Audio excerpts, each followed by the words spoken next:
Emerald using only Crawdaunt. The last time I played with this Pokemon, it did really well, so I am excited to see how it does today. Genuinely, I think that it was the best Pokemon when I originally played it, so I think that it's going to put out a really amazing result today. That said, since initially playing it, the result has fallen quite far back. You can't even see it in the first playthrough tier list anymore. It's all the way over here for Crawdaunt. I had to make a scroll bar for tiers that fill up too much like this. It got a time previously of 1 hour, 51 minutes, and 9 seconds, 7 resets. That's really quite good already, and this was the best result when I played it. That said, I have not done it in a follow-up attempt yet, so there's no Crawdaunt in the ranked tier list, so I figured, well, we got to do a second playthrough with it and get it ranked over here. What for a prediction? I'm not sure, but like I'm confidently going to say A tier and slightly less confidently going to say S tier. I would be very surprised if it's a B tier position, and I would be disappointed. I'm hoping that we get an S tier placement, and I know if someone better than me played the game like Ike the Killer, it would get an S tier placement. But for my own current skill level in Emerald, I'm thinking it's going to be somewhere on the like A to S cusp. It'll be like, maybe like 111, 109, somewhere in that range. The reason for this is it's a water dark type. Pretty good typing. Amazing ability, Hypercutter, prevents attack from being lowered, so Intimidate is never a problem. Love that. Fluctuating growth rate, which is terrible in the late game, but that's okay. You'll see why in 1 second. For base stats, 63 HP, 55 speed, 120 attack, 90 special attack, which isn't too bad to use water moves and dark moves with, 85 defense, and 55 special defense. I'm going to go with a hasty nature today because I need to boost speed. I did some calculations just before I sat down and played this to see if I would outspeed all of Steven's Pokemon, and I was getting speed ties against some of his Pokemon at a level that I think Crawdaunt might be by that point in the run. So I think the speed boosting nature is probably going to be good to try to outspeed stuff like Skarmory, Metagross, Claydol. They're all not going to be too much of a problem, but I would like to move first if I can. For move pool, we start with Bubble, so we have an answer to Roxanne. Vice Grip, so that we have a physical move that we can use right away. We also get stuff like Harden and Leer, but I don't think they're really going to be useful at all. Through level up, we get Bubble Beam at 20, Protect at 23, Knock Off at 26, Taunt at 34. Taunt is actually kind of useful in Emerald, so I may end up using it. Crab Hammer at 39, Swords Dance at 44. That is obviously its best move, and Guillotine at level 52. Through TM and HM, we have access to some coverage, obviously the ice stuff. I think that the key moves here are Dig and Brick Break, as well as Hidden Power Ground. Having those gives us solutions to trainers like well, we have Bubble Beam for Flannery, but Dig gives us solutions to Norman for sure, and Hidden Power Ground is going to help against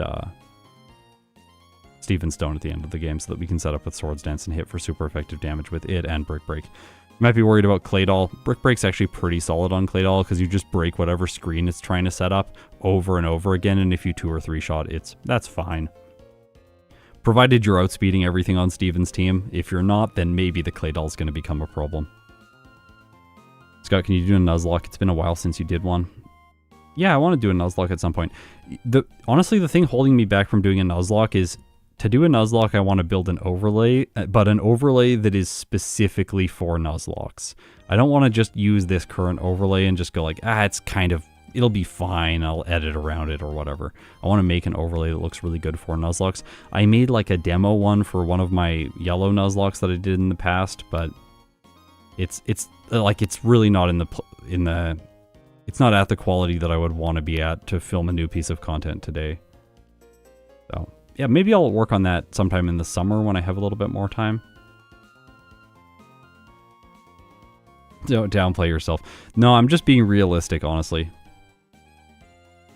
I think I'm playing pretty well in Emerald. I just don't think I'm playing as well as a player like Ike the Killer.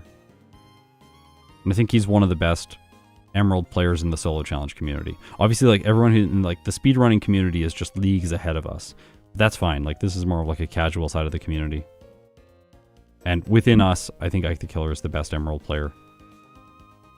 He's my North Star right now. I'm trying to move towards that level of skill if I can. Anyways, we're going to do 2 playthroughs.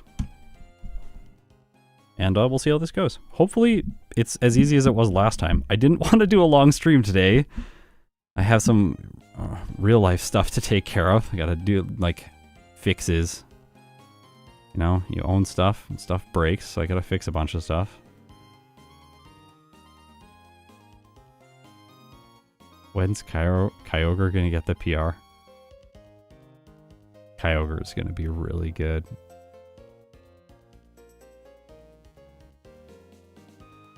What kind of stats do you want to show on Nuzlocke overlay? Like, for the Nuzlocke overlay, like in battle, I think I want to show my entire team. And I want to show the enemy's entire team. And then in the overworld, when I'm on routes, I think I want to show what Pokemon are available for me to catch. And I want to show, like, which Pokemon have previously perished.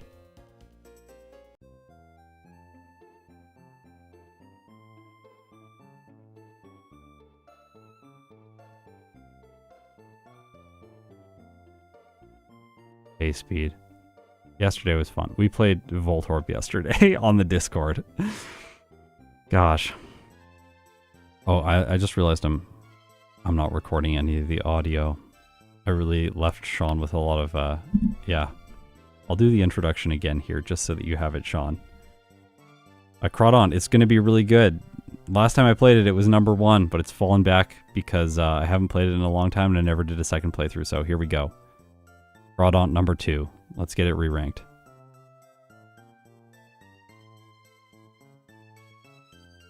The windows are not set up correctly.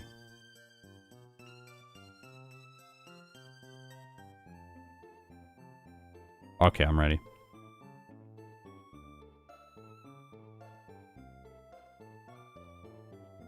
I will be reading both Twitch and YouTube chat today. Would you be open to a blind Pokemon wins Nuzlocke? It's the ultimate content bait? Maybe. Maybe. I'm not sure. I don't know. I'm gonna like play that content on stream if I really want to, but if I don't, I'm not going to. I made a decision a while ago that I'm not gonna jump on trends for my content. Like, oh, this new game come out, like I have to make a video for it. Like, yes, I could do that. It probably would perform decently well. But I know that if I do that, I'm gonna stress myself out, especially when there's games that come out that I'm not excited about playing. Like, I didn't really have any, like, internal drive to play the new, like, Legends ZA game. I didn't buy it. I didn't want to buy, like, a Switch 2. I think you can play it on the old Switch, but, like, I just wasn't that, like, invested in it, obviously. So I didn't want to push myself to play it. I made this decision back when Brilliant Diamond and Shining Pearl came out, because I was thinking of releasing a video about them. And I recorded, like, 3 hours of it, and then I was like, you know what? I don't want to sit down and, like, play this as a video anymore. I just want to sit down and play this for fun while my wife and I watch some Netflix or something like that.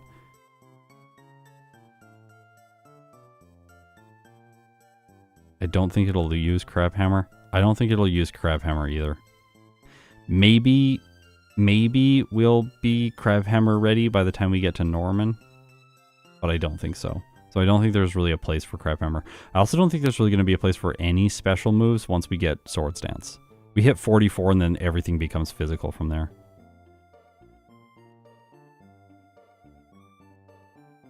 Maybe we use Surf for Tate and Liza. They're the only ones that I can think of. Or Crabhammer for them. This is one of the disappointments of Crawdaunt, is like, where is Crunch? Where is Bite? Well, it doesn't really have a mouth, so I don't know. He needs, like, should have made Vice Grip a dark move. I don't know. All right, let's go. Crawdaunt.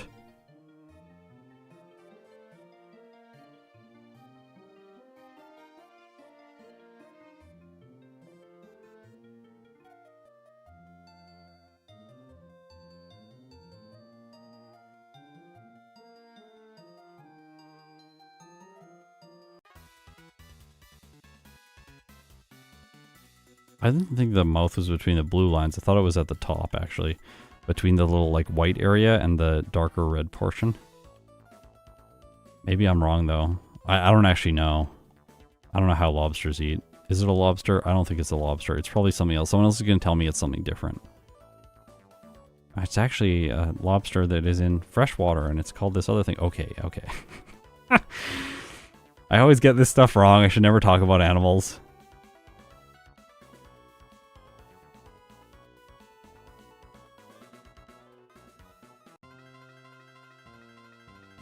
Yeah, only bubble for Roxanne, but bubble is going to be more than enough because it does 4 times damage and we have fluctuating growth rate. Look at how much experience we've gained already. So fluctuating growth rate is not actually that much better than medium slow in the early game. It levels up quicker, but it falls off pretty quickly, and then the medium slow is just better after that. Because in the late game, the fluctuating growth rate is almost impossible to level up. There will come a moment in this challenge where it will feel incredibly painful to level just once.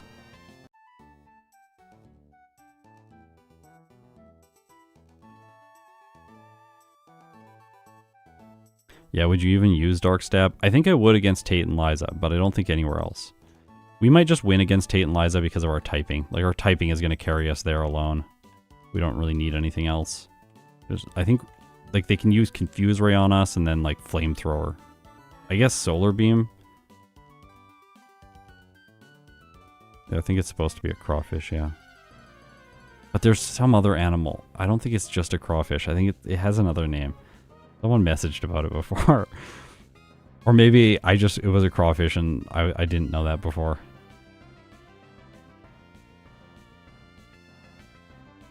Yeah, the Nose Pass is the only Pokemon on Roxanne's team that's even a tiny bit scary. Our speed is fairly low though, so it should Rock Tomb us and then we'll be fine after that. I've been punished for not picking those up recently, so I'll just get them. Are you going to use Candy over Odd Level strategy? Maybe. I'm not sure. Swords Dance is really good.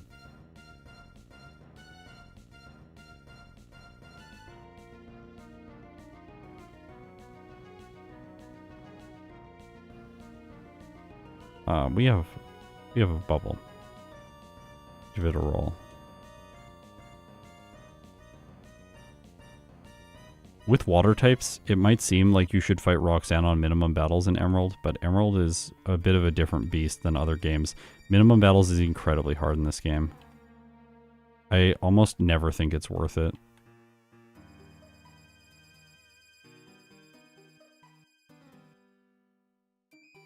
Is it possible for your starter to be randomly shiny? Yes.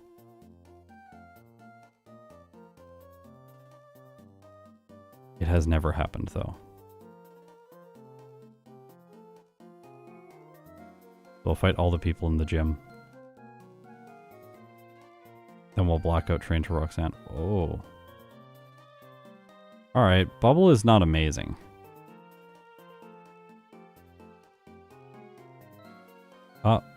Is what mute? Hopefully not my microphone. It looks like the sound levels are fine on my end. Maybe you mean mute in a different way. Hopefully.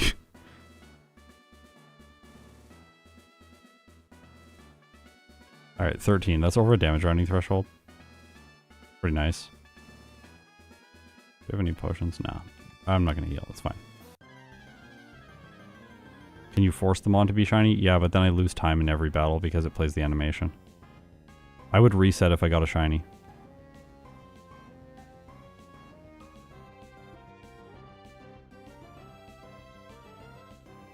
The speed drop from Bubble on the Nose Pass is actually so bad because now it wants to use Rock Tomb. Fine.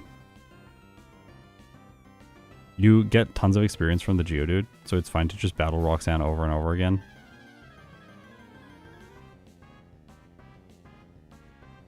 Yeah, luckily I record replays of all the stuff that I do, so if I did get a shiny at the beginning and I restarted, I would still have it in the replay. Probably should have equipped an Oranberry. I was thinking about it right as I clicked on her at the beginning. Maybe I'm gonna get punished. Nope. We will skip Brawly.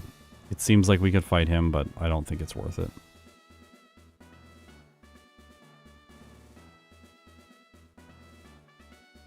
Why did you lower defense, not special defense? Because of Wattson.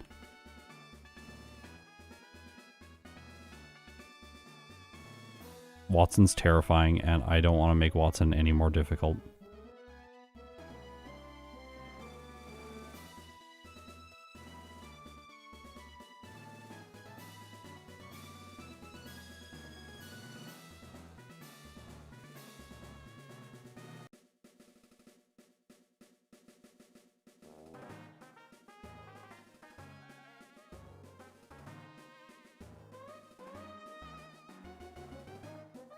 I thought about it. I don't think Steven Stone's going to be that hard. Because I went Hasty Nature, so as long as I outspeed all of his Pokemon, I should be fine. Because I'll just set up Swords Dance on the Skarmory, and then once I've set up Swords Dance on the Skarmory, the rest of it will be easy. No. You get an automatic heal here. So when this person... The Poochyena doesn't have Quick Attack, so it's okay to not heal, as long as you're pretty sure you're going to one-shot it. And in this case, right when it fades to black in here, you'll notice that my PP gets restored. See? My Pokemon just got healed.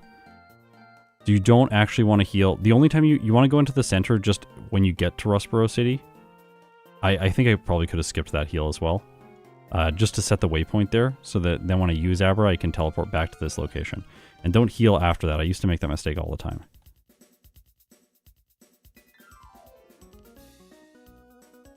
We'll fight him. I think Vice Grip is fine for the Trico. This is also, just like the Grovyle before Wattson, it also could be quite difficult. So lowering special defense before it also doesn't make a ton of sense.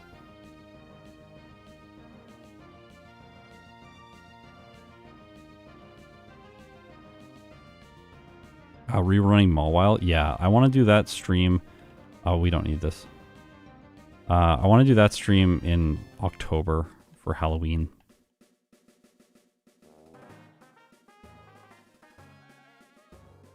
I want to do Mawile and Sableye. Or maybe do a versus video with those two at some point.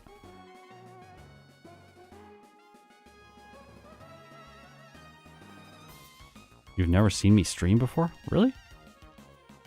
Well, it's good to have you here. Yeah, Abra does impact Pokemon that use it.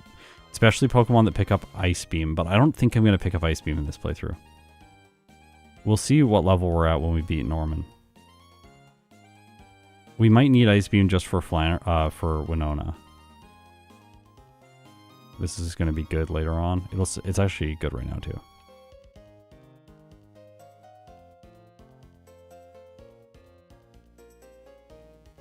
What am I doing? Trying to anticipate that. No.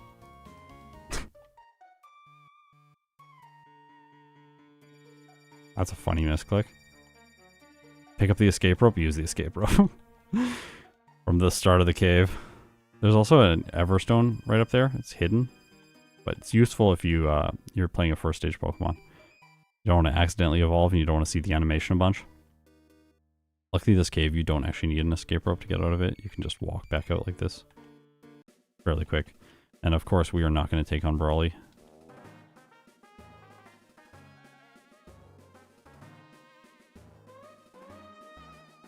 I don't think I need it, but maybe for Norman. Just in case.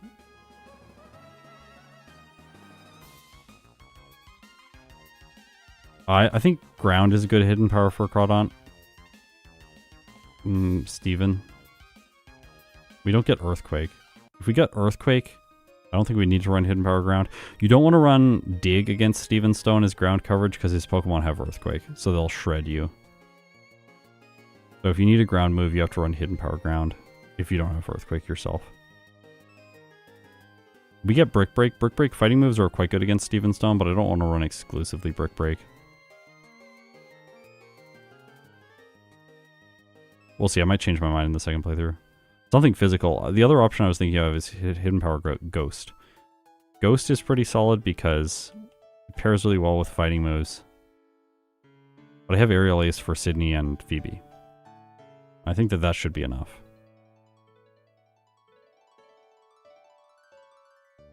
Dark is special, so I don't like Dark as much for Crawdaunt. If this was Gen 2, I'd run Dark on it, because in Gen 2, water types don't need Hidden Power. It's just a waste of time to go and pick it up for them. Just use water and ice moves and sweep the entire game. Gen 2 is like the game where every Pokemon is like, how do I get an ice move? And if they already have an ice move, they're just perfect. They have everything they need. Oh. I don't know if I should switch to the Cherry Berry here. I think I might one hit. I'll try, and then I'll switch to Cherry Berry in the second battle against these people. Oh.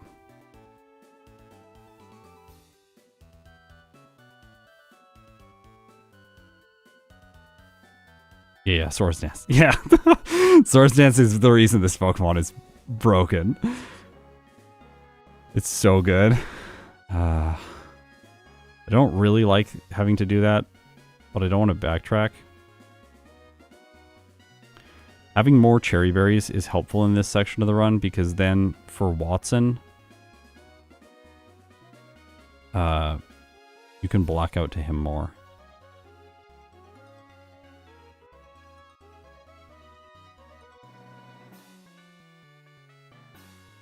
I guess we could teach Rock Tomb. I don't think it's going to be useful against anything. That's the problem.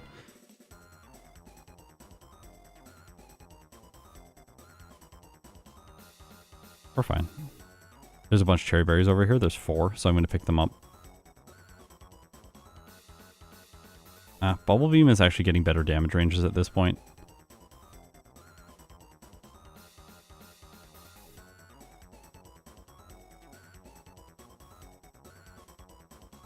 I do wish that Swords Dance was at slightly lower level.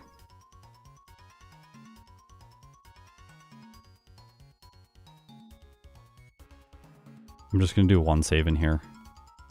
I don't really like saving in this location if I can avoid it, but there is an Oddish and then the Shroomish, of course. Shroomish followed by Marill is a nightmare for some water types like Wailord or Relicanth. I think I had problems with Claydol too. Yeah, Last Robin is pretty good. Luckily, Bubble Beam one-shots that. I'll two-shot this, hopefully no Effect Spore. That is the best scenario, though, with this Effect Spore. The poison is not fine. This is fine.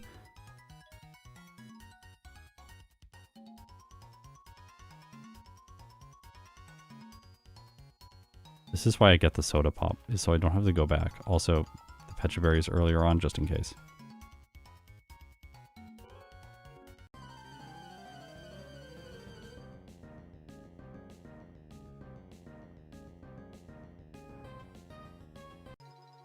I had a chance to not one-shot if I went with Vice Grip there on the second Zigzagoon.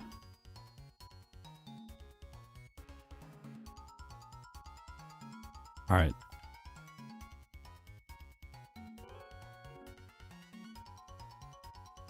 I will fight him and take a long blackout if I lose the first time, and then I will deposit HM users and fight him over and over again.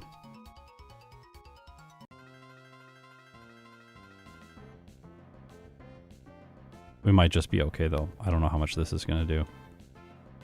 We're okay.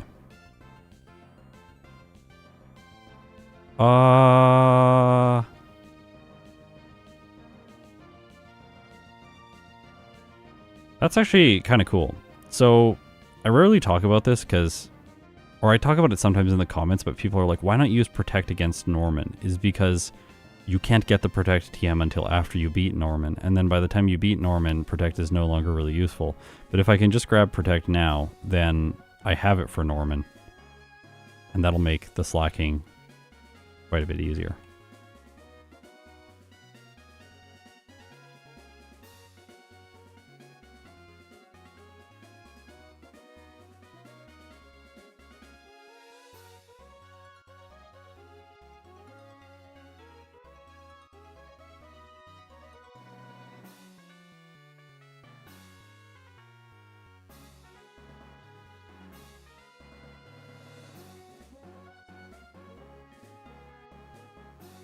Not lose all of that progress. Alright, this is fine. These people are mandatory, so fighting them now makes more sense than fighting them later. Because if I beat them now, then it'll make Wattson easier. I should have also done that this deposit before the heal, so that the heal animation is shorter. Oh.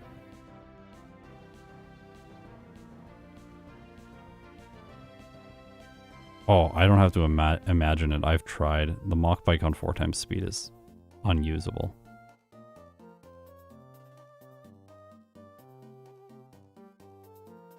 Okay, it gives pretty good experience yields. You're typically going to backtrack through this route later on anyway. You might as well like clear him out. This person also will catch you if you run by them. So I just like to run by her and then just sweep her team. They're on fairly low levels and you get pretty good EVs from this. The only problem is when the Shroomish comes in second like this and then you get effect spored. I guess we can put it here. That might be good against the Manectric. We'll see what the damage ranges are like. Get rid of the Citrus Berry.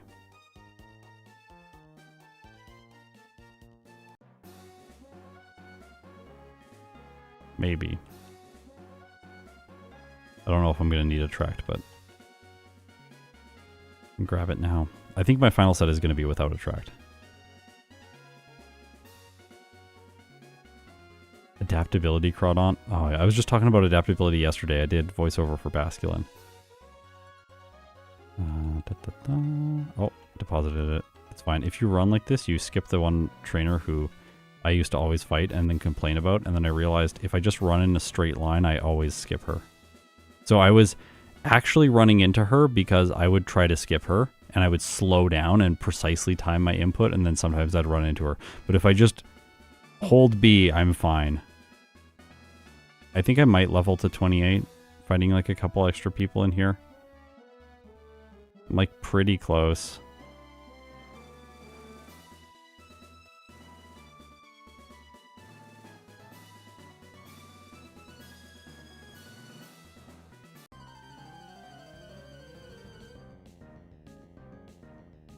Also, I could pick up the black glasses over there, but knockoff is my only dark move.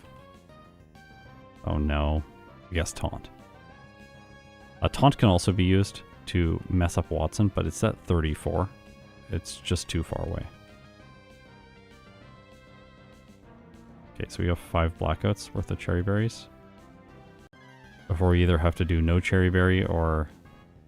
Uh-oh, the damage range is 53% on that. That's not good enough. We're gonna 2-shot... Oh. Maybe knock off. Oh. This is why not special defense lowering.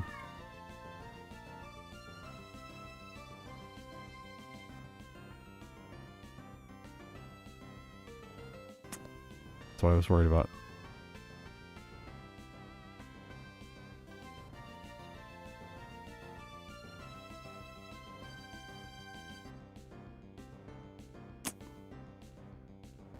Not amazing.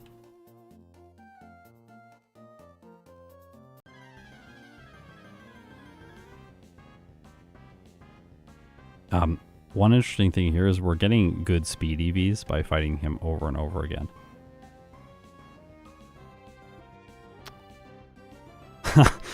Knockoff makes contact so that it can activate static. That's cool.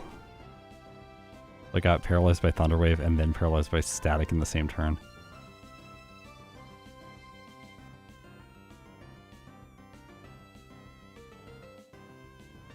I think this will probably be the case that in most battles against Wattson, we're gonna beat him after getting to level 30. I'm gonna start using cherry berries then again, because I think my chances are gonna be a lot better. Like 64.8% chance on Voltorb right now, and then 2-shot on both of these. But I need knockoff to get the 2-shot.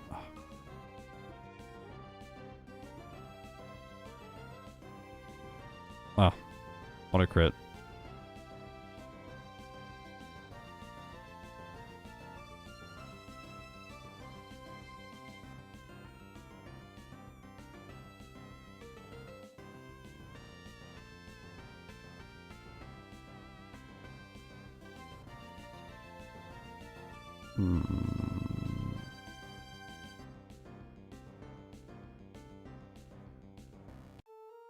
Yeah, this is how I remembered it last time.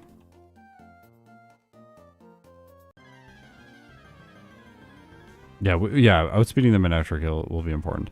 We could fight other trainers around this area, but is that really more efficient than this, where we're getting speed EVs every time we fight? I don't know. Like, I think it's probably just better to continuously do this fight over and over again. And on the off chance that he does something really silly, we just win.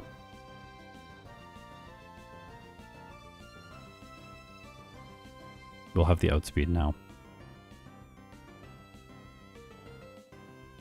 31 is outspeed.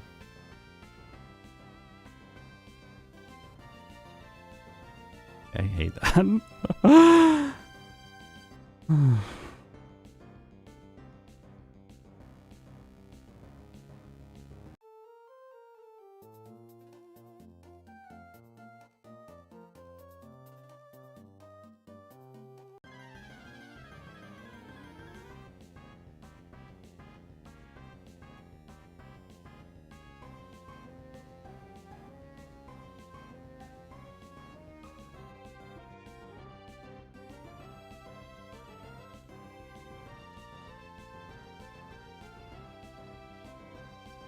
I don't know about level 31. It might not be. I think what I remember in my brain is last time I needed 33. And I remember I did really extensive training. Like, I fought everyone around this location.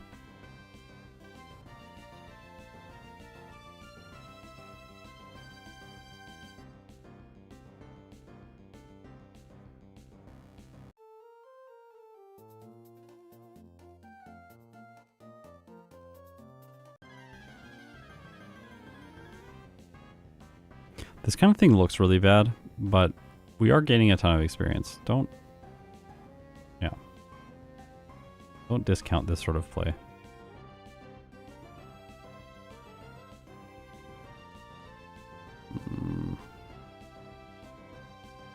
I think with we could go special defense lowering, because I don't think it actually matters in the end, but we could go special defense lowering because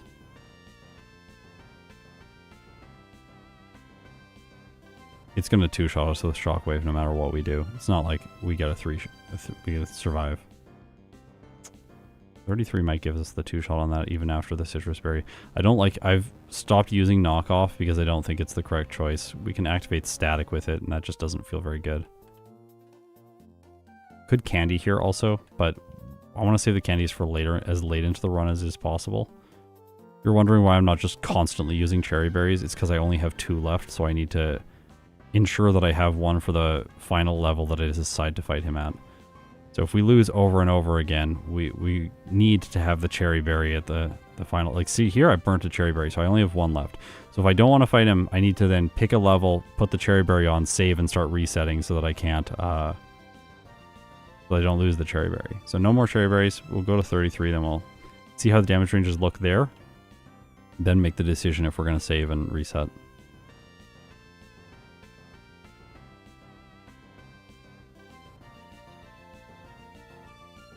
Ha! Alright, well, we win.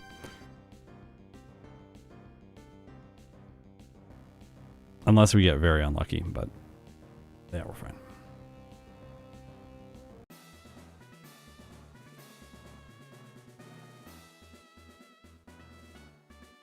How did we win? Critical hit on Manectric. So heal, then withdraw. Oh, don't talk to her.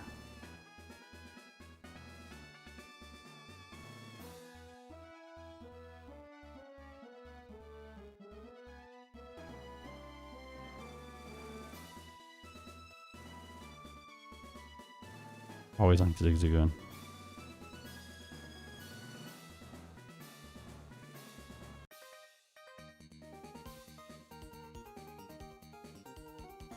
We could, yeah, rock speed the Manectric. But Bubble Beam also has a chance to lower speed, remember. And just outspeeding the Manectric is not enough to win.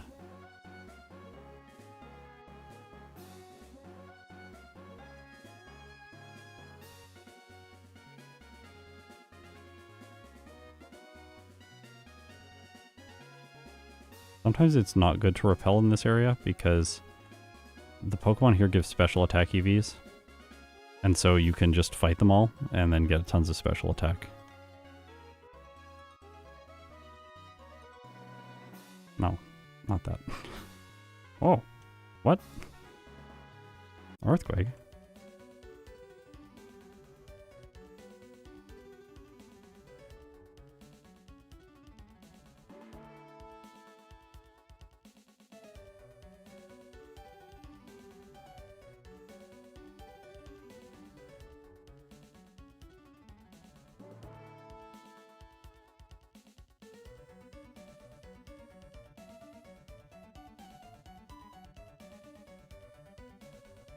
Bye bye script. It was fun having you around. I remember the days when you used to break every single one of my overlays.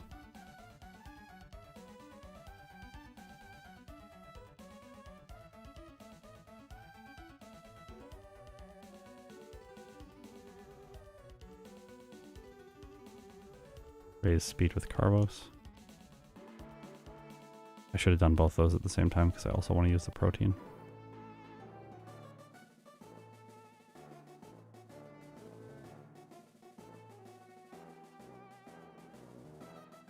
Are there any thoughts on using AI to optimize your processes or software?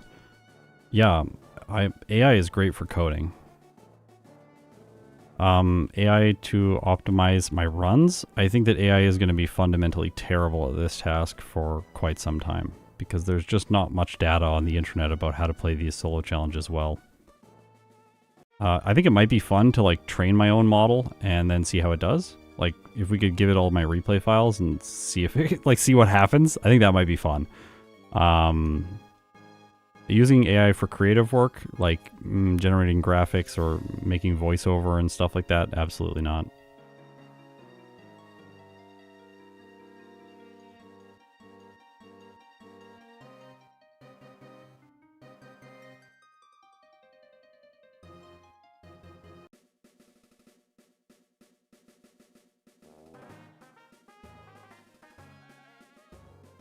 Like the artistic outputs of AI are as an artist, like someone who has done art and went and got a music degree, the AI output for art is just not good. And it's okay if people that aren't artists think that it's good, but it's not good. That is the reality of the situation.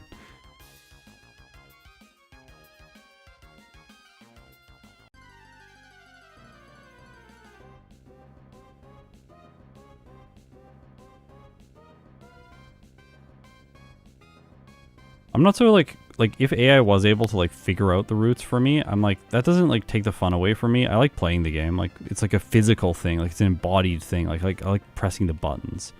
I don't want AI to play the runs for me. That would be awful.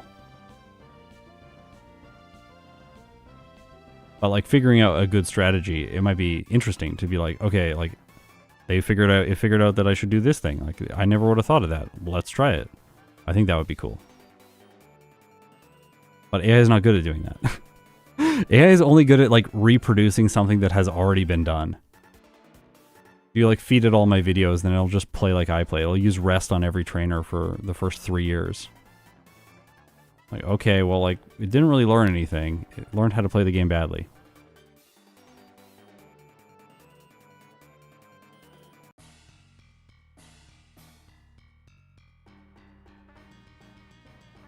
Hypercutter is sick here. Either way, I had to 2-shot that. Secret Power would have also 2-shot. Obviously, Pebble Beam for the camera up.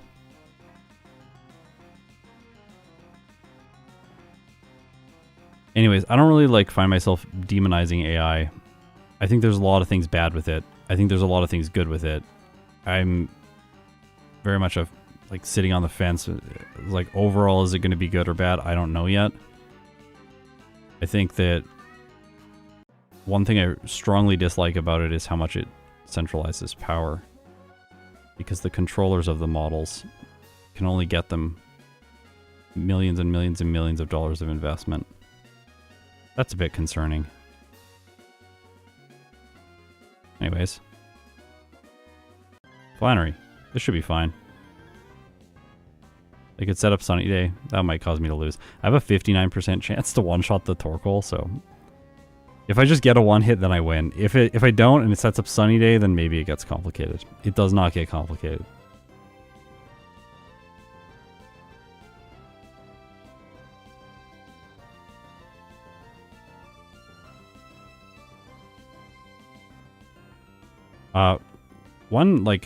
One way though that AI is really helpful is building tools, like software tools. AI is very good at software. I still don't think that that removes people from the need to be software engineers and programmers, because you need someone that knows what the software needs to be like. Like, the AI can't just build stuff. Like, you need someone that's like, I know the use case that I need this for and exactly why I want it to be this way. You need that person still.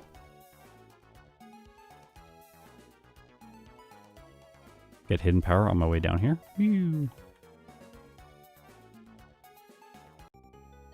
I did not forget Brawly. This is great improvement in my Emerald play. That's not terrible. Where is he? He's here. Fight him. Don't need to save for him.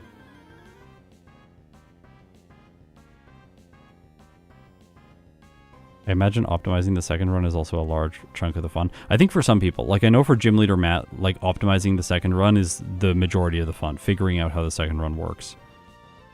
I think building software tools is a large amount of the fun for me. And I like playing the first runs more than I like playing the second runs. I have come to that conclusion after years of doing this. There is a deep need in me to play the game well. But that's a like, Scott needs to go to therapy kind of thing. It's like I have a deep desire to be a good player. But I am not really a good player. And it's okay to come to terms with the fact that I am not an amazing player at the game. And I think sometimes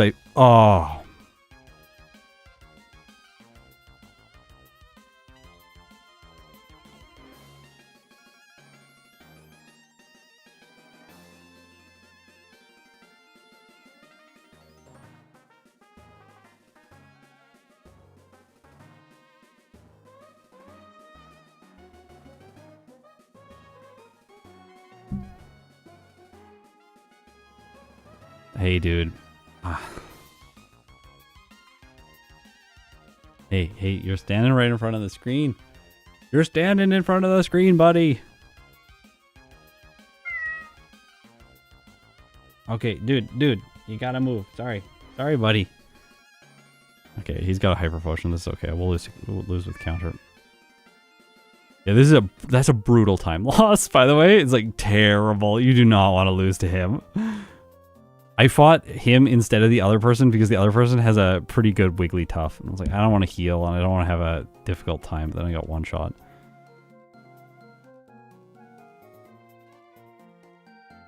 Anyways, what I was talking about. Well, this will make our second run feel that much more satisfying.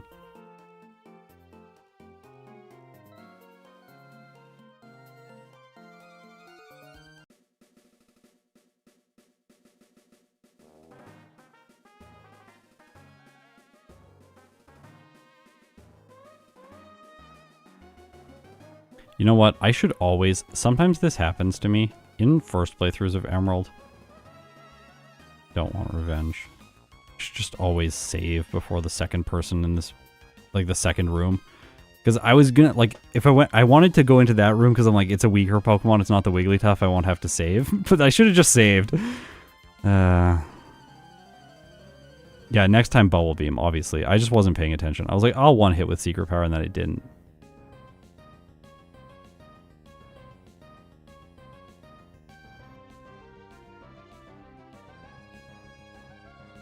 Do I soft sand here? Probably.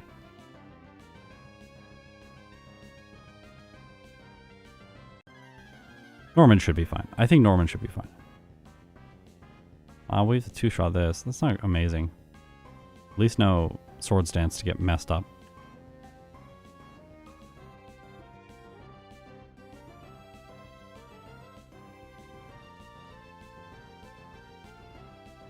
You have to align the dig so that it's on the right turn. And then this takes a little while.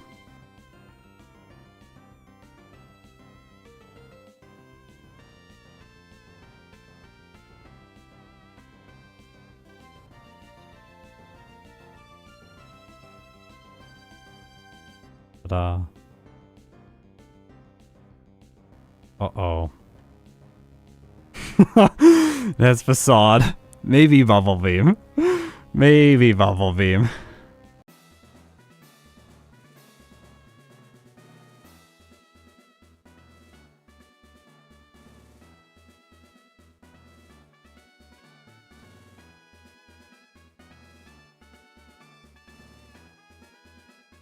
Alright, we get Surf now. Question is, do we even teach it? Like, I don't know. Probably.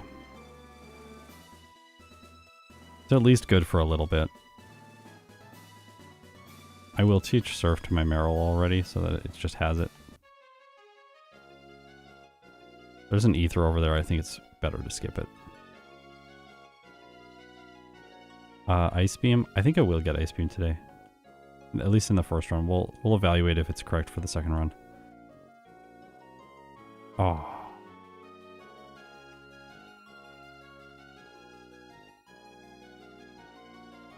No. We'll get, I guess we could teach Strength over Superpower. No, I don't think so, though.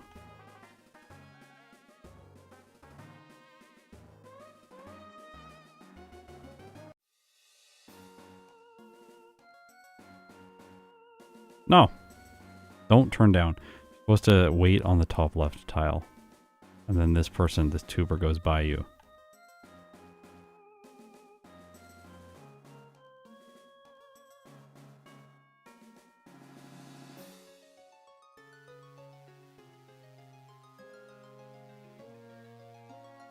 I might want to, after Flannery, backtrack and get Return. But I have it in this section of the game. Kind of annoying to go and get it now. Isn't great. Yeah, Toxic's available behind a Strength Boulder in the Fiery Path.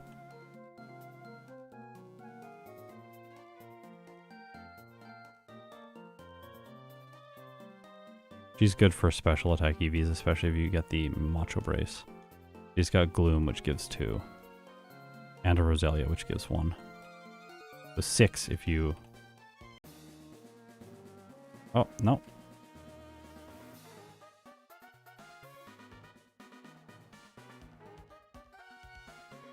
Yeah, 90 special attack is fine for a water type. Indeed. Like, this is very usable. It just feels bad in comparison to the attack, because the attack is so high.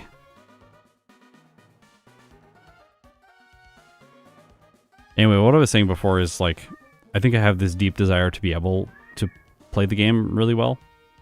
I think sometimes that forces me into scenarios where I do too many follow-up playthroughs, and I just don't enjoy the process. Like, at some point it gets toxic, and I'm just, like, grinding them out and getting frustrated with myself for not being absolutely perfect. So I'm trying to do less follow-up runs.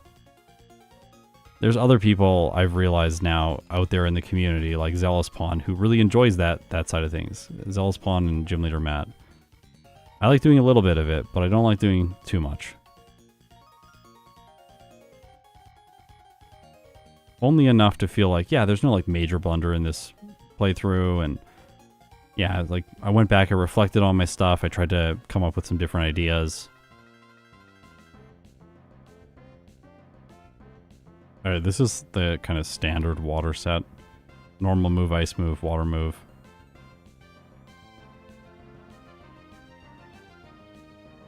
We have Protect still.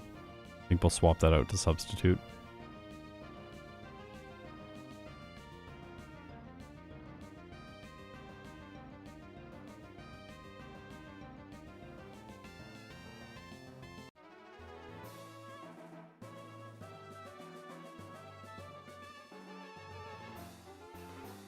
You pause there briefly in your running. She will rotate one more step and then you go by her. Don't just directly run. I did it just now.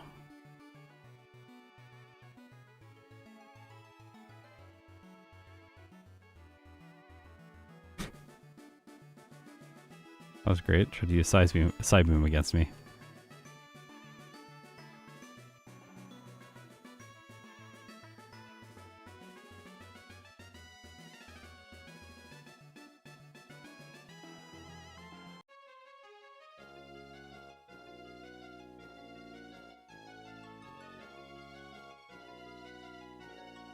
I don't know how to get by him yet. That's one I have to figure out. Sorry, Crabhammer fans.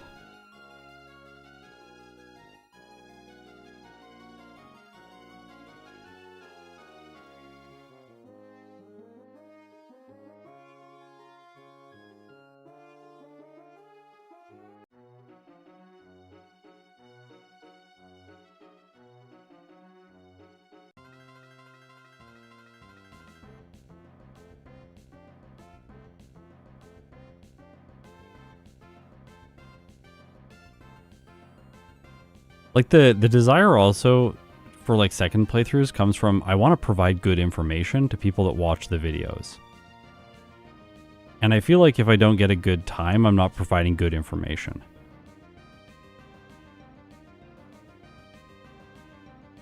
And like I hold myself to a standard where I'm like, if I'm not going to provide excellent information, then like what am I doing? So that's where it's come from in the past. How much do I could probably buy 2 protein here and then still afford some repels. I definitely need more repels.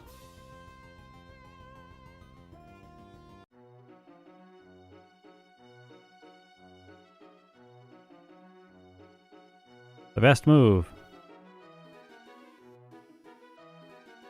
I think repels are here.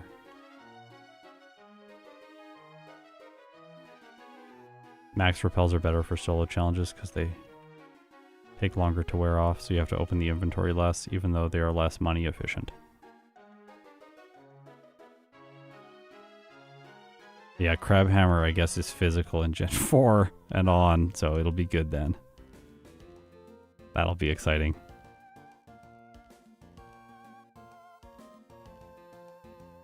We have slightly less speed than this swell at 1 point less. One of the speed checks in the mid-game. What do you drop Swords Dance for? Ice Beam.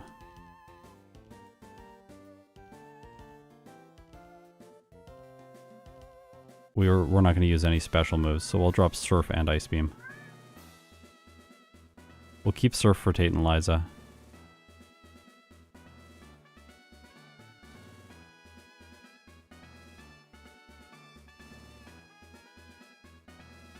Go to pop.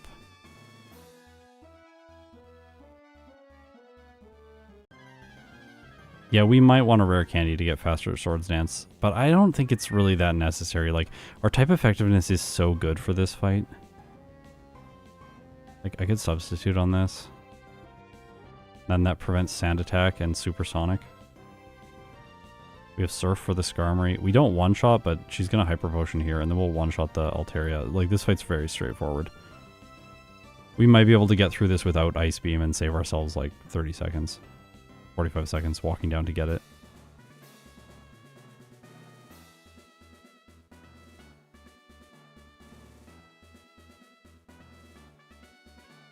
Ah.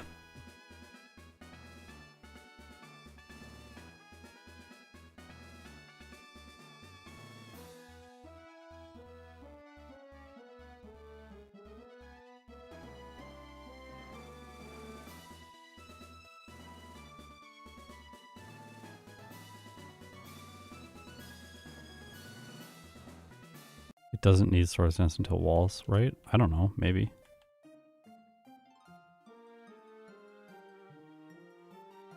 I think I want Swords Dance, though, before Wallace. Like, Swords Dance is just going to speed everything up. I don't see why I would prevent myself from getting it quickly.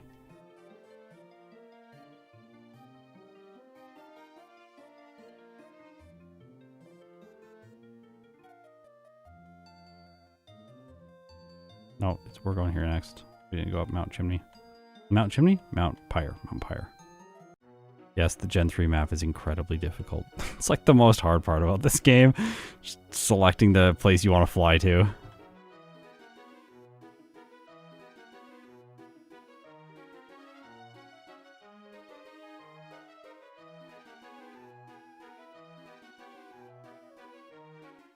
Yeah, I want to do the runs with my cats at some point. I think it would be really fun.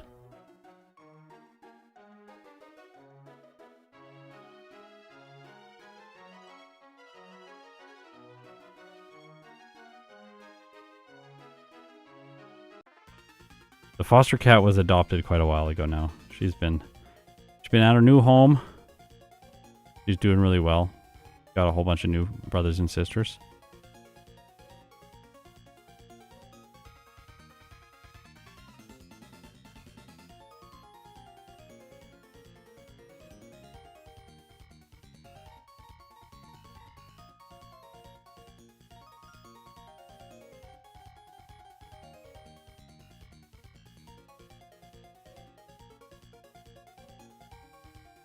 I don't know how to do backports in Gen 4 and on. But I know that other people do. Because there's some ROM hacking tools. Like Shadow Stitch has done some. I could definitely figure it out. Putting the cats in Pokemon Black would actually be really fun. Then I gotta make a animated sprite though. I'm not gonna play it without an animated sprite.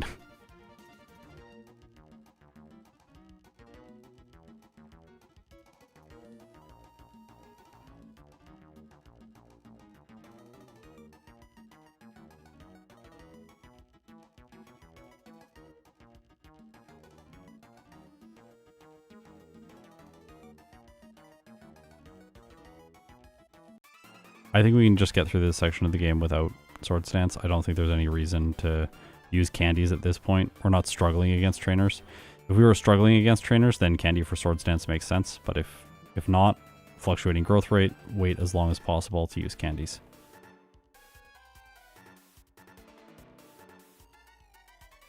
Ah, not that badly.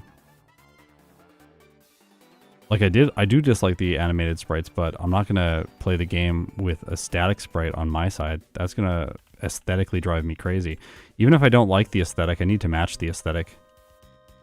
It's like when you transcribe a piece of music. You don't just change the music and remove all the stuff that you don't like.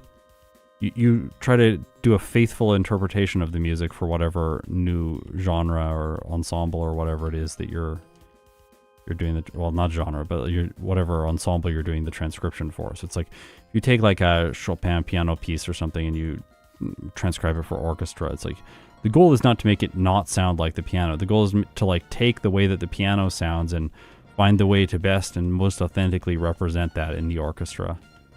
Like using some orchestral pedalings and like some pedalings to like simulate the use of the piano pedal, things like that.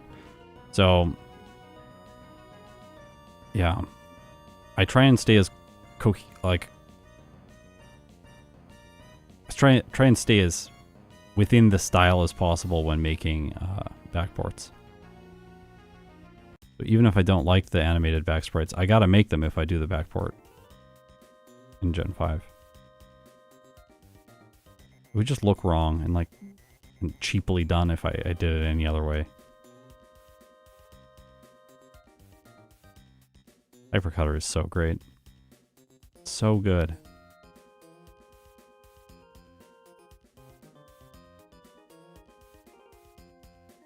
This should be fine.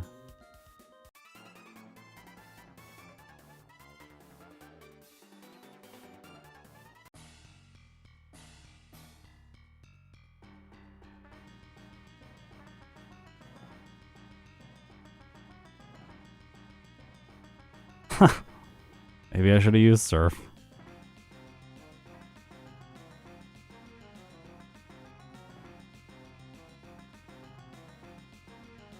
So close to Sword Stance. So close.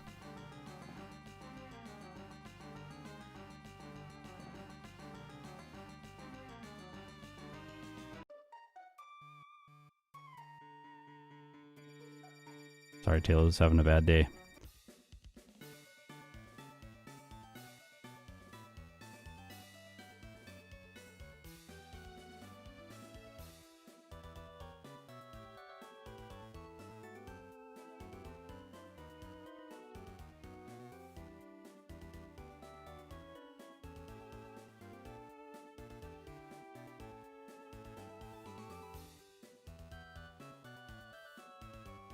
I don't even know if I need these PP ups because I'm spamming return and it has so much PP.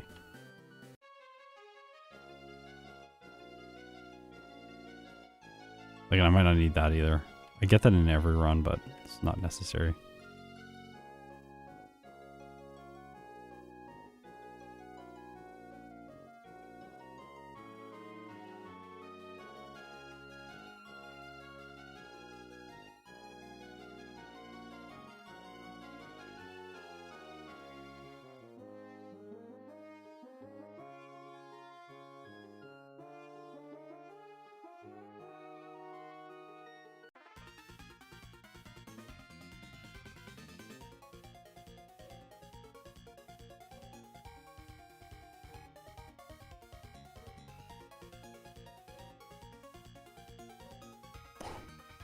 The fluctuating growth rate is starting to slow down now.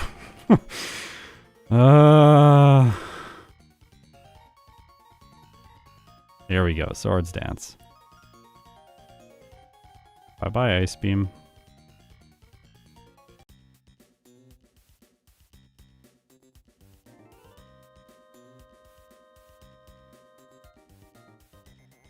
Which Pokemon is my favorite crustacean? Oh. What crustaceans do we have as Pokemon? We have like Krabby, and then we have this one.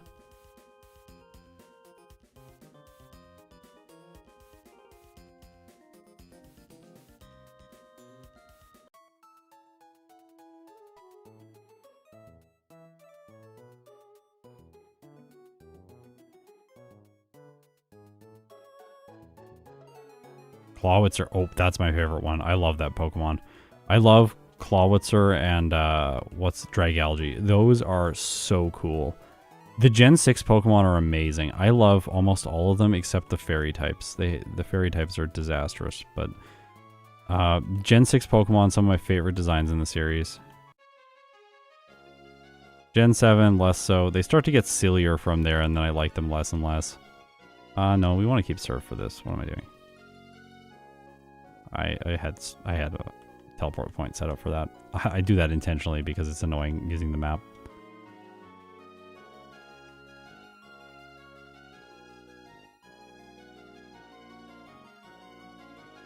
I have had problems against this person recently, so. Oh, the Dwebble line is also awesome. I played Dwebble in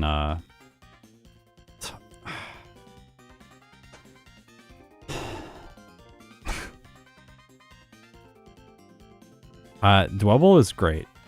Dwebble is great. Such a cool Pokemon. Such a fun run.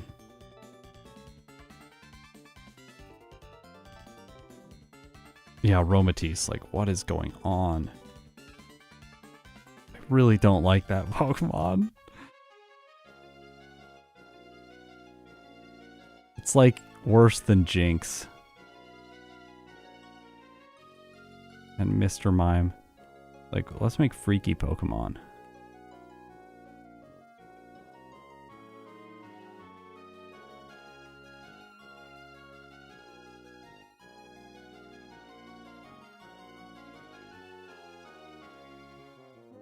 Yeah, Clawitzer's my favorite.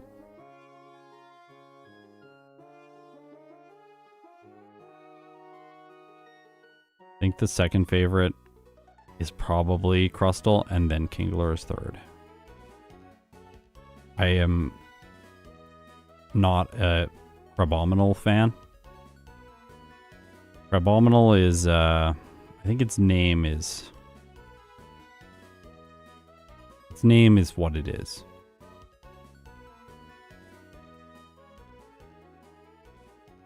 I do not like Slurpuff, no. No.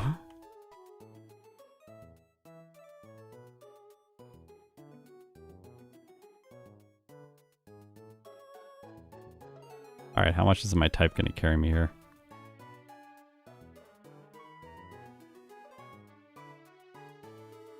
Which legendary Pokemon is a crustacean?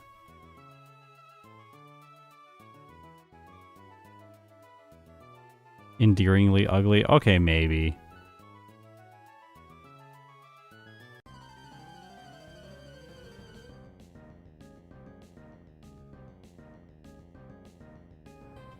What about the new starters? Oh! The little, like, gecko guy, Getchwa? Oh my gosh.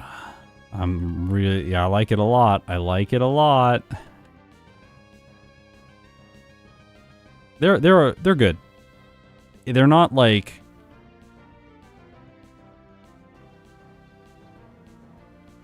It's not my favorite trio. I would say, like, the bird and the fire dog are, I'm like not too sold on them if I'm being honest. Sorry, I just messed up.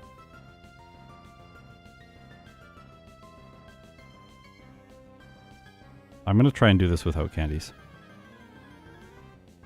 Would be much preferable if I could do this without candies. I think I can. I don't think they're going to heal at half damage, which is perfect. Okay, maybe Personberry for this. Yeah, maybe Personberry.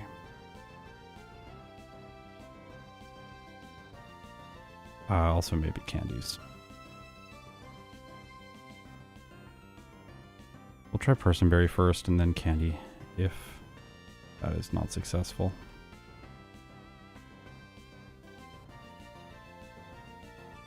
See, Brout, my wife was like immediately like, that one is mine. She loves Brout. No! They're gonna heal it now. Oh, okay, my damage ranges here are not good enough.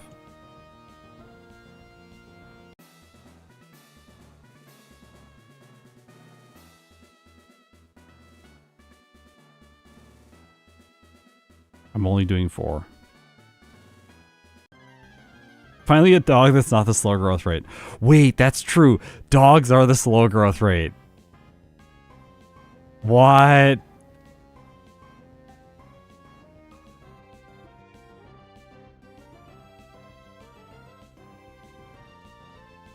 I knew you were going to do it to me. I knew it. No.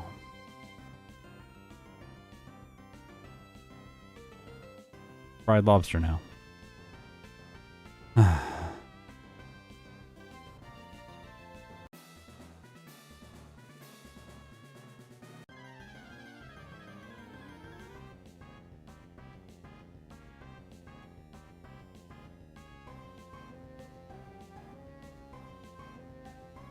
Surf. I was trapped by it.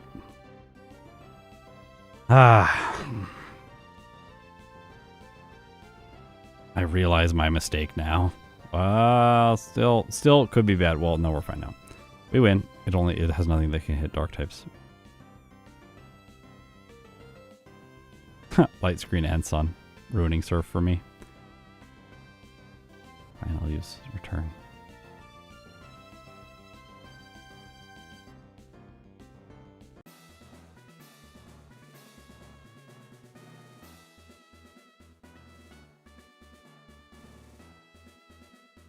Yeah, we'll see though. I feel like I really don't know how I feel about starters until I see their final evolutions. When I see the final forms, then I'll have a better sense for how I really feel about this trio. I don't know, if like the bird is like juggling something and then the dog is standing on its hind legs and the gecko is like a mime, I'm gonna lose my mind.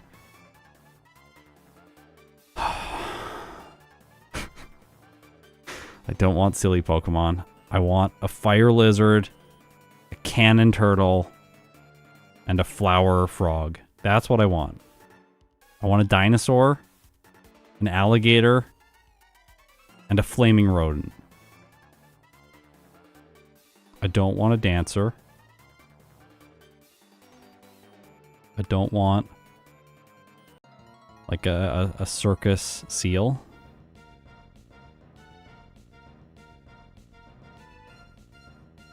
I think this is why I like Gen 5 so much. Should be fine, right? Write that down, Game Freak. Probably. I know. I know. I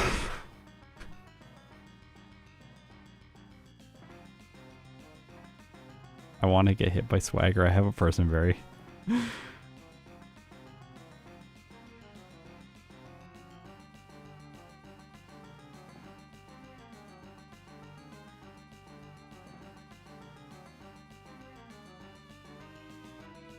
This is actually still pretty fast.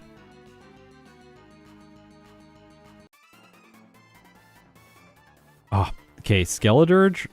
I do like Skeledirge a lot, but I think Skeledirge would be perfect if it didn't sing.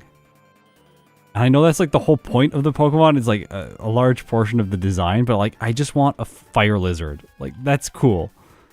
It doesn't need to be more complicated or deeper than that.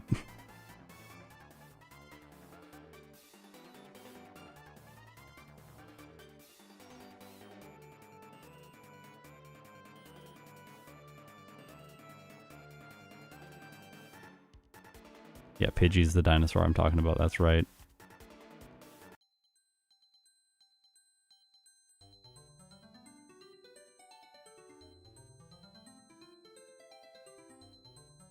I'm going to go against everyone, and I'm going to ruin my channel because no one will like me after this, but I don't really like Greninja.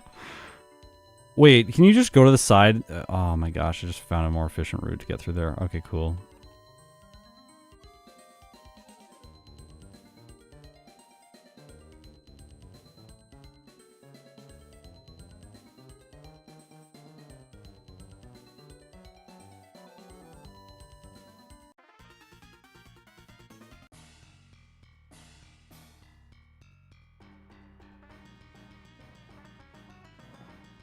I don't have any plans to get like custom banners or something done for the channel now.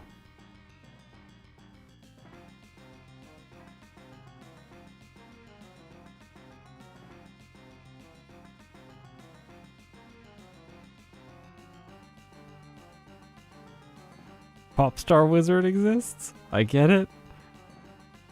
You know, Delphox is my favorite of the final evolutions of those starters, so I have lost all credibility.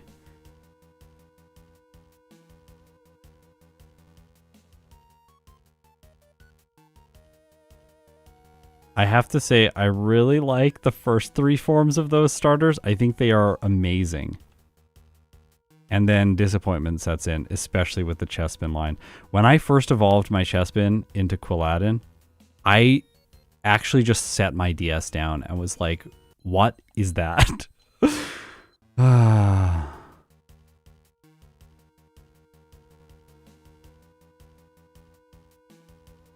Also, Score Bunny. I love rabbits. I had rabbits as a kid as pets, and I love rabbits so much. And I was so disappointed getting a fire rabbit starter, and then we just got a soccer player. Like, Pokemon aren't people. That's what makes Pokemon cool. They aren't humans. They're little creatures that are based off of animals. I don't want my animals to do human-like things. I want my cats to do weird cat things, like scratch the walls and climb up the walls. They don't need to be a wrestler cat. Incineroar called out. Also, I remember when the design for Incineroar leaked and everyone was like, it's a firefighting type. We got another one. Oh, no. I am a little bit worried we might get another firefighting type this generation because I was looking at them and I'm like, what types does it make sense for these Pokemon to be? And I'm looking at the Gecko and I'm like, it's got to be Psychic or Dark. And then that would put fighting somewhere else in the trio. Because they normally do it where you got like a Dark type and then a Fighting type and then a Psychic type.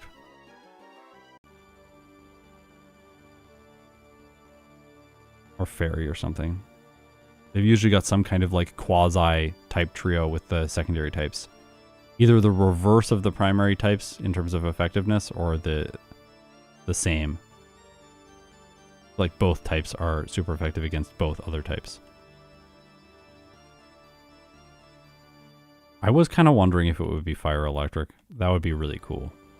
But I don't think they'll do that because I think that Electric feels too much like another starter type, and I don't know if they're gonna mix it.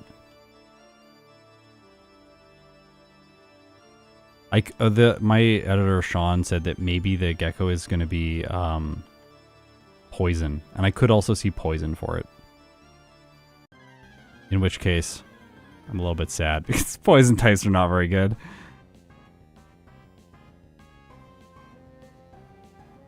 I think +4 is all I need.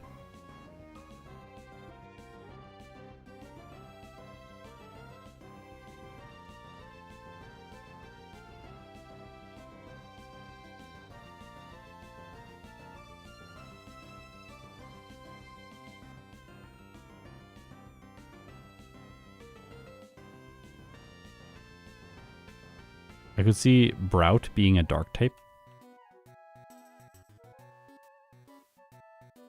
Which would put it grass and then dark, and then you could do water psychic, and then the types are both super effective against each other.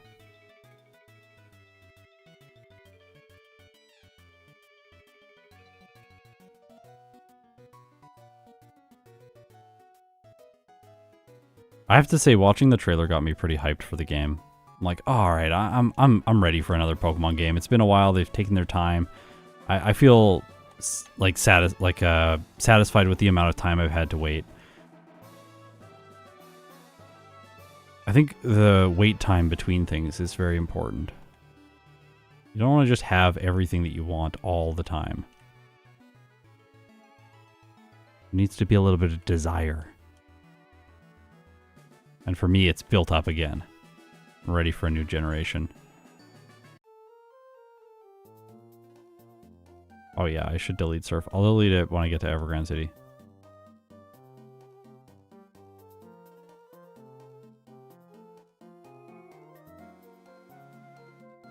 Careful. Can I please skip Tentacle Guy? Nope. The waves look so good. The waves look so good. I saw the waves and I was like, wow, that water looks amazing. Big upgrade from the trees we had a couple generations ago.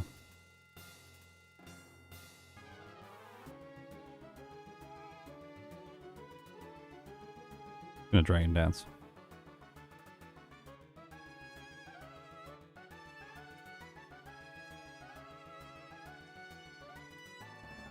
I think it's pretty fair to sit on the side because of the AAA game prices. They're, yeah, I don't know.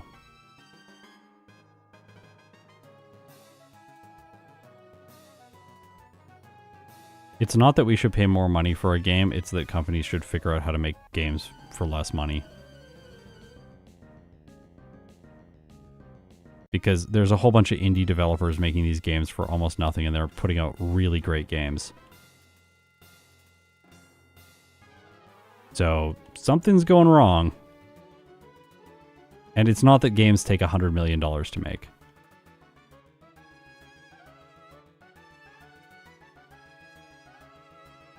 One thing I do feel deeply inside about, like, Winds and Waves, or whatever it is, or Wind and Wave.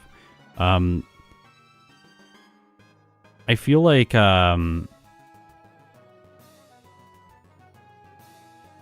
want to make sure I one-hit this. I only have one more turn after this.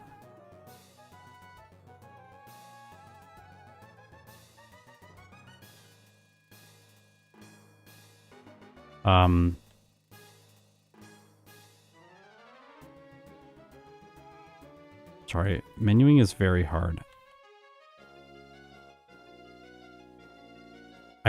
We got another tropical region. And, like, tropical regions are cool and all, and, like, going on vacation in tropical places is great. But I would like some different regions and different biomes. We don't always have to be in a tropical location. Because we've had Hoenn, and then we had Alola, and now we have this? Like, I'm like, it feels like we've just gone to another tropical place. And maybe I'm not simplifying things enough and thinking like, oh, like Galar is kind of, wait, what was like I guess they did like Sinnoh in the Legends Arceus and stuff like that. So we've had some other biomes in games that have been close to this game, but I don't know. Another main series game with a tropical island. I gotta get rid of Surf. Did I deposit my HM users? No. Like, I want a Canada region really bad. Give me frozen tundra and moose Pokemon. An icy moose. I want it. I want it so bad. Where are we? Aerialace.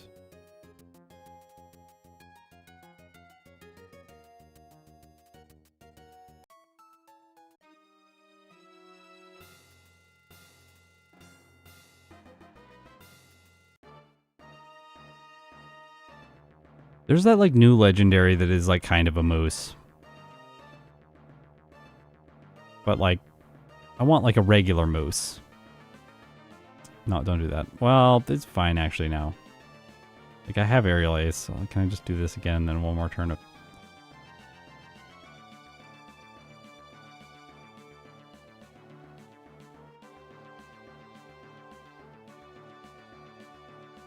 Yeah, we need a Canada goose.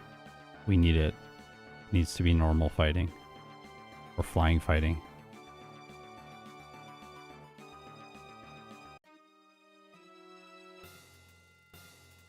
Fighting dark.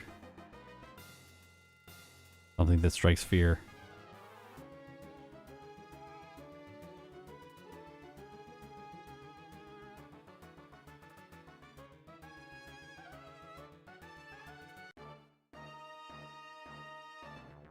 Yeah, this is not the in-game sound. We have a piece of software that synchronizes the music with the game. Made by Austin. Very great piece of software.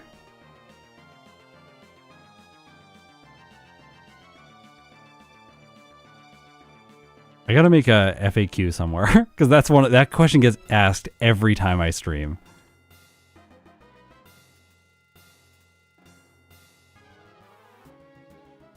The problem with FAQs is just no one reads them. I'll still get the comment. I don't actually think I need to set up a substitute here.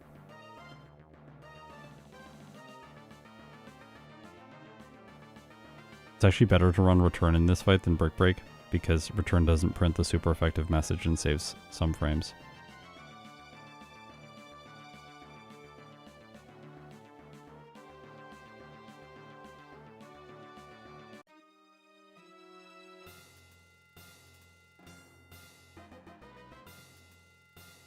I want, to be fair, I want a goose Pokemon. I want that goose Pokemon, but I want the goose Pokemon. I want the goose Pokemon in Gen 5. Because then they would give me a serious goose Pokemon design. If we get a goose Pokemon now, it's not going to be serious. It's going to look goofy. I know it. I know what Game Freak does these days. They're like, how could we take this cool concept and turn it into a silly design? A Dragon Grass Executor? Oh yeah, that sounds great. Oh yeah. Well, let's just give it a really long neck so that we can never put this Pokemon in any art ever again. Oh my gosh. We just barely pulled through there.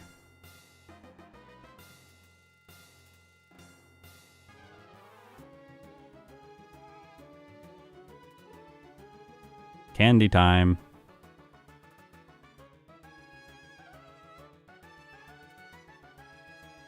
$68.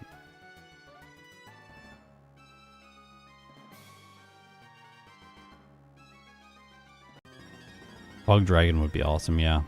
Or Bug Legendary. People in the Discord ask about the sound. Yeah, I'm sorry. Yeah, I need to get a version of it in the what's it called? In the Dropbox with all the software so that people can just grab it. Or maybe integrate it into the overlay or something.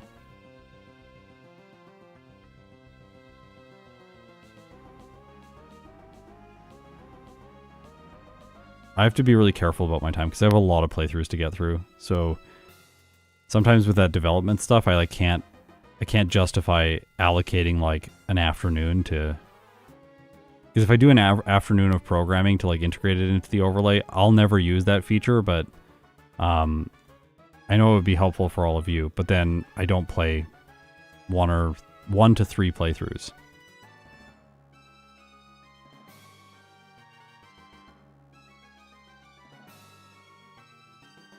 Alright, are we going to do under 120 here? I think we are, but this has been a lot slower than I was expecting for a first run.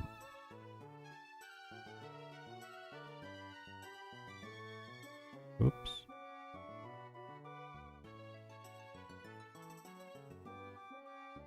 Oh, I didn't get Brick Break. I do need Brick Break.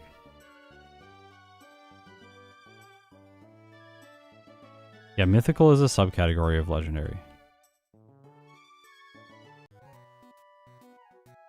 It is correct to say that the Pokemon is mythical, but it is also correct to say that the Pokemon is legendary. Like saying the Pokemon is a Pokemon, and it's an Ultra Beast. Ultra Beast is subcategory of Pokemon.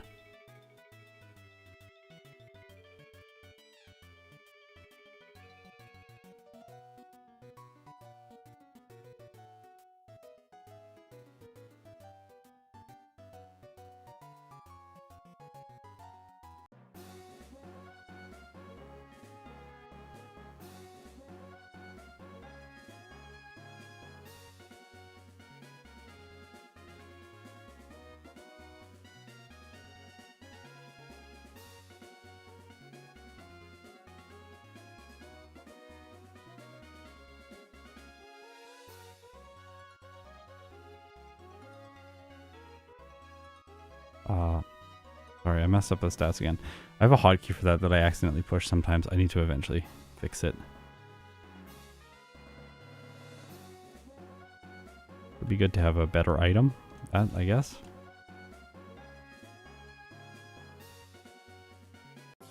Alright, don't ruin us, Skarmory.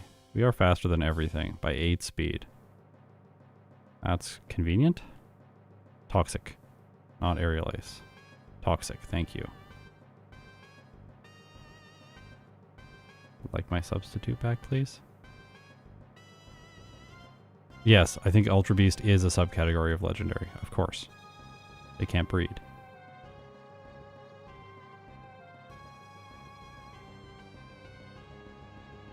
But Ultra Beast is not a mythical.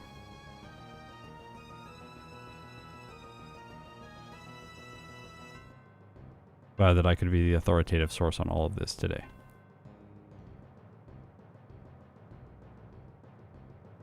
Oh, this damage range is really bad. Really bad. Not ideal. No, I don't want leftovers. Leftovers waste time.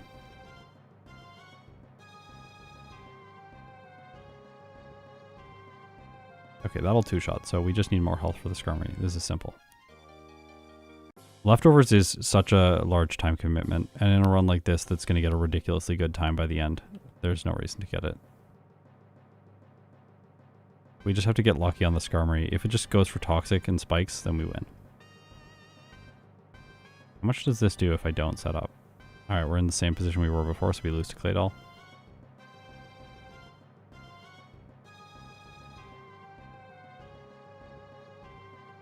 No, we don't need Attract. Definitely not Attract.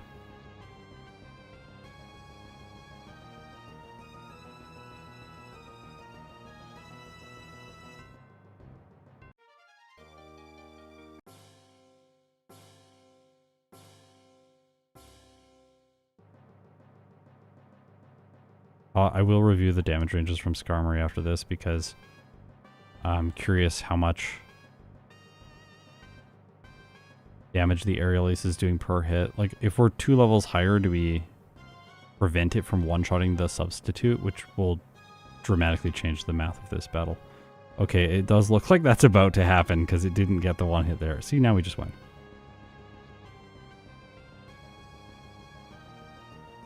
Yeah, Arcanine's a legendary Pokemon, but legendary in, like, the Pokemon category, not the classification.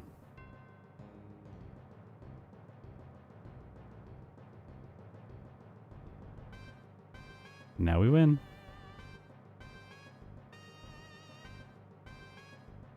Ta-da! No, you want Brick Break instead of, in case the Claydol sets up Reflect. I guess we could keep Return and one-shot the Claydol, and then Brick Break everything else. Or I don't think we want to return Skarmory.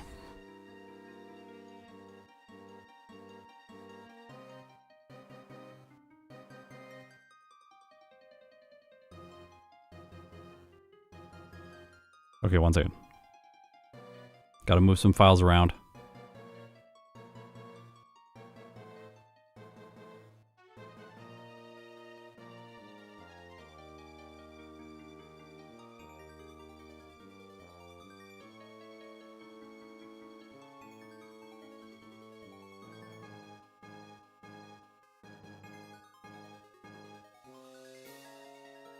Yeah, I think return might 2-hit KO. Yeah, hidden power ground is useful for Metagross. Yeah, you're suggesting we run hidden power ground and return. Are we getting the nose pass run this year? No comment. Alright, let's look at the Rooter and see what we can do. So we'll test damage ranges here for return. Does it just do it if I press enter? No, it doesn't. Hello? Oh. Oh, interesting. Is there a bug? I think there might be a bug.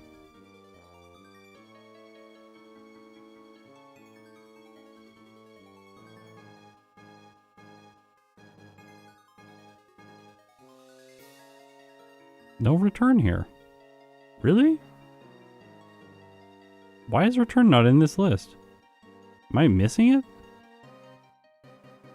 No, it's not here.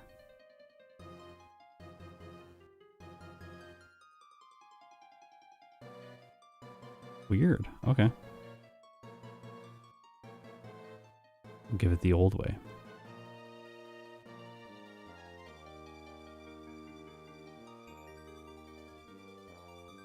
Okay, so we're going to set up Swords Dance 3 times. 2-hit. Return 3 shots to the Skarmory, 41.3% chance. So return is not as good. Aggron, Brick Break, return, but we can Brick Break. That's a 61.9.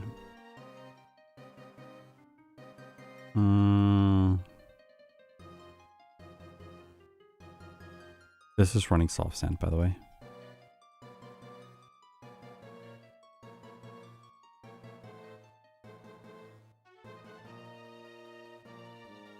I realized 24 to 29%.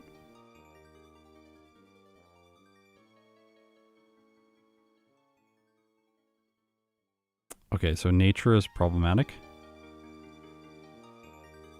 If we change our nature and we like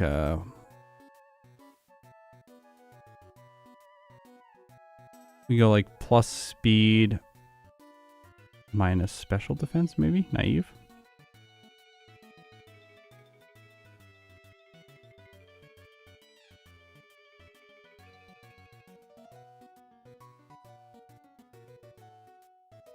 $22 to 27% at 68. That's a lot better.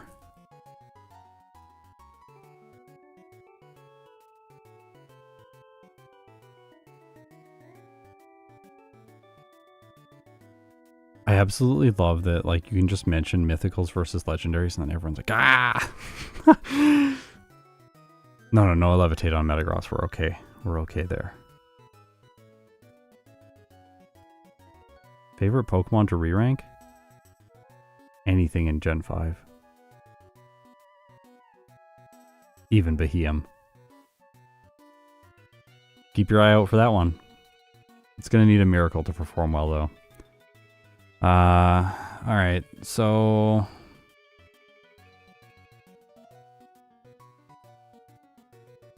I don't know, I really like brick breaking the Claydol. I'm not gonna lie, I just like getting rid of the screens and not having to deal with screens, because if it sets up Reflect, it's just everything gets so sad.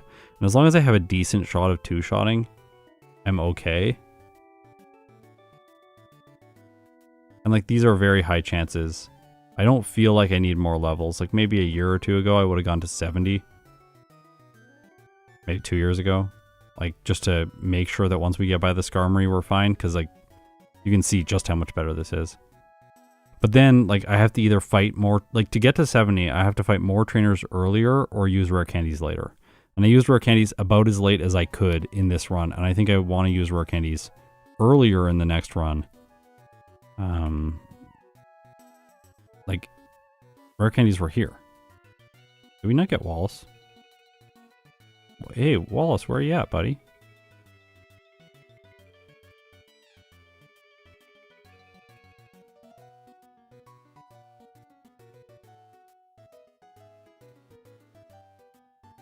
Or Wallace got forgotten. Okay, let's go to Tate and Liza. Oh, yeah, I improved this software a lot, so there's a lot of things that we can do in it now that you maybe won't have seen before. Like, I used how many candies before, Tate and Liza? No, that's 1. Sorry. Clicked the wrong button. 4. Could change this to 13. That'll get us 59 here. 63 here and 64 here. Brick break 2 shots. But aerial ace is back to the damage range it was before, even though I swapped my nature to naive. We'll check the naive stuff on Wattson in just a second. Steven, 1 hit, 1 hit. If I keep return, 1 hit, 1 hit, 2 hit Armaldo.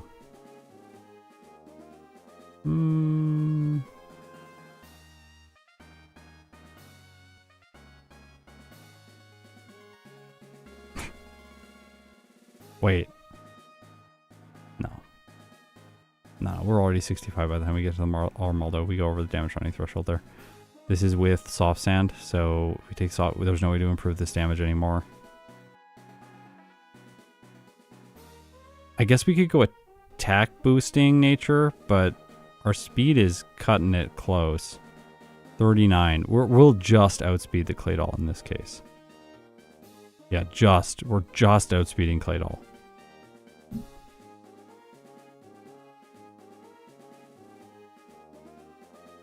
Oh, Crawdaunt. Here. I'm like wondering if we keep 3 attacking moves, if there's a way to get by the Skarmory like that. Like, Spike's turn 1. No, there's not really a way.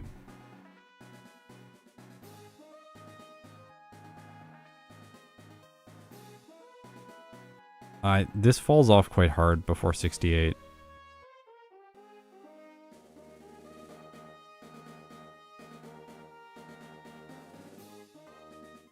$68 really improves Brick Break. Look, without it, 14%. With it, 61. 62. That's the difference of 3 levels.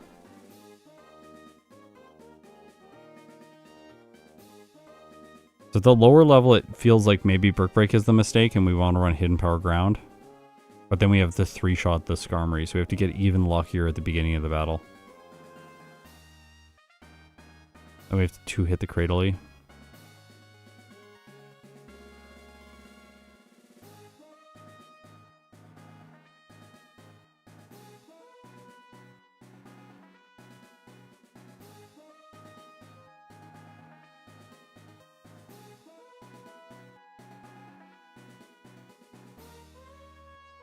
Brave Crawdaunt? No. No. No, definitely not Brave Crawdaunt. Definitely not Brave Crawdaunt. Let's examine Wattson and then we can make better choices. So this time I was 32 and I had a ton of blackouts. All being 1-hit, 1-hit, 2-hit, 2-hit.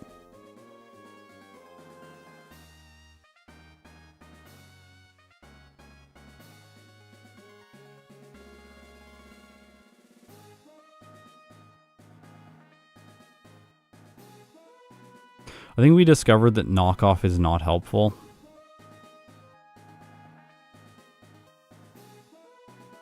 It really feels like levels is what is needed here. Like, we could boost and do Rash. I'll show it to you. This is Rash. It doesn't change anything.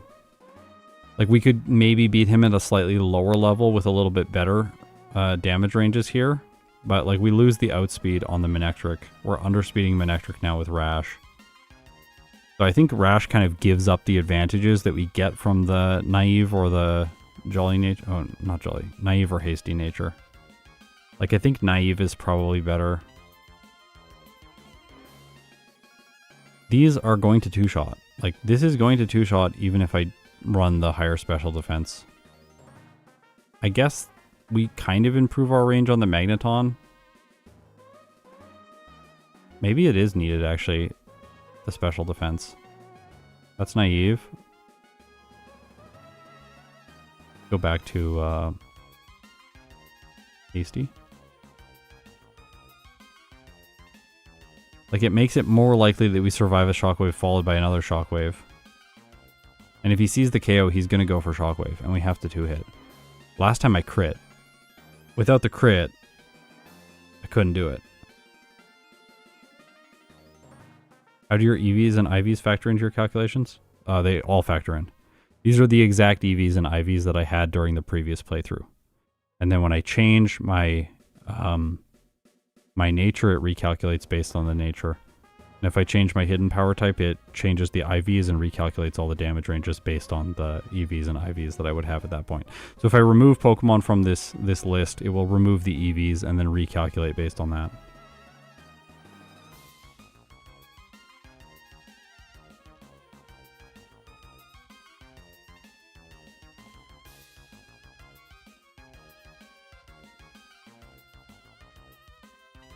I don't know what Steven's Skarmory has as an ability. I don't think this software shows me. We can go on the replay file and find out.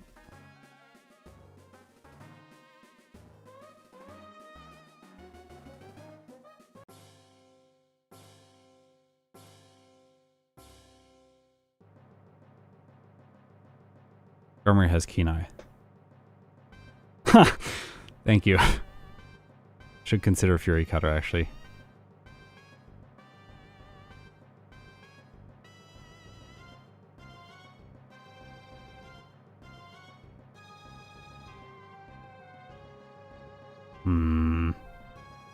This is a tricky one. Like, I feel like 68 or 70 is what it's telling me to do.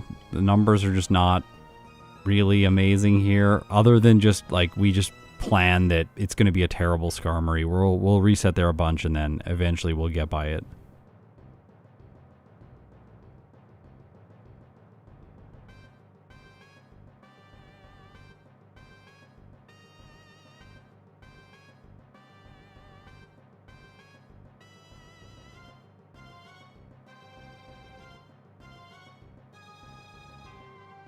Like, yeah, we could guillotine.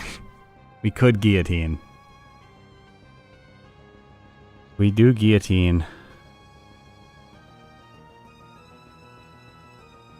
Oh, we two-shot the Cradily then, but then the Cradily breaks our substitute. It could go for Confuse Ray or Ingrain.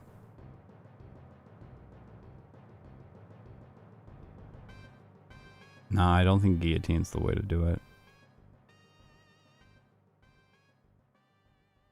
What did he send in second?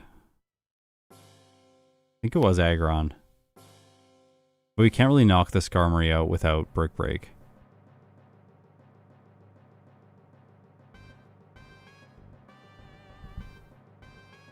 Guillotine won't actually work because the Skarmory's a higher level. They changed it from generate. Thanks for saying the speed economy.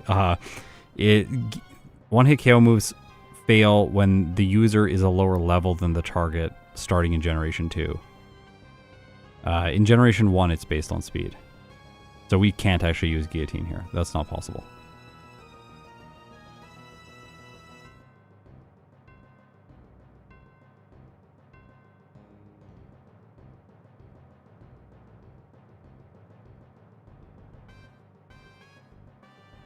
No, it does have a defense boosting move. It has Harden. Oh my gosh. That might be it.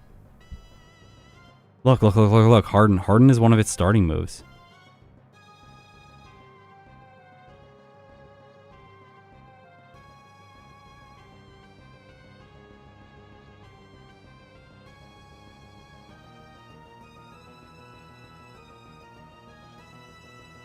Wait a second. I think this is the solution. That's so funny. Harden is usually not a good move. Can we get Harden on here? Does it have the... I forget. No, I didn't give it that. Only shows damage ranges. Okay. I gotta fix this bug. It's so annoying. Move Harden. Learn. Over. Return. I think we give up Substitute if we run Harden. I think we're going to go down to one move. We're going to do Rest, Swords Dance, Harden. And then Brick Break.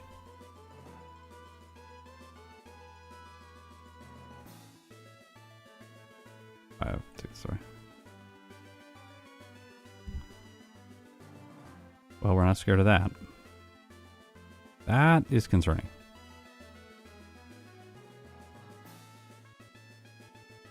One hit. One hit.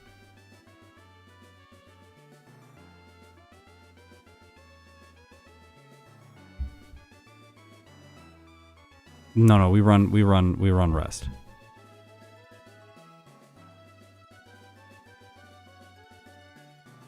Yeah, we have to run rest for this for sure.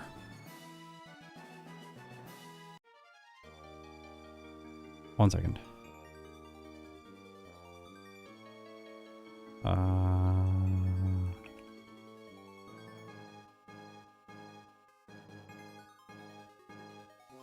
Let's see.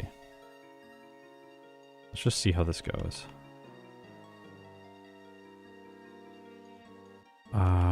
The soft sand is definitely not necessary.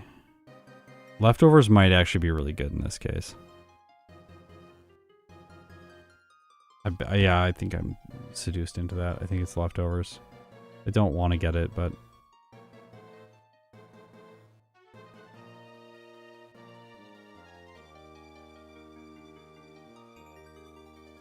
let's try it. Yeah, this does feel like a classic Scott set. I agree. Wait, I didn't put Harden. Wait, where do I put Harden? Oh, wait, in the place of substitute. I don't know why I thought substitute. I just think, like, you need substitute. It's the best move. No, it's not. This is the better shot. Yeah, you don't need leftovers, to be honest, but, like, what else do you run? I guess you could run Petraberry.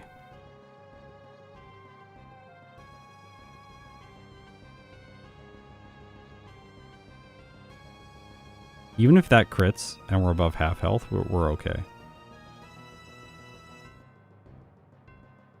Could also run Chestoberry.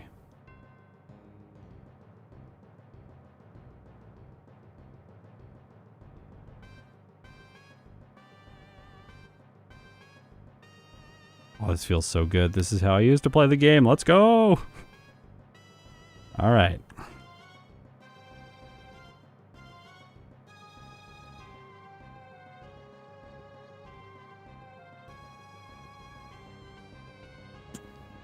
That's kind of annoying. That's really annoying.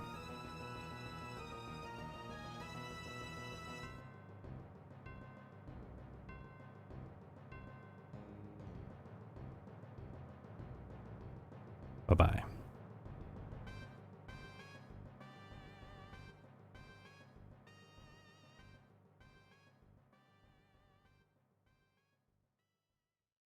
A double crit happening is quite unlikely. If it double crits, fine. We lose.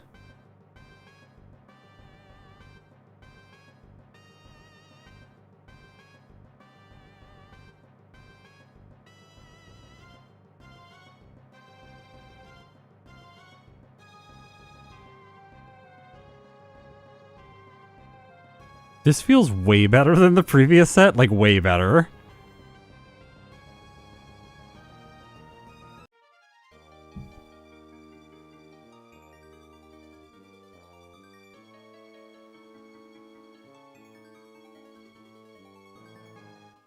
There is another way.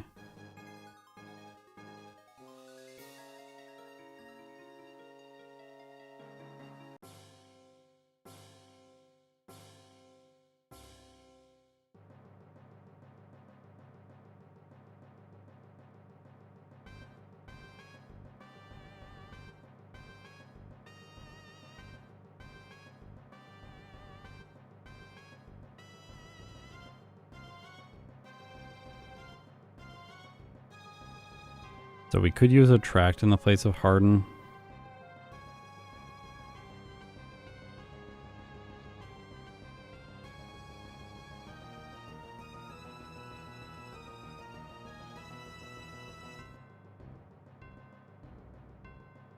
The answer is always the generic set. It's always the generic set. This is so much faster than running Rest. Did you see how much faster that was than running Rest and running Harden? We just mess the Skarmory up with Attract. And then once we mess the Skarmory up with Attract, the rest of the fight's simple.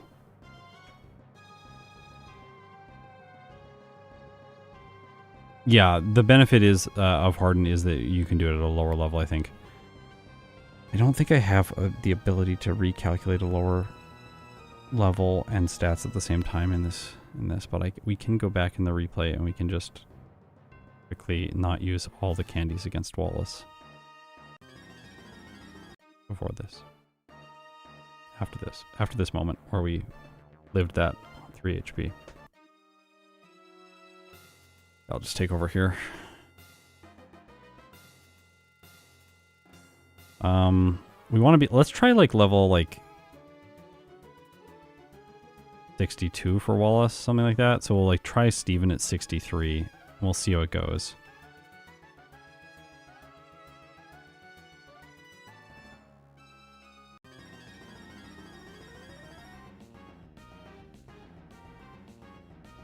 Yeah, if you think Attract is getting boring, like, I guess. You're entitled to feel that way.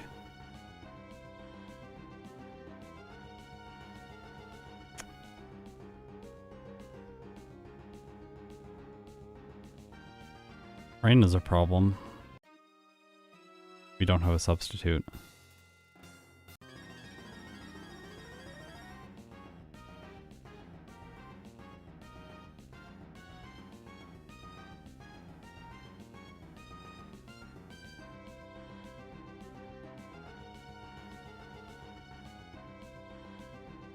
How much does the Giga Drain do?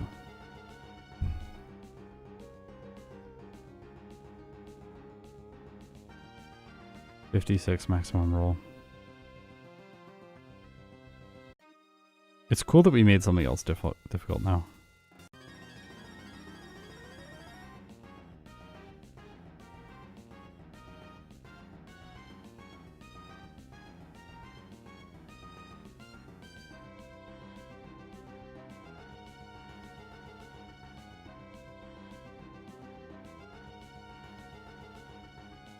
I think that is where the logic ends up, though.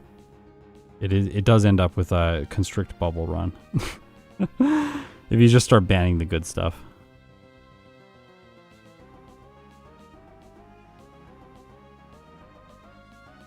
This is fine. Just one Swords Dance. If he Rain Dances, you have enough health to survive. If he doesn't, you just sweep. Because the damage ranges here are good enough. Yeah, I one-hit everything on Wallace's team with one Swords Dance. Even at this level, so that's fine. Why don't you Aerial Ace the Ludicolo? I don't want as much text. It's a one-hit with return.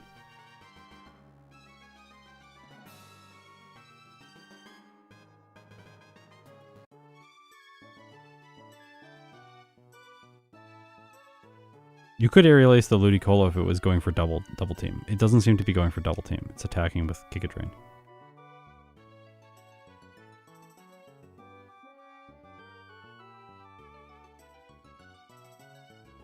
Oh, sorry.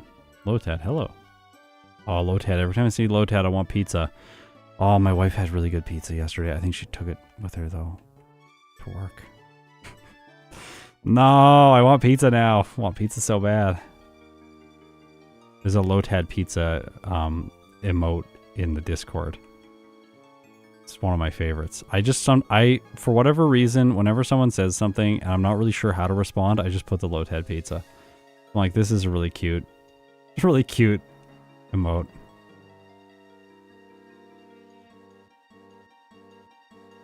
There, oh yeah, it's here too. It's here on YouTube. Yeah, that's why you want to be a member. Get the Lotad pizza. Be financially responsible, of course. Let's just try this one, and then we can switch to it later. They're all typed in already. I'll try this set first, this level, see if it works, and if it doesn't work, we'll reevaluate.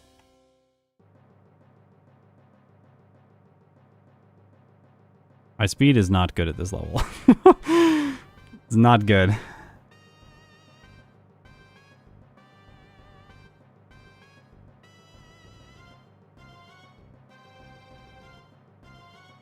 I should have the leftovers. If you're playing like attract and like stally stuff, or rest, I think leftovers is good to have. The Cladle is going to attack, I think.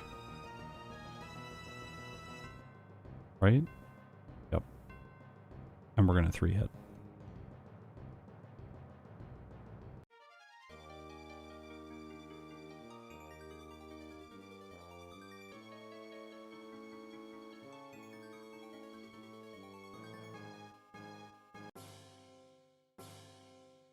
I think Ludicolo would have pineapple on its pizza. It's that messed up.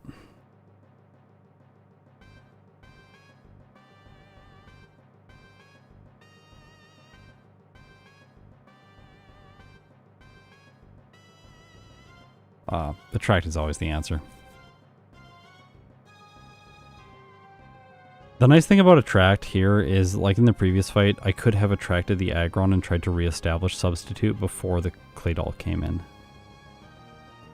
And the Cladle is seeing my typing and going, oh, special attacks. No. So it's setting up light screen doing nothing. I guess this is annoying. Maybe we PP max the Brick Break to get around this. Because this is very, very frustrating. It's actually going to hit us for damage here. Well. Yeah, okay. How much does this do? Too much. How much does Earthquake do from Metagross? Not on those ranges. Earthquake from Metagross without Harden. Gonna do much more than half. Alright, let's try the Harden strategy here. Someone did say just Harden substitute instead of Harden rest, so why not? Let's try it out at the lower level. Maybe it'll even work at the lower level if we run leftovers and we're just really careful. This is risking, though, every time the substitute is broken, we risk the Skarmory toxicking, and then we just reset if toxic. This one, like, I don't really want to run Harden without leftovers. So you kind of want to do this one when you know that you have the outspeed on the Skarmory, which is at what level? 135. That outspeed the Skarmory 63? It's like one level higher. Enough?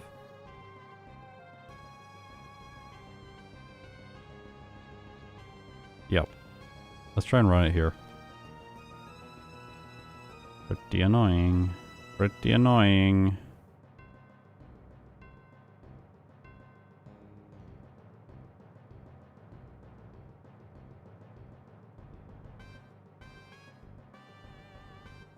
This is also very slow. Much slower than the attract strategy. Although we do block, like the Harden substitute strategy, as you're seeing here, is blocking against the critical hits that we were talking about last time. It still gets us if it crits twice in a row right now if our health is too low, but once our health gets higher, then that isn't the case.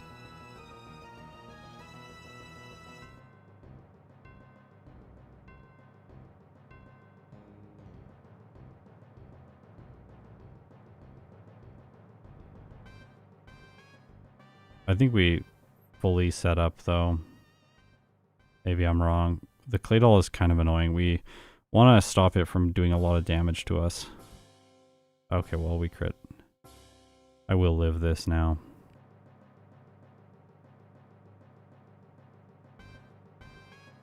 This is pretty good. Oh, no! Not the confusion! This is not the way my crustacean loses. Oh no, I think it is actually. I think we're gonna die. Get confusion off a water pulse. The lower damage output's real frustrating. We're fine. Okay. 63 speed boosting nature, one more speed than the Skarmory. There is a way to do this at a lower level again. We could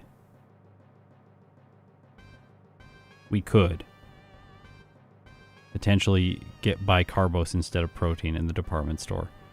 And if we buy Carbos instead of Protein, we might get the outspeed at like 61 or 60. But I actually think even if we use every candy in front of Tate and Liza, we will be faster. Like, we'll still be this level. It's going to be hard to get Crawdaunt under this level. That was nice. Well, now I'm in an amazing position. Full health, substitute, +6/+6. Like, this is just the dream. I don't think we lose from here. I don't think it's possible. It would be so nice to get a 2-shot on this. I guess when he uses the full restore, we can always substitute again, or we can just fish for crits like that. Or try and break... Yeah, I actually like the idea here of just constantly attacking and making him use his full restores, because then he doesn't use them on the Armaldo, which can confuse us with Water Pulse. And it is going to go for Water Pulse because our defense is high. At least that's my assumption. Let's see. No, Ancient Power. Okay.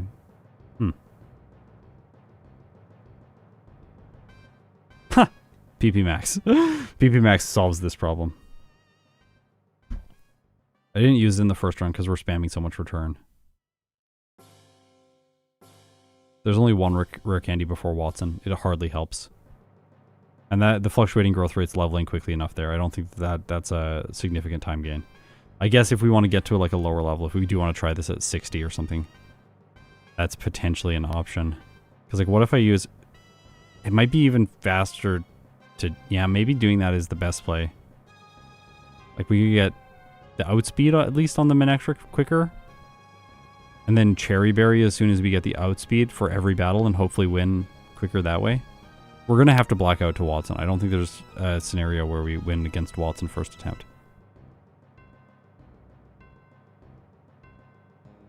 Yeah, like 13 candies before Tate and Liza gives us 64 for Steven. So we would get 63.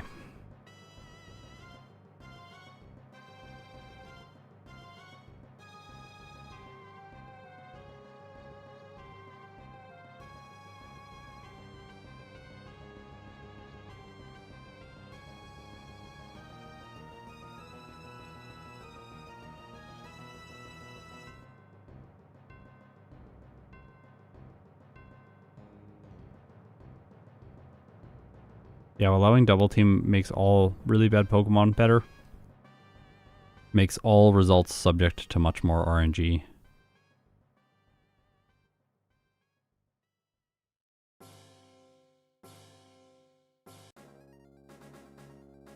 think with a bit of luck, Wattson. Yeah, if we get like a crit on the Manectric or something at a lower level, we will be good. Speed drop on Manectric. Crit on Magneton. Okay, I think we have to go speed. I think we have to go speed up nature. I think that there are different viable strategies for Steven. I think at the higher level, attract is better. I think at the lower level, harden is better. Right now, this is how it feels to me. I think I personally like this strat without rest. Rest is another step. Then we have to also teach it. We have to pick it up, teach it. That's more stuff to do. We already have Swords Dance and Substitute. And wait, we had just like completely cut Hidden Power out of this run by doing this.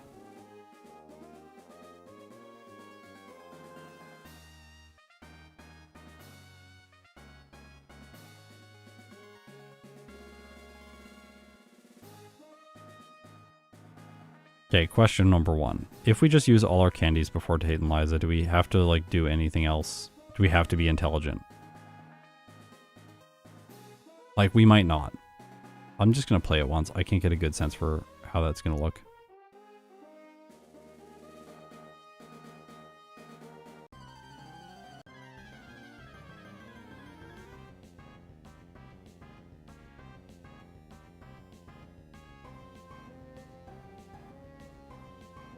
We can run Mystic Water here, and then 13 candies.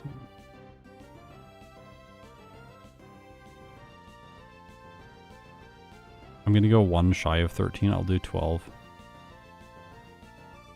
To stimulate extra candy. Yeah, 58. I'll do that. Just to simulate extra candy before Wattson. And then we'll run Mystic Water. And just see how this goes.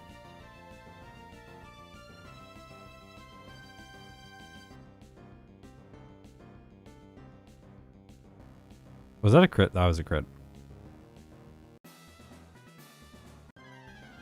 The damage from Surf is divided between both of the targets. But yeah, it should survive like that. Exactly. But the Xatu will not get a Hyper Potion, and the Claydol will. So the Claydol won't attack, and I'll knock the Xatu out. Then they'll send in Soul Rock. They'll heal. Surf will bring both of these to... Okay, well, we one-shot the Soul Rock, so that's cool.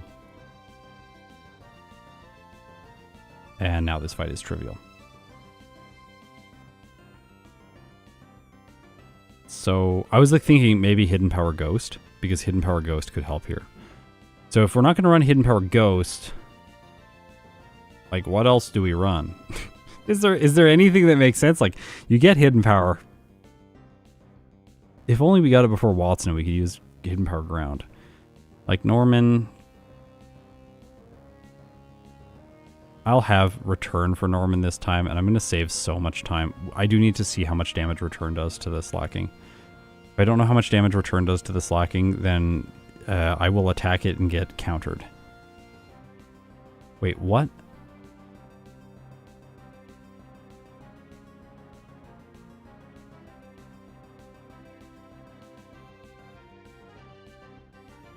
I don't believe my eyes. I don't believe them. Crawdaunt really likes physical attacks. Oh my gosh.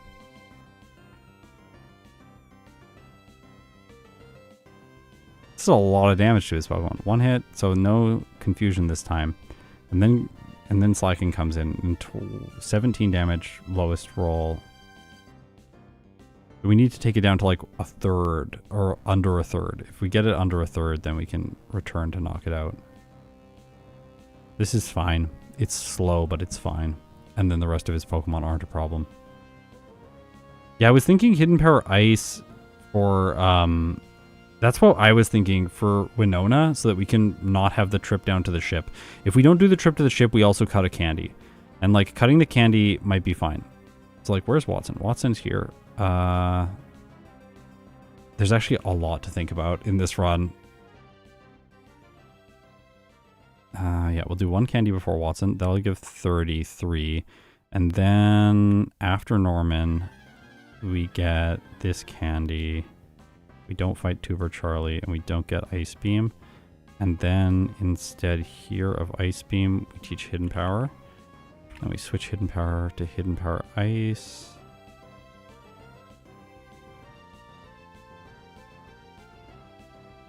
What is Hidden Power Ice in this game? Stevie's. 30 speed. Everything else perfect. Hidden Power Ice now. Okay, this is Hidden Power Ice. Does it one hit profile? Well, Return does anyway, so we don't need Hidden Power Ice. Is that the insight here? Is just we don't need Hidden Power Ice? Well, it's helpful on the Altaria and the Tropius, I guess. We could honestly just get it in Fort Tree City and teach it for this one battle and one-shot Tropius and Altaria with it and then get rid of it. Or we will just be fine with Return. We don't really need it.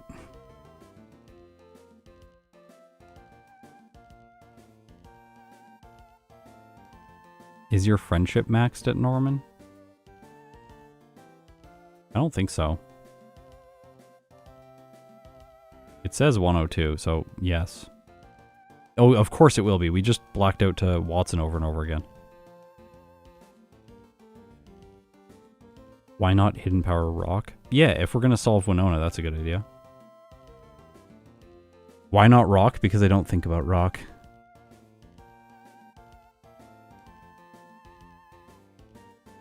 Special defense, and speed. Where is my window? Defense and Rock. Like, all right. Rock is worse against the Tropius and the Altaria. Rock is actually objectively worse.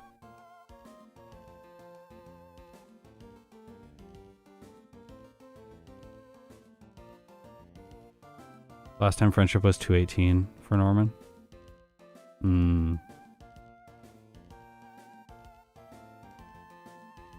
The router is supposed to record it, but maybe it isn't recording it.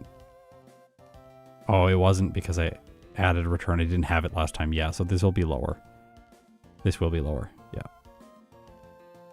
What about bug? No.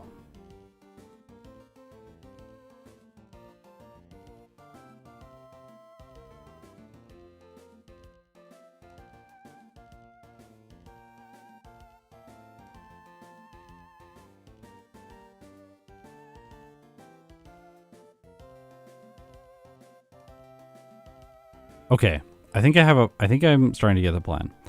The early game is incredibly easy. We just black out to Roxanne using bubble as soon as we get there after defeating the trainers that we would expect to defeat in the early game. Then we skip Brawly. We fight the rival. This is fine because we have Vice Grip. We're going to get maximum cherry berries. Then we black out to Wattson over and over again. Although we do want to, I think we start cherry berries at Wattson once we get the outspeed on the Manectric. And there might be, so like up here when I was fighting them initially, I don't have damage ranges for like these individual events like this, so we'd have to move this up. I'll just move it up now to demonstrate, but like earlier on, I'm not getting one hits on the Voltorb before like 28 or whatever. It's like early, like 29. Yeah, see, this is not a one hit. It's like there might be an argument to go and candy to get 30 so that the experience seems as fast as possible at this moment, or train on some other trainers that have okay experience. Crawdaunt can't Macho Brace this and still outspeed. It's not fast enough, so it's like that's a way to get a lot faster, a lot quicker. We just need the outspeed on the Skarmory in the end. Is there any worry about Drake? I don't think so. Like he might get a win, but I forget how much I set up against Drake. But like that's full setup. I one-shot everything.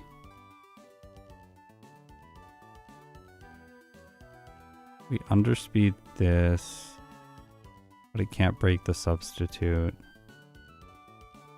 One hit, one hit, one hit. I think Drake should be fine. Yeah, +4 is enough. Is +1 enough? Yeah, no. Almost.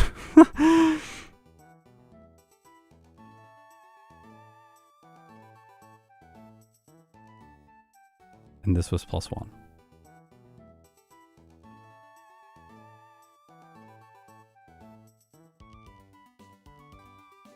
EB is +4. Sorry, 1 Swords Dance. Well,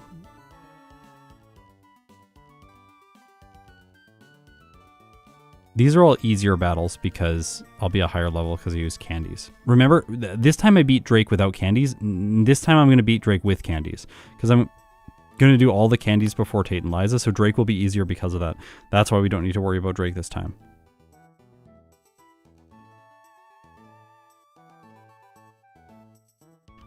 I think two Swords Dance on Phoebe, Glacia, and Drake just for absolute safety, and then 1 on Wallace and Sydney, so it's a sandwich.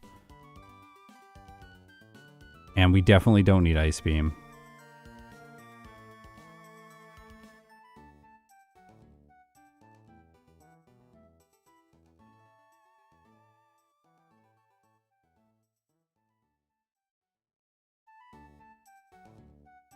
I think the one thing that I am still curious about in this is what is the best way to play Wattson. I don't think I fully understand the best possible way to play Wattson yet. Because here we have 29, 64%. 28, 53%, and then that at 30. This converts the damage ranges to be really favorable, with the exception of the underspeed on the Manectric. But we could speed drop the Manectric with Bubble Beam and then 2-shot.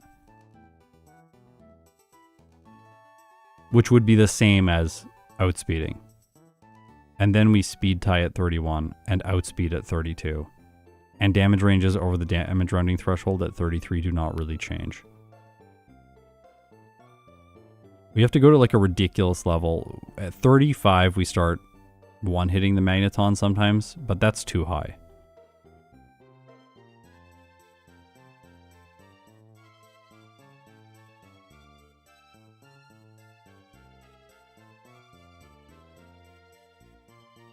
I think once you outspeed, we reset for the last Cherry Berry and force the win. Yes, this is probably correct. I think that, yeah. I think we train to 31. Yeah, speed drop is 10% on Bubble Beam in this generation. 33 in Gen 1. I think, I'm going to ignore that, Rodrigo. See. I think, wait. Is Fury Cutter before Wattson? Like, maybe. Fury Cutter? Fury Cutter Tutor. Where is it? I don't know where it is. Derby has these tutors somewhere. Verdant Turf Town. The Pokemon Center.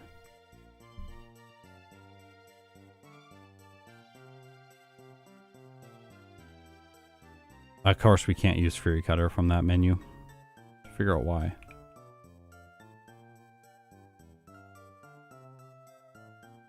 Oh, it's a tutor.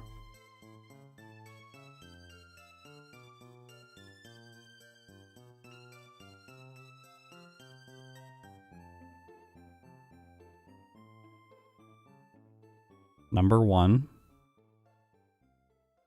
Number 2. Number 2 will knock out. I'm going to test this. I don't trust these damage rangers. Maybe they're wrong. Sometimes they start with 1 already. 2. 3. 1 hits. 4. Oh, this is the way. Let's test it.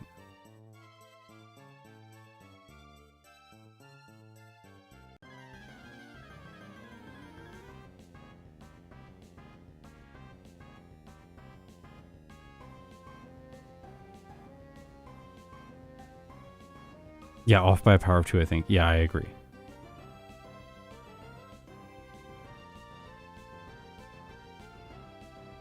Okay.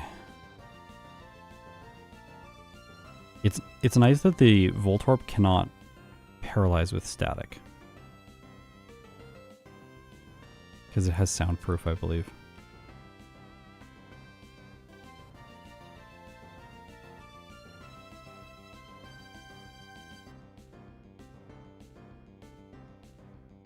Oops, I overwrote the wrong move. What was that?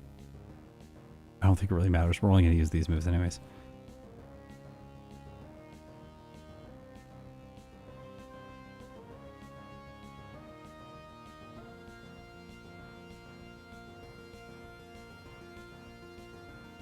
No, outspeeding is pretty important with this strategy because now that we're a lower level, he's just going to KO us with Shockwave there after we take damage from the Voltorb.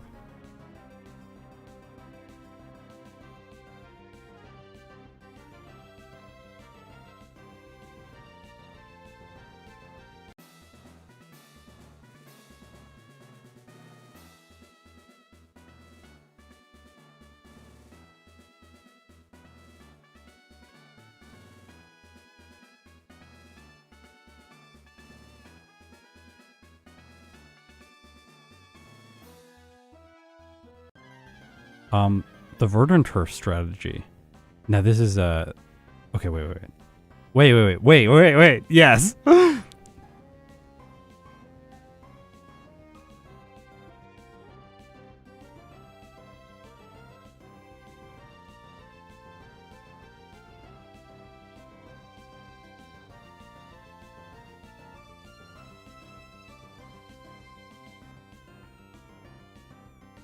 Oh. Oh, sorry.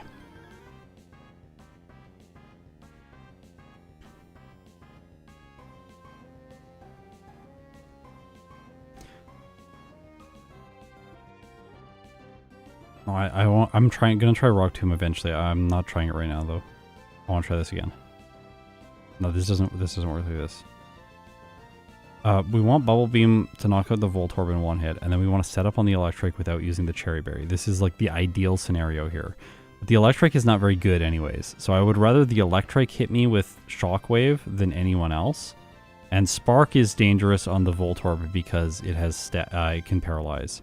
Then it gets us to +4. Well, if we miss on the Manectric, we just lose.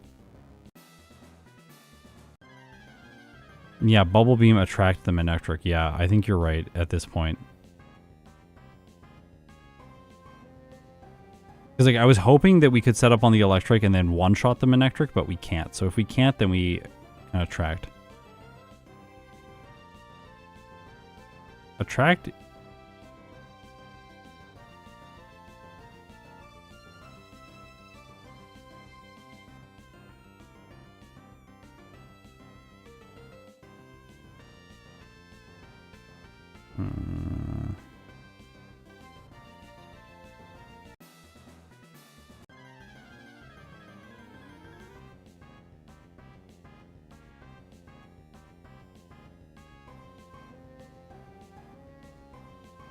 no, it can't at this level because we don't do enough damage. It heals with the Citrus Berry. The Citrus Berry is the problem that we're contending with.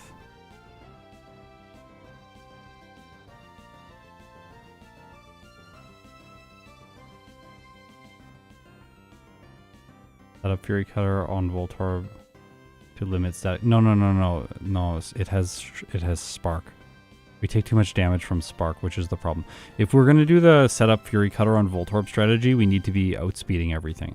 If we outspeed everything, the Fury Cutter strategy on Voltorb is actually quite good. We could potentially block out with the Attract Bubble Beam strategy, and then if we get to the outspeed, go and get Fury Cutter and then beat him with Fury Cutter, which is kind of a funny way to play it. I don't think I've ever played a fight like that, where I intentionally block out with one strat, hoping for the win, and then switch to a different strat once I get the conditions needed to, like, ripen it.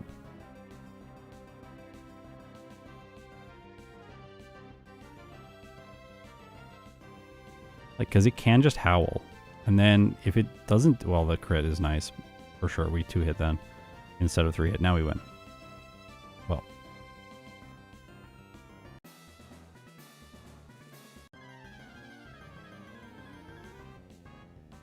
I think this is the best way to play this fight.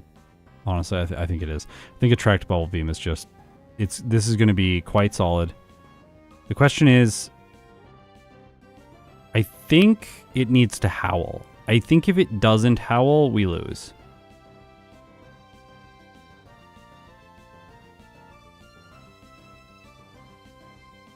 Yeah, it might be that Attract is just better, even if we just never go and get Fury Cutter. Maybe, I don't know. I'll show you. Let me show you. Yeah, if it howls here, I think we're okay. And it can also it can repeatedly howl like it is here, or it can Thunder Wave, in which case we have solid chance of winning.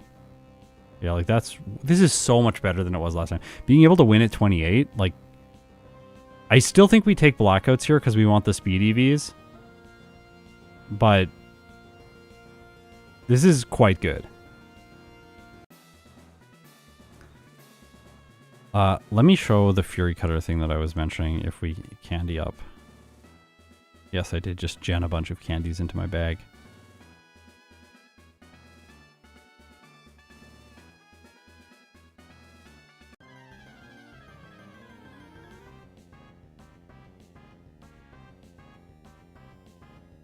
Oh, well, if it misses, we lose.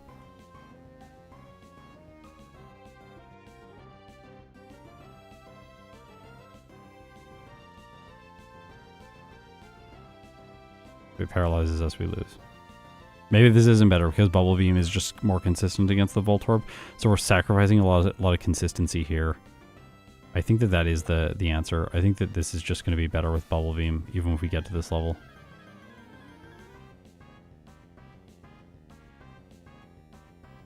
Like here now we outspeed, so now the Manectric has even less of a chance to do anything.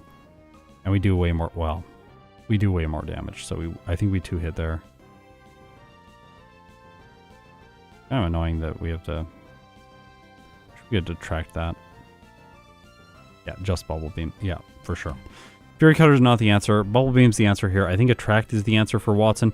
Attract can be the answer for Wattson in this case, because we do have an alternative strategy for Steven, because there is no secondary Attract TM in the game. So once we use it, it's gone. And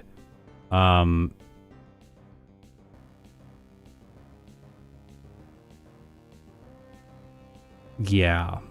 So then we beat Steven Stone with Swords Dance. Swords Dance substitute Harden Brick Break with leftovers at like 63 for the outspeed on Skarmory.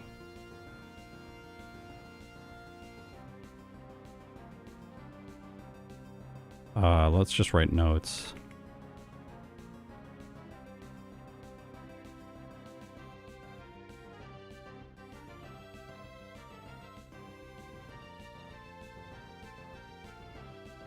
Bubble Blackout. Skip.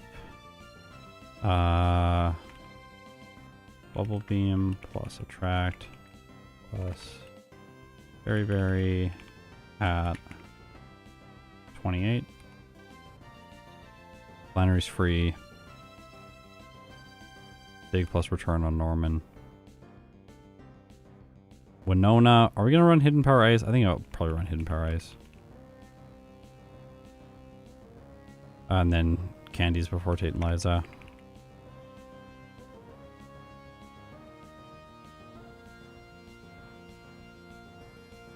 Then Surf just wins that.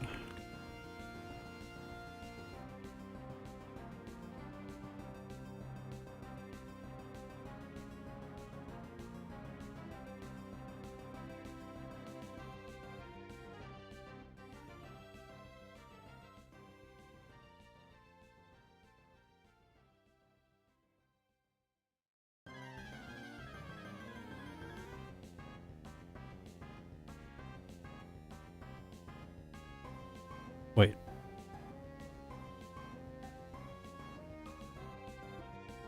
Yeah.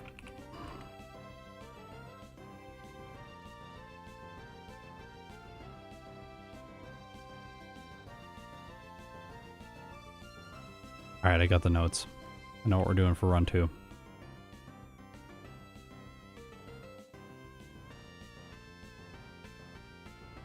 Can special defense make minus special defense make Lord go for Water Spout instead of Double Edge?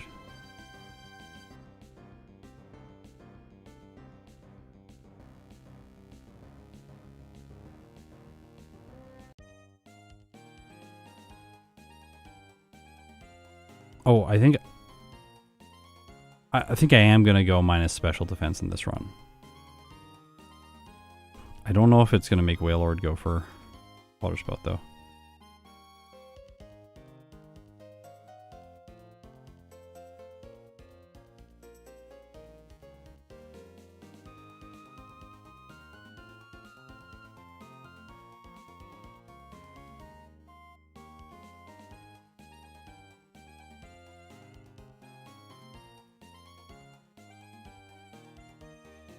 I don't know if that makes it go for Water Spout. We can check. Well, like, Water Spout was already doing more damage than Double Edge.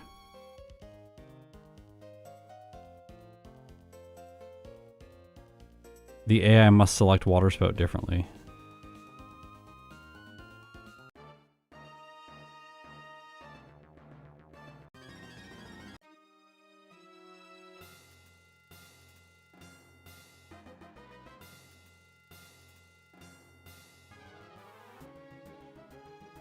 I thought it would be a bad idea for Wattson too, that's why I didn't run it in the first run.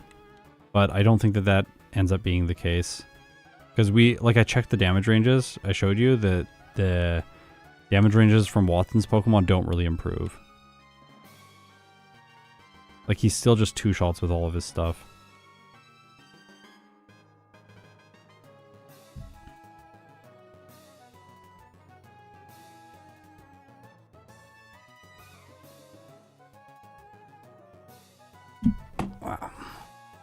Let's see.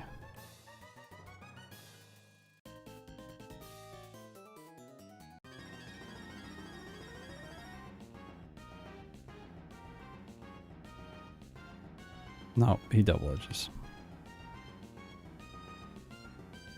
Wait, I don't think this is a big advantage.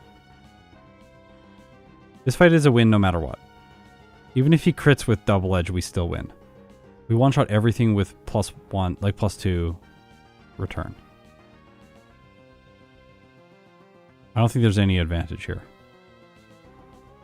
I think we just want higher... Yeah, hello, buddy. I think we just want higher defense for Steven Stone. I think that's it.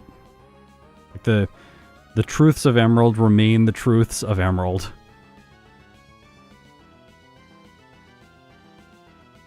The problem I was having before that was making it a hard fight is I was playing bad and trying to set up Substitute. The correct way to play is just one Swords Dance win. Maybe Aerial Ace, like you suggested, on the Ludicolo, just in case you think it's going to outspeed because the Wailord goes for Rain Dance. So, like, if Wailord Rain Dances turn 1, then Aerial Ace the Ludicolo, because it Swift Swims, and then it could double team and cause you to miss. And if you miss twice, then it gets to attack you with Giga Drain twice.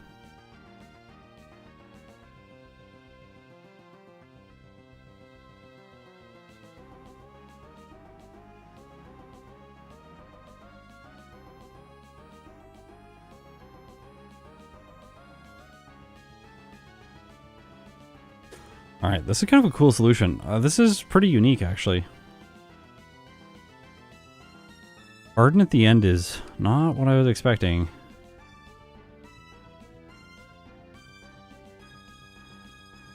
I showed the change if we don't have a minus defense nature already. It goes down to like, I think it was like 22 to 27% to break the substitute on turn 1, rather than 24. It's like 2% different on the minimum roll, which does mean that it'll be much more likely that it doesn't break the substitute at, with the neutral defense nature.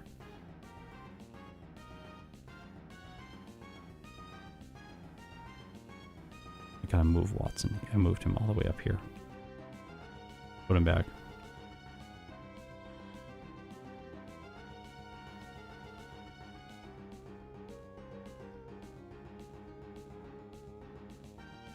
Hey, Mr. Thoughts. Hey, chat. How are you doing today? I'm doing well. I'm having a great time. This is a really fun run. Did we run Hidden Power? Yeah, we run Hidden Power Ice, I think.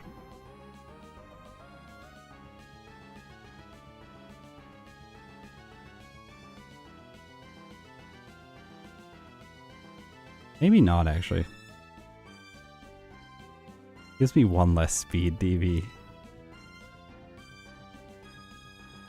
I think I might just run Hidden Power Dark. No, I can run a speed beneficial Hidden Power. I can do just one less defense. Yeah, that's better. Yeah. There are different DV spreads that give different hidden powers, so you can sometimes find one that's a better spread that will give you the 1 extra point to the stat that you want. I'm going to run Naive. I'm going to run Naive, Hidden Power Ice, female Crawdaunt.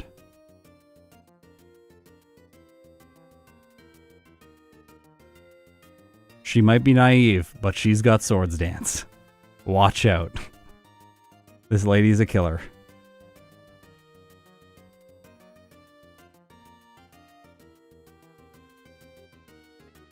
No. Rest was not the correct choice for Steven. The fight that I did with Rest was so slow. So slow. We can't be taking that long in fights if we want to get a really good time.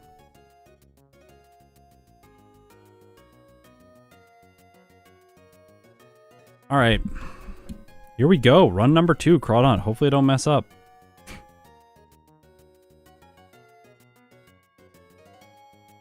Yeah, if Wailord goes for double edge, we just win, even if it crits. Yes, correct.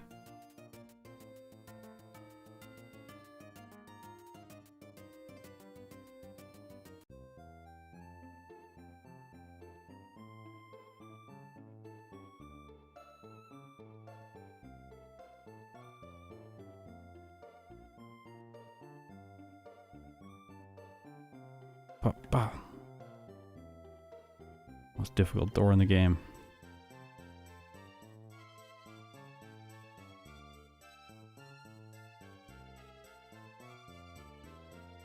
No. Yeah, 30 HP, sorry. Yes, you're correct.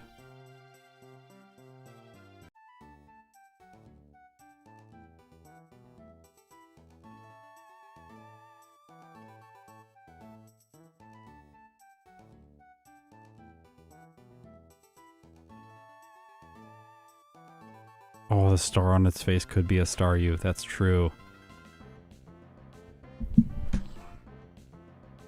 That's cute.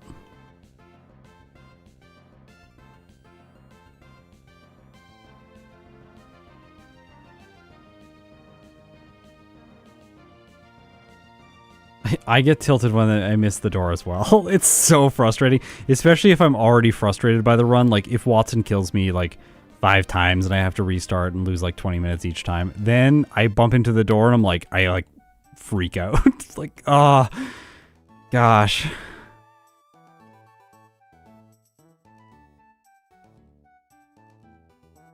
Oh, yeah, I talked a little bit about Gen 10 earlier in this stream.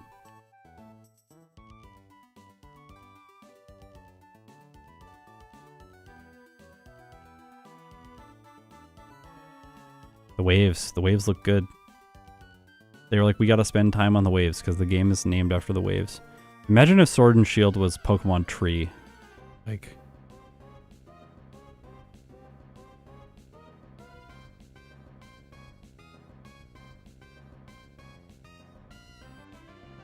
I don't know what the opposite of a tree is. There is no opposite.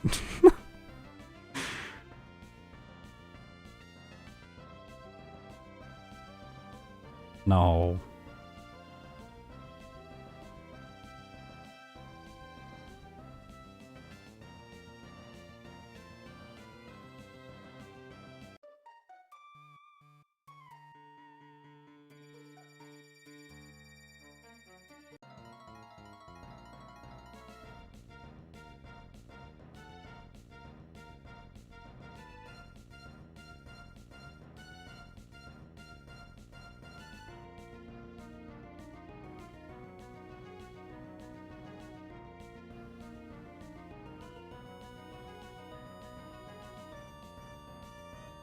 Pokemon Tree and Untree? Amazing.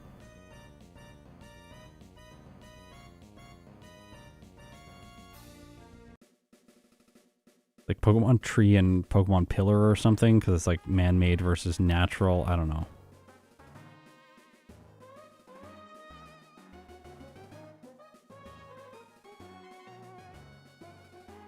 Oh, Stalactite, yeah, and Stalagmite.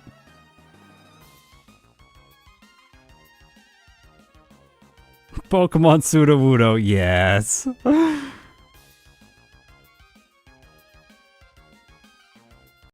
These only fight you one at a time, by the way, if you do not have a secondary Pokemon in your party. Yeah, Xanther, we're in the second run now.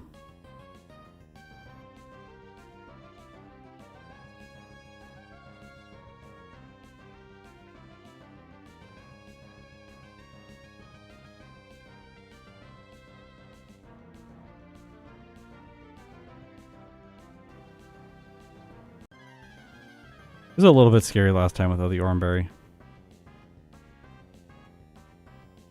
I think I can get through this with the Oranberry on my first attempt. Maybe I believe too much. Oh, I have higher defense this time too. That's nice. We're getting critical hits. Let's go. Goodbye, Nose Pass. Easy.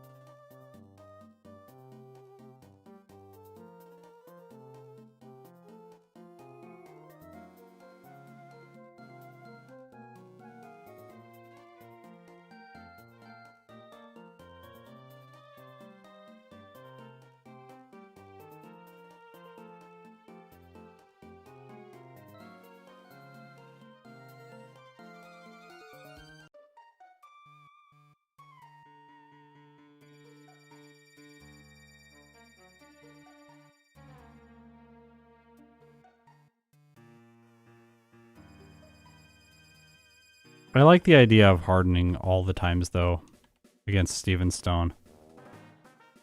Best to be hard against him. I have to remember my PP max.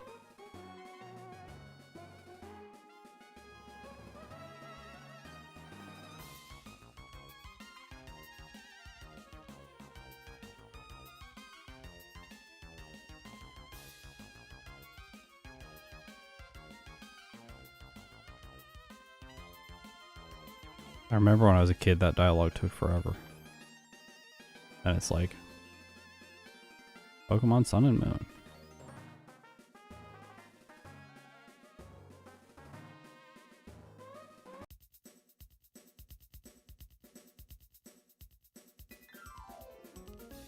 Didn't do this last time, and I really should have.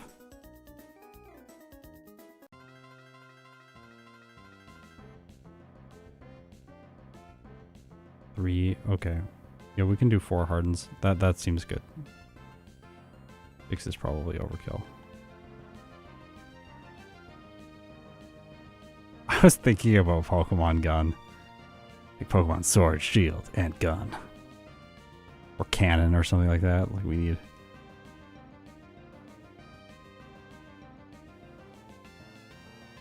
Crawdaunt feels so good in the early game.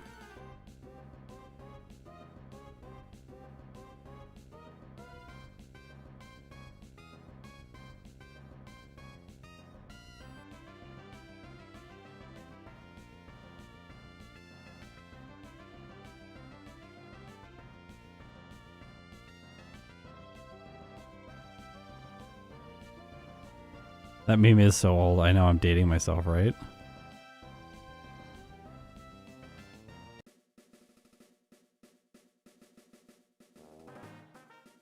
Back in my day, we had memes about Pokemon Gun.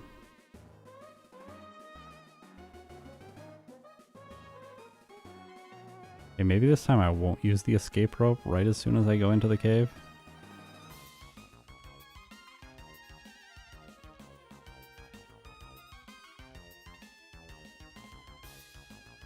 Successfully did not use the escape rope. I'll be proud. This is the quality of entertainment that I provide. Right. Dating yourself as the wife now. Actually, I'll save this for later.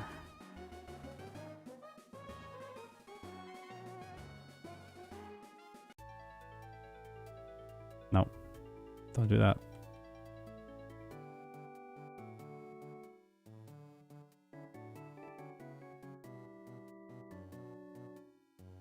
Okay, we do need this.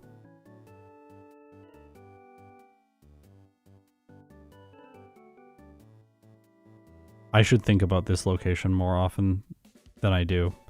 I just kind of fight the people here because I want the soda pop. I don't know if that's the right choice, though. It's probably better to skip this location sometimes.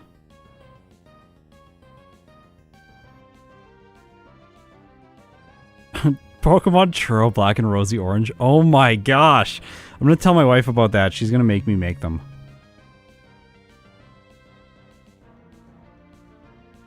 And then the third version is Pokemon Momo Pink.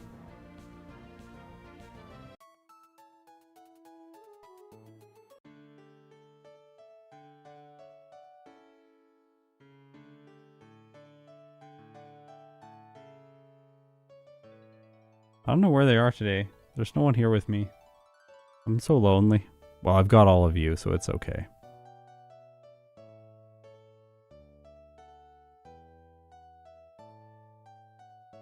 Yeah, I do need levels for Wattson. I think there are better trainers to fight than those people, though.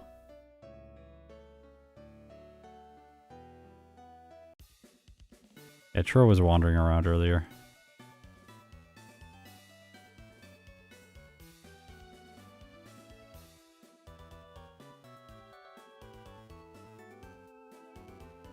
I'm going to do this without the cherry berries. It's so rare that these trainers cause resets. They're just annoying. Like, they don't have any damage dealing electric moves, so they just quick attack you all the time. And I bought the Paralyzed Cure items earlier so that I could specifically not use Cherry Berries in these battles. I want to just keep them for Wattson.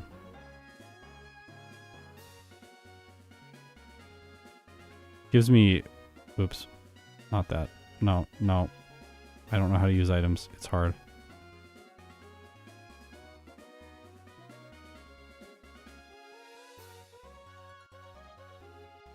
These Pokemon. It would be so nice if I could one-shot these. Yeah, let's go. That last one, that's how it was supposed to be the whole time.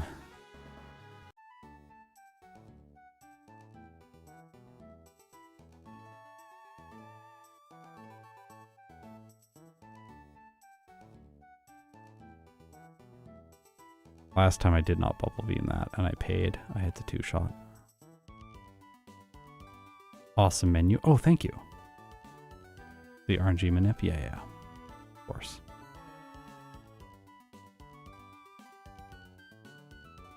Oh yeah, need those for my PP.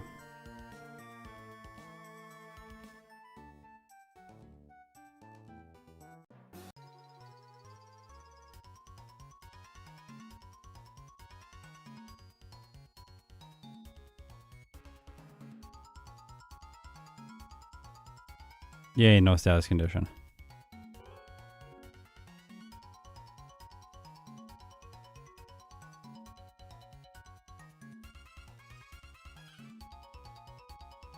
Come on, Robin. Don't ruin me.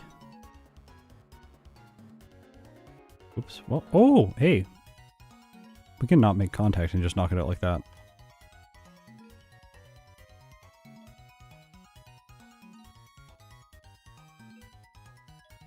Yeah, this thing must get a lot better when the physical special split occurs. The reassignment of damage categories. I feel like physical special split is such a bad name. It was split in Gen 2. Like the special stat was split in Gen 2, but there was always a physical special split. But damage category was reassigned. Sorry. Terms that don't make sense bother me.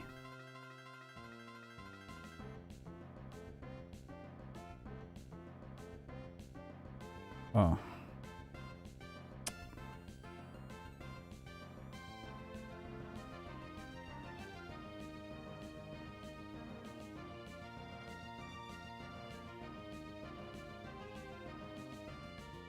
Well, got unlucky there.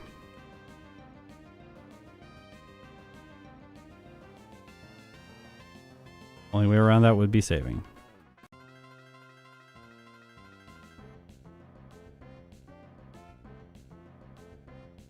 If it does it again, I'll restart. Yep, it's fine.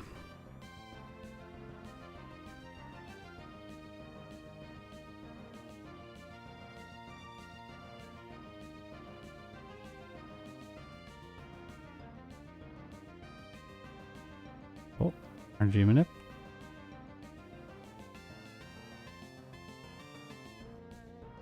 This guy gives pretty good experience.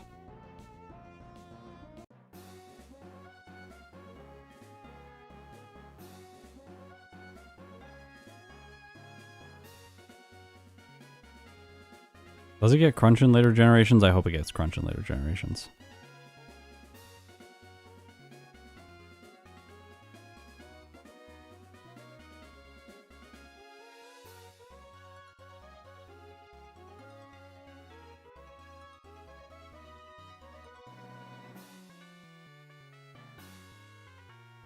No, don't want that bike. The nice thing is if you take the wrong bike, you can just continue spamming A. Gets crunch in Gen 3. Oh, fire red. Love that. Thanks, Game Freak.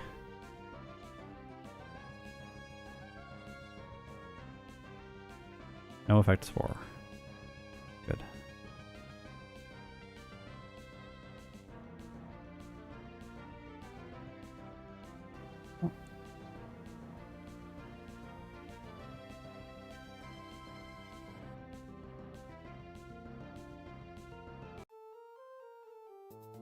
Have I arrived on time for a damage rounding explanation? It's always time for a damage rounding explanation.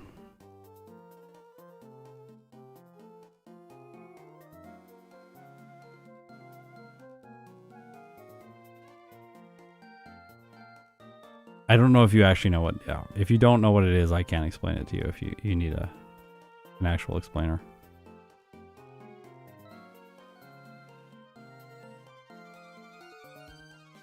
Also a term I started using that's not exactly accurate, and think about it from time to time. Miracle redo stream when? No, I'm not going to redo Smeargle on stream.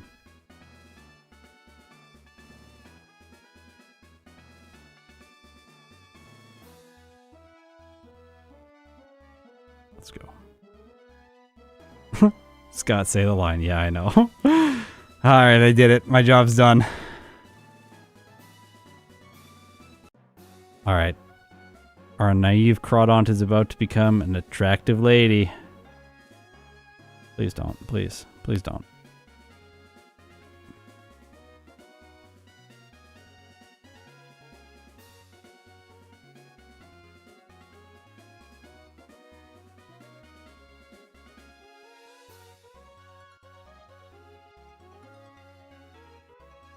I think when a Pokemon struggles against Wattson, you might as well clear this guy out for later. And just get the experience, even though he's not very good. For giving experience.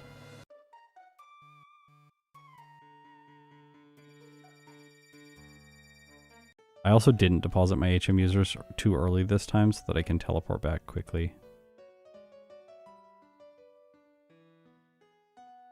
Deposit first, heal second, like I said last time. But I didn't do.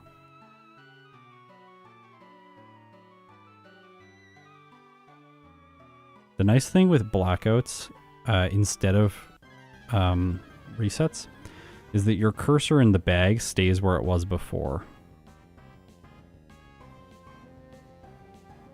I didn't teach Attract. That's cool.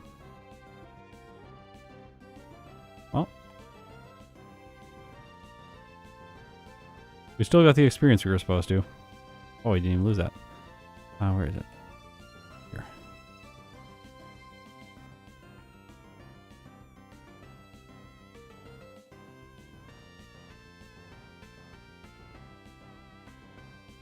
We were 121 last time.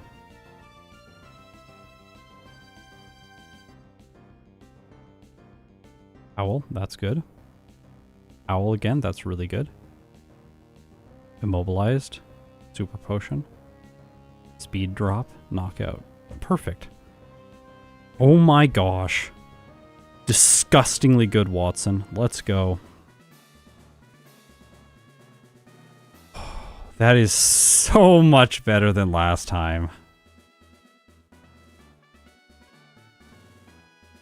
Oh.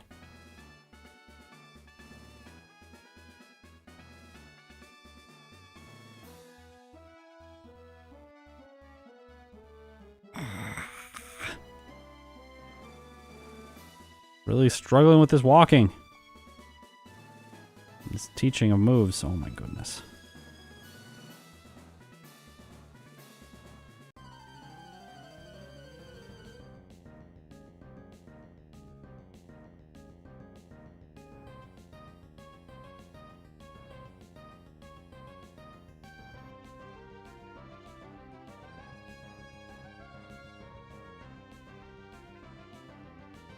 Yeah, Steven in 63, correct.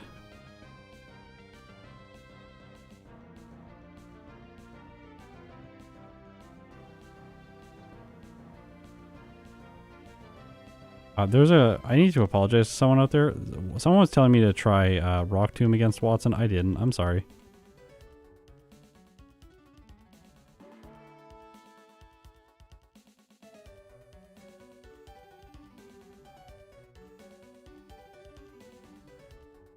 Oh, yeah, this could be a good strategy for Gyarados, you're right.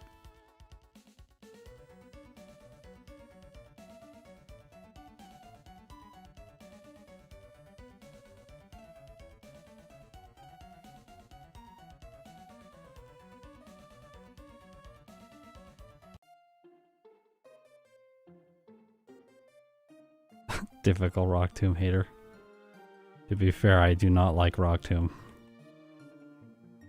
Definitely one of my least favorite moves.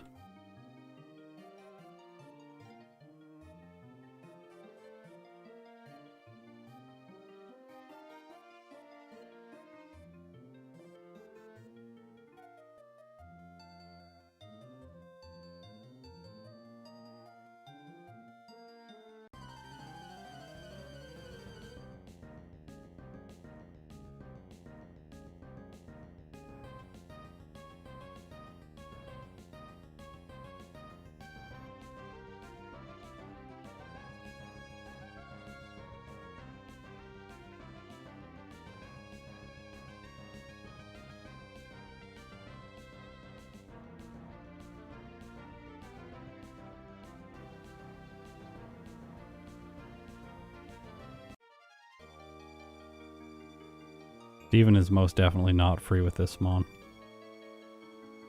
Every time you say something like that, it is not correct.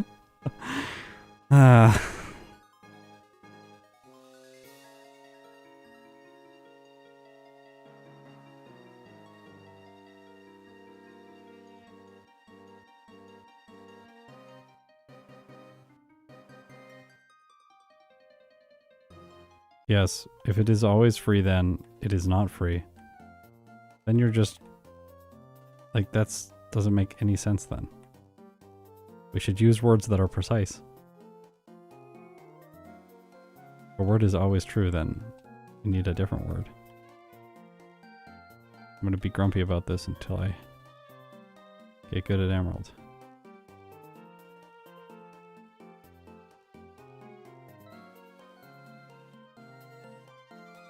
Pretty good pathing there. No, I tried rest, it wasn't good.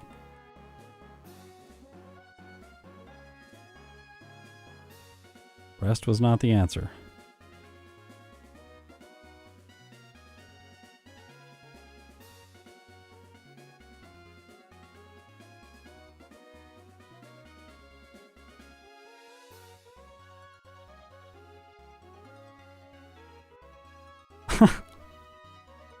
I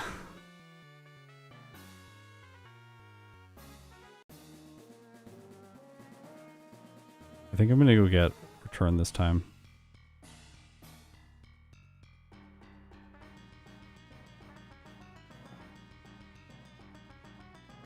Yeah, rest was like, it was possible, but it was slow. Yeah.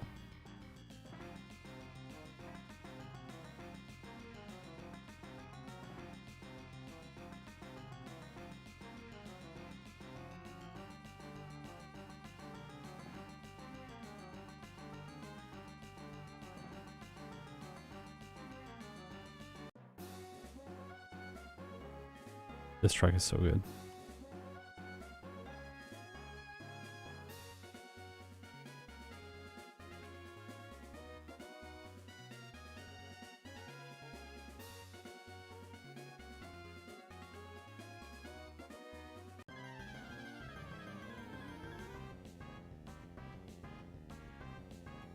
I'm a lower level this time, so the Crawdaunt is, sorry, the Torkoal is a little bit more annoying.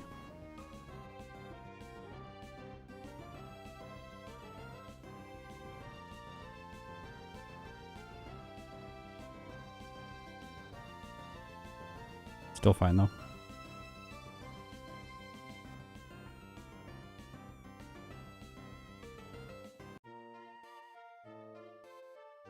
All right.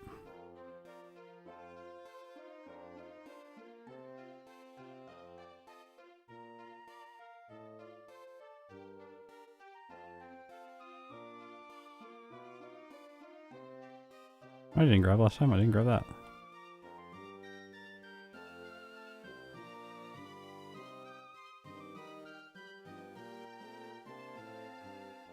Don't forget Brawly.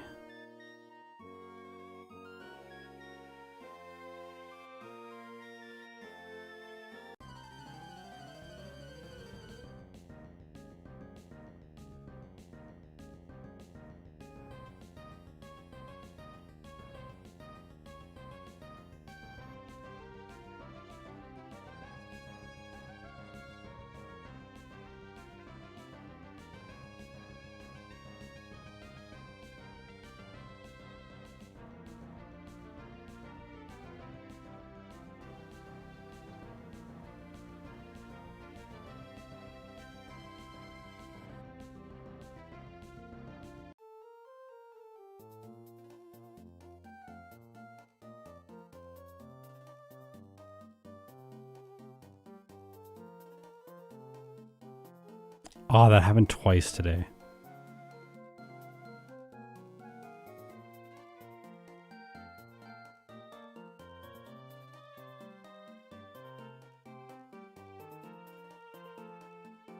Wish the cursor would go on Dewford there and not just spawn below it. Very inconvenient. I know that they don't want people to accidentally take the boat to the wrong place, but... Yeah, protect return is a lot better against slacking. You're alright. Good call. That was Brawly. Blink and miss him.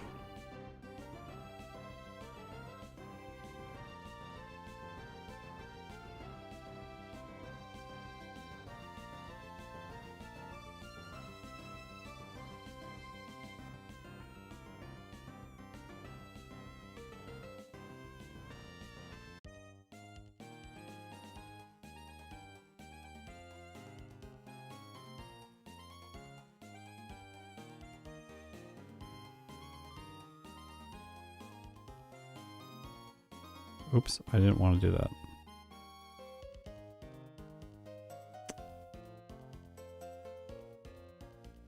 Oh my gosh.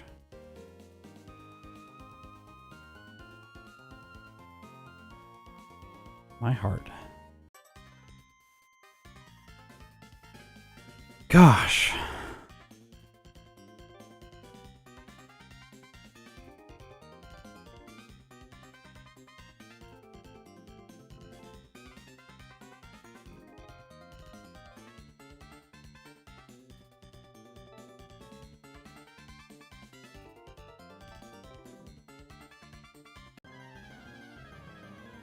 Norman?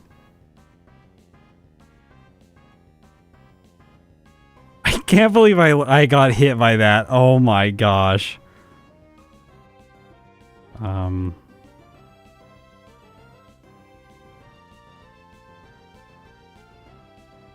didn't see what he just did. So then I lost track because I moved the move. Well, okay, well, this is way better. Uh-oh. Uh-oh.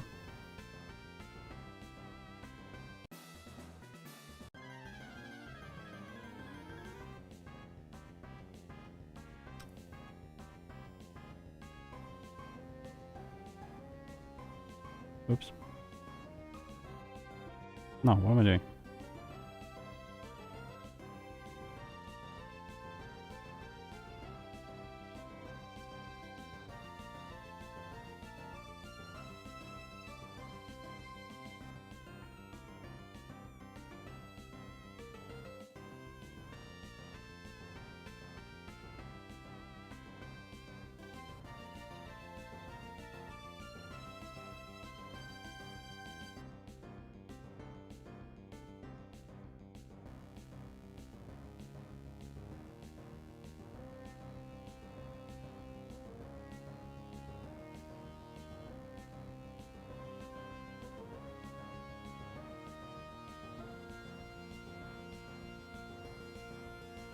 I'm pissed. Gosh.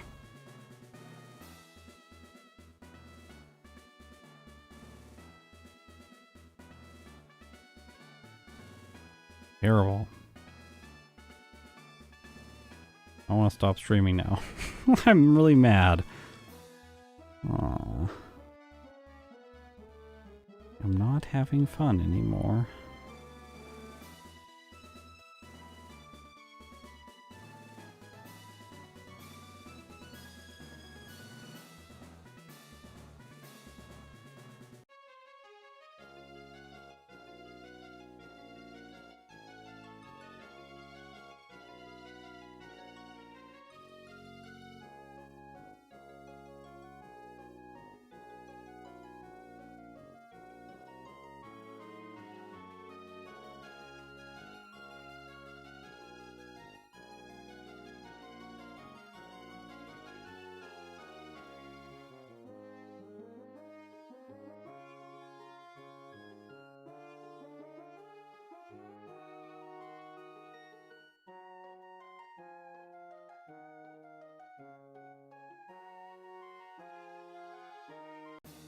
Gotta get my head back into the game. Focus.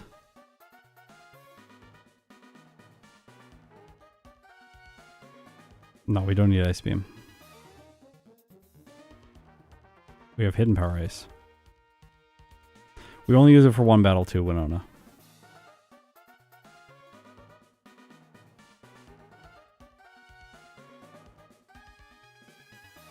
No, I didn't get it.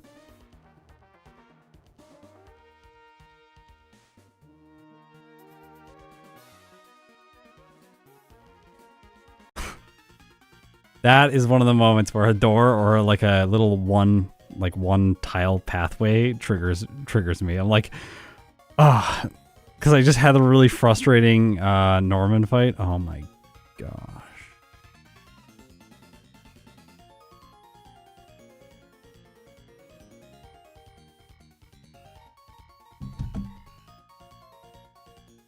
I think I might be done for today. I don't think I can do another run.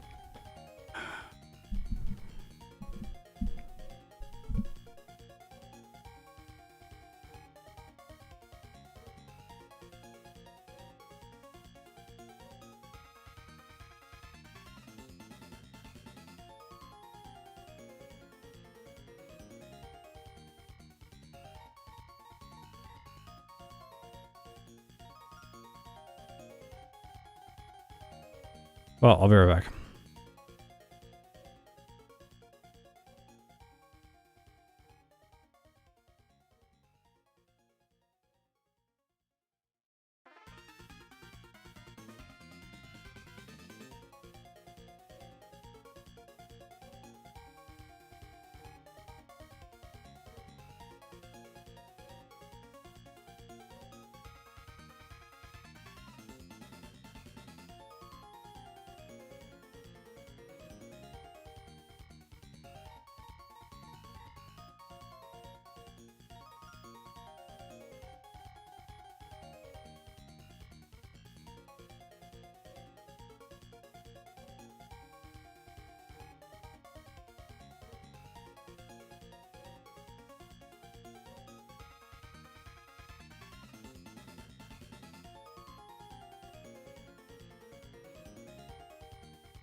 Okay, I'm back.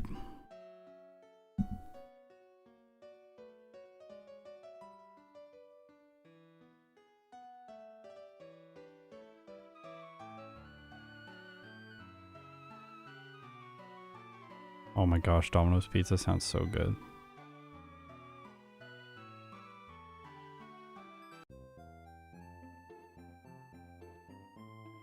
I think Emerald might be my least favorite game to optimize. As of late, I have not had a run that has been fun to play multiple times in this game.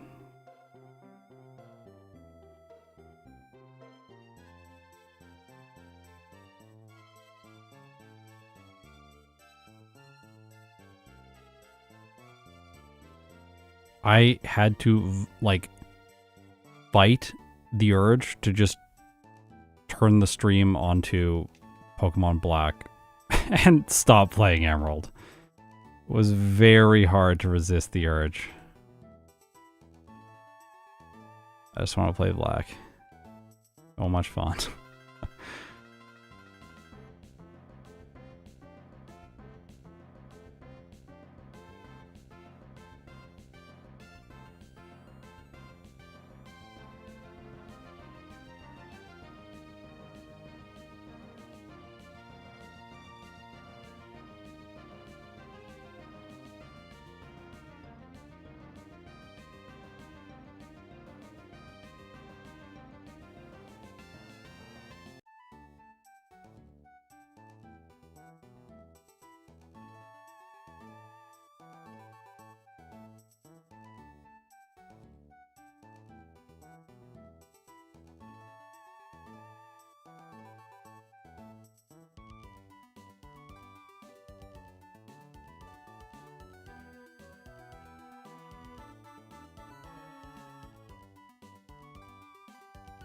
What Pokemon are you playing next for Black?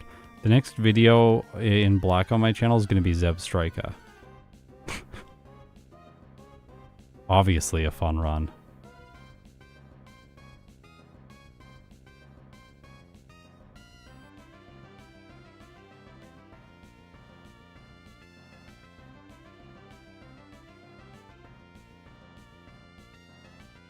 Please don't learn Black.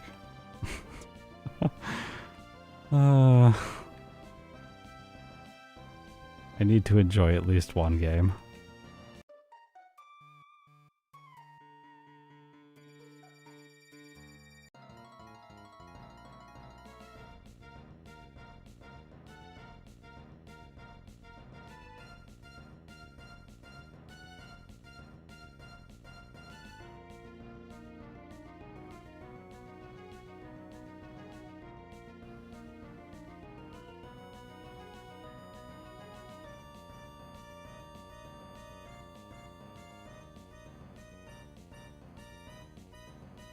Zebstrika is so cool, though. I wish it was better.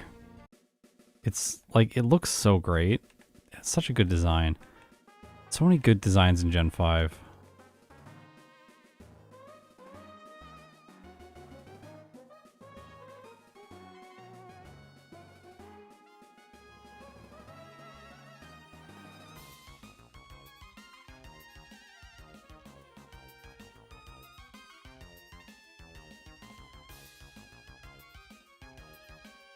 Platinum with electric types is interesting. Bertha's real good.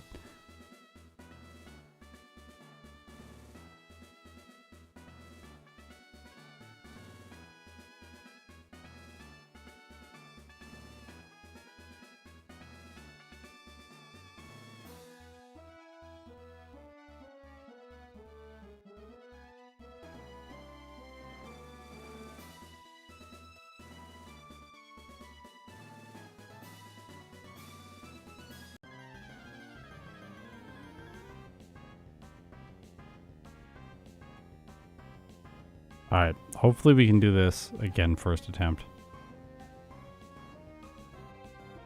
Things are looking good. Love when Nosepass just spams Harden and Block against a special attacker. Alright, we're good. Let's go. 45 seconds ahead of the first run. I actually got the splits working this time too. Maybe the restart was all for the best.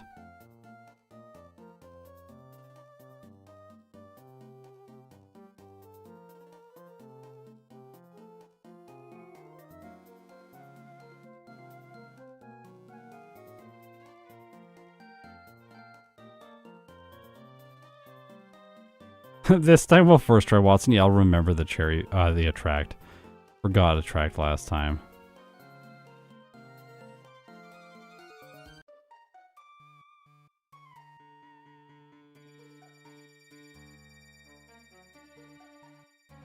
I wish I was better at these games. That's why I really like playing first runs when no one else is, or when there's less players playing the game at a very high level. It's very relaxing and just fun to like to just enjoy Pokemon. But then when everyone starts playing at a really high level, and I have to do multiple playthroughs, it really starts to show my weaknesses.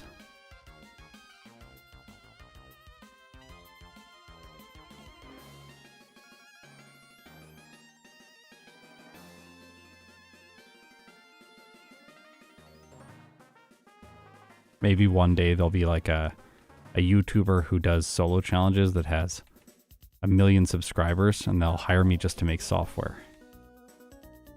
The dream job.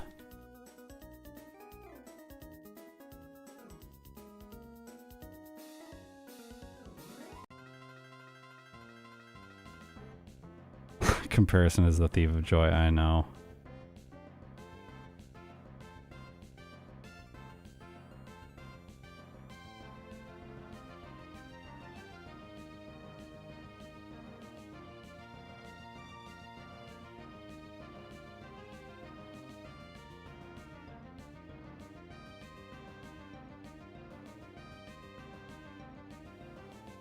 I've been really putting focus in Emerald this year for my running shoes work. Because I think before I was losing time in the overworld, not quite utilizing the running shoes as much as I should have been. I was trying to make turns really precisely and stuff like that, but I think it's better to just be slightly imprecise, but be on the running shoes more often.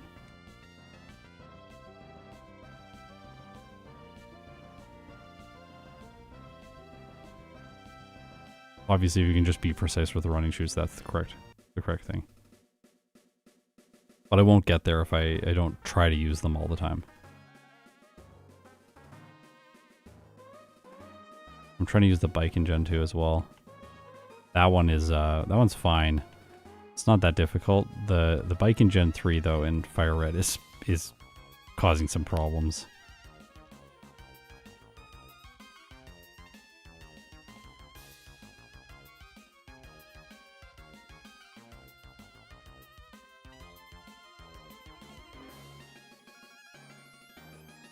Okay.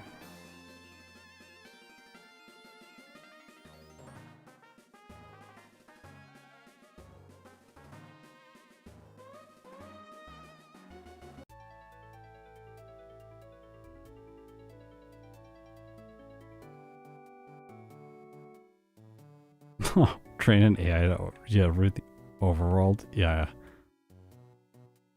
Now that Ike's here, I'm curious. Do you do this location with most of your Pokemon? The little house here to get the soda pop?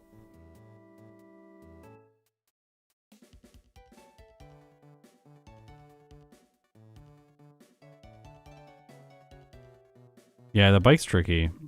I find it really hard to remember the bike outside of Gen 1. In Gen 1, you have to open the menu, and for whatever reason, opening the menu makes me remember the bike. But then when I don't have to open the menu, I can just press, like, select or whatever it is. Yeah, it's select. Then I don't remember it. I really notice it in Gen 5 when I'm playing with Austin, and then he's just, like, immediately gets on the bike, and I'm like, oh yeah, I forgot again.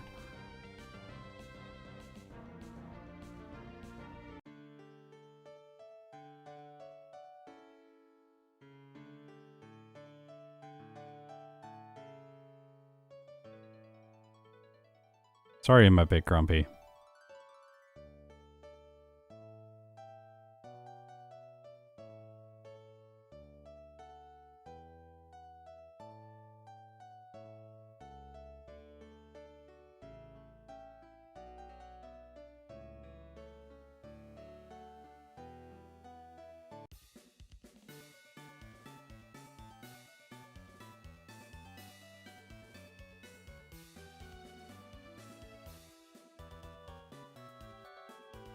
Thanks, Oso Pan.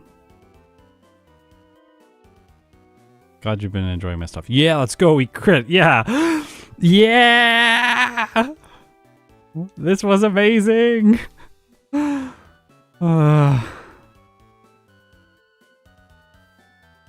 battle made me feel a lot better.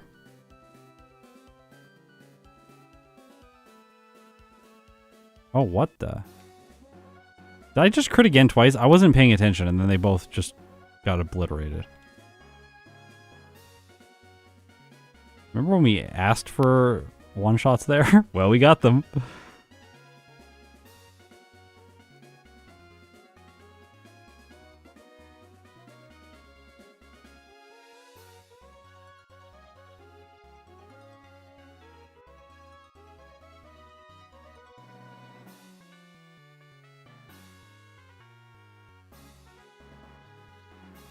Let's go.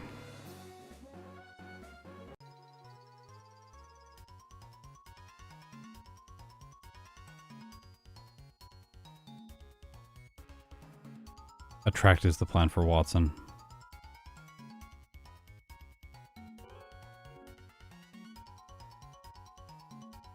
Yeah, attract, crit, or speed drop. Those are the ways to win for Wattson. Oops, that was supposed to be Bubble Beam. Uh-oh.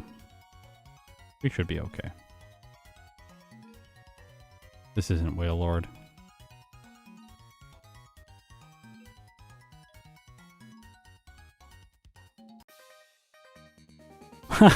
Update the overlay with an auto crit button. Yeah. And then just turn it on right for that battle so that we make sure we don't get paralyzed.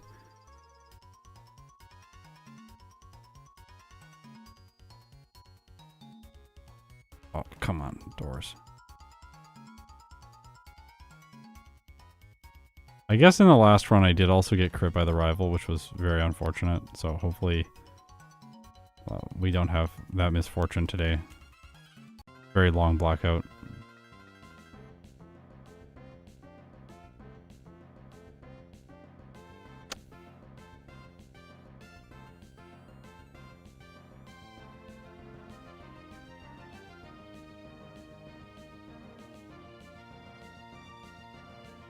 We win this time, but I don't want to save because I'm feeling emotional. Like, I don't want to make bad choices when I start feeling emotional. I want to continue to play well, even though I am not feeling well right now. That was so close. I am really glad that we got through that. Whew.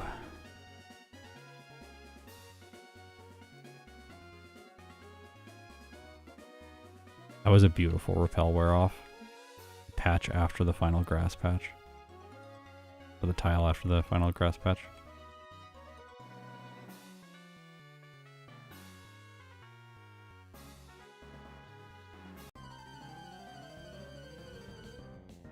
Yeah, last time the crit was on the second hit.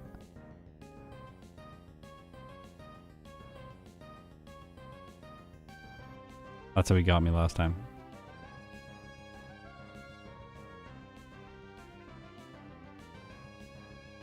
I did go in and out of the Poke Center last time. I just had to let all my HM users faint because I hadn't deposited them.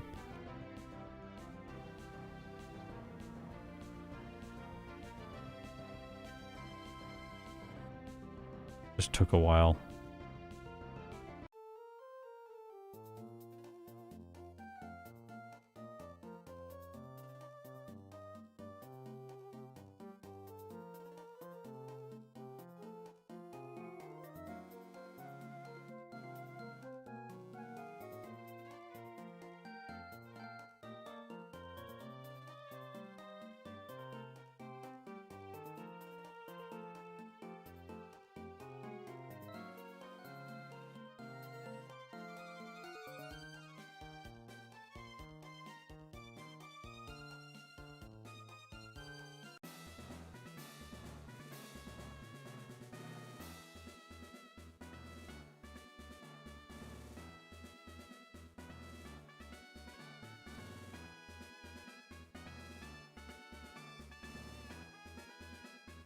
No, I'm not forgetting attract. I'm doing this because I'm going to heal next.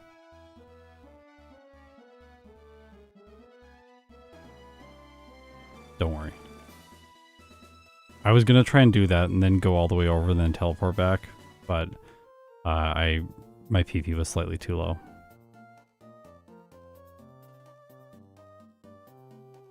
Nice. That was going to be a 2-hit.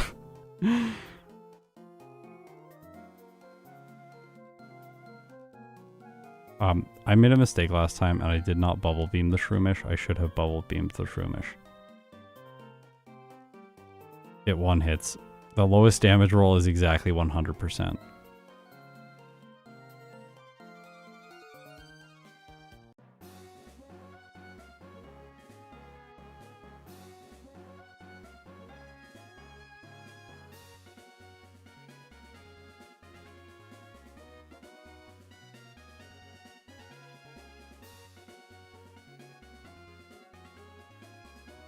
I had like 16 blackouts in my first run. We're going to get a huge time lead here no matter what.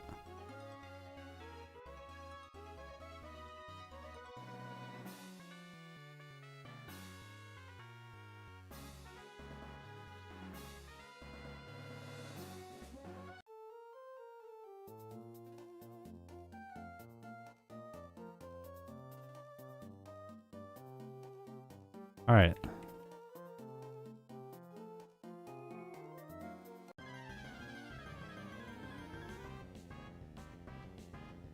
I fight the breeding lady because of you. I remember you mentioned her and I was like, well, I'll just fight her every time too. No first attempt, Wattson. But we kept the cherry berry. Another advantage of blackouts over resets is that you can rearrange your moves, whereas with resets, they revert back. Alright, this is fairly good. This is quite good start, actually. Not good now. But we might get the Manectric experience. We could have won with a crit, but nope. Remember, speed EVs for later. Oh, should have done Cherry Berry. It's fine. 82% on that now, so it's fairly likely that we get to the Manectric and can at least roll the dice. Well, probably gonna lose here. Well, speed drop's pretty good. Oh, we're paralyzed. Oh, wait.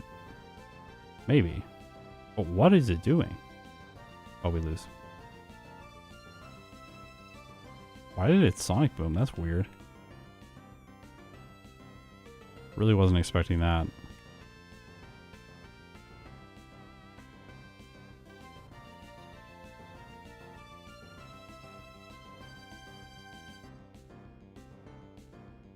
Speed tie now.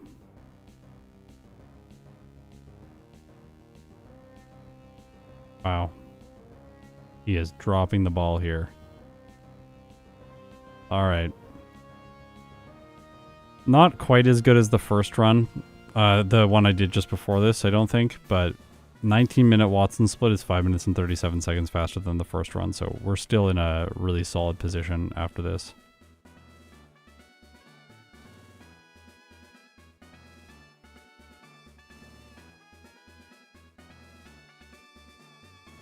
Yeah, maybe it doesn't see the KO with Shockwave, so it goes for something else, but I can't see why.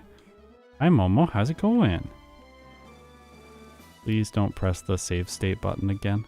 The other day I was playing a run, and Momo came and laid down by my computer, and then I didn't realize, but the emulator allows you to load save states when you're recording a replay. So Momo pressed the save state button and loaded a different replay, like a save state from a different run. So like I was playing like Cast Form or something, and then like Momo just like steps on the keyboard and it's like, oh, I'm playing Meganium now. Yeah, yes, thank you, Momo. That was very helpful, wasn't it? About an hour and 5 minutes into that playthrough. That was very helpful. She's slow blinking at me, knowing that her work is appreciated. I might have to show that part of the run just for... So then I asked Snowy immediately after that. I messaged and was just like, we need a suppress save state button in the emulator, so that this never happens again. So that when you're recording a replay, you can never load a save state. So that's what we have now. Yeah, Momo, we prevented you from doing it. Mistake prevention.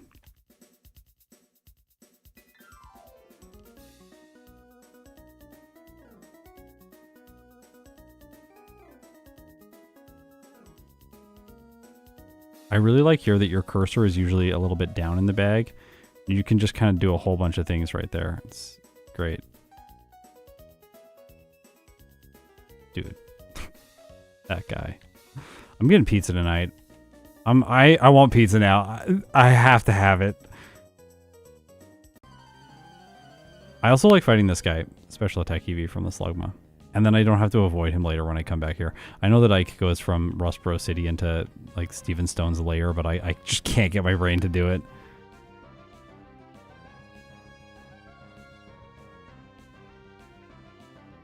The cat knows that Meganium is stronger. Indeed. Right, Momo? Right, Momo? Momo Castform was actually pretty good. Wasn't he? Are you watching me play? Hi. Oh, big yawn. Good job. Good job. Good job. Oh, stretch. I gotta commentate what the cat's doing. Oh, she's getting up and going now. She's like, you're talking about me too much. I don't want to be perceived. Okay.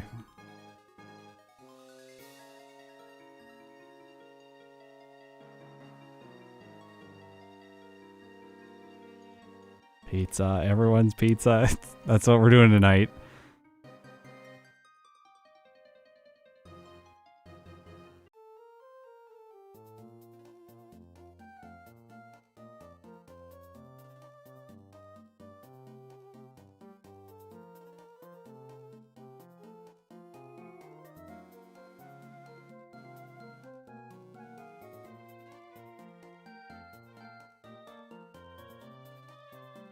I feel like my emerald menuing is getting cleaner, slowly but surely.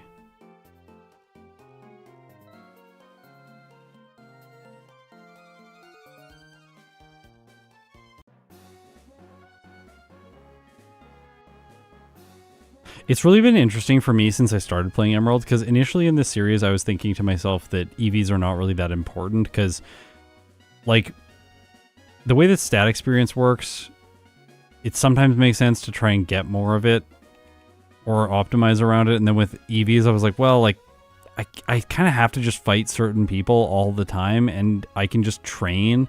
Like, I'm not going to go and fight wild Pokemon for specific EVs. So if I'm not going to go and fight wild Pokemon, since that's just going to be slow, then it makes a lot more sense to just ignore EVs altogether. And then I was really taught by a bunch of the other people in the scene that no, EVs are incredibly important in these games. Well, we're still fine.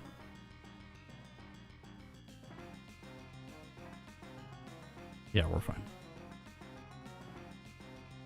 Yeah, like most of the time it is true that you want to get levels instead of EVs, but the key insight, I think, is that while getting levels, how are you getting those levels? Like, are you getting those levels from people that make sense and synergize with your EV and stat goals, or are you just getting levels randomly by fighting people with experience that have all kinds of inconsequential EVs? Really just synergizing them together.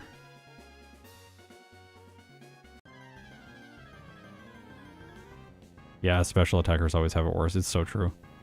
Especially in Pokemon Black. That game gives you like no special attack EVs. Brutal. Yeah, sunny day here? Okay.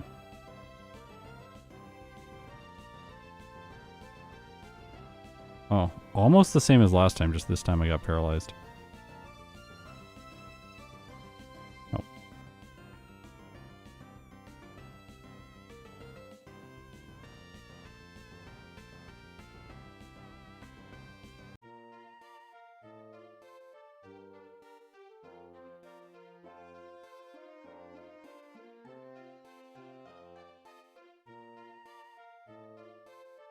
Oh.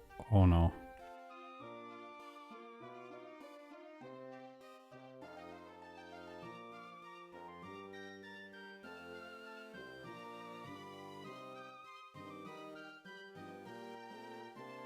Look at early return again.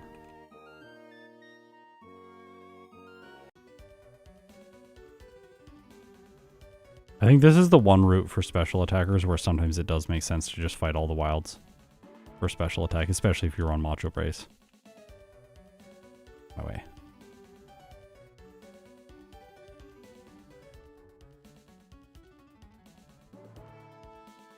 I saved time because it didn't waste any frames getting the, what's it called? Dig this time. I skipped dig entirely.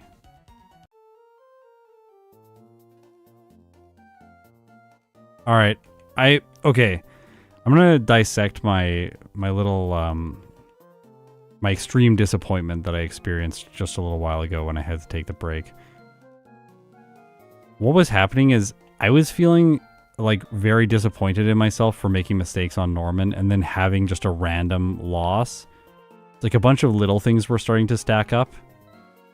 And it all came from the fact that I thought I had got lucky at Wattson. And I was worried that I would not be able to like repeat what I had done on Wattson. I was just worried that it was like, well, like now the great run that I was going to have with Crawdaunt is gone. And I have to go back in and just take a subpar run, which feels very discouraging when you're going to invest like an hour and 15 minutes in a playthrough. But it looks like that's not the case, because Crawdaunt's doing fine here. And we were able to get a still very solid Wattson time. I think the new strategy is just way better.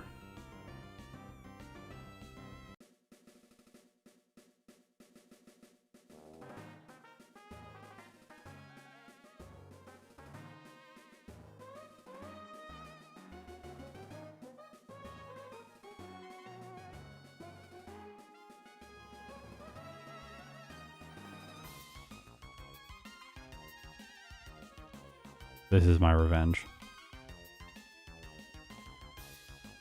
And that's a citrus berry? What?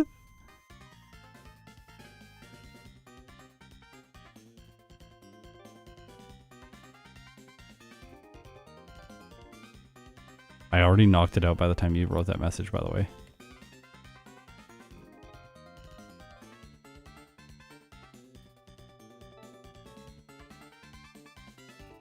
Taking Ike the Killer's advice here. Running Personberry, which can then be used again for swagger on the Mightyena. But I also will not have problems with the Mightyena. Oh, wait.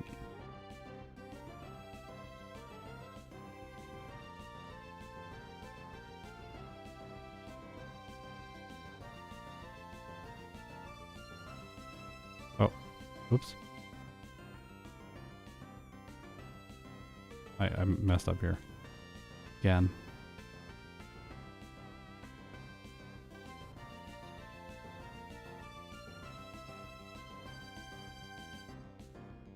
Well, it's fine. I just wasted a tiny bit of time. Oh yeah, we do outspeed the Linoon this time, where we didn't last time. By 1 point. 1 point on Linoon. I was seduced by Attract. I saw it and I was like, that's a good move. I should click on it. It's not needed because you just protect and return. That's all you're going to do anyways. You're not going to chance the counter and go for the other move. That doesn't make any sense.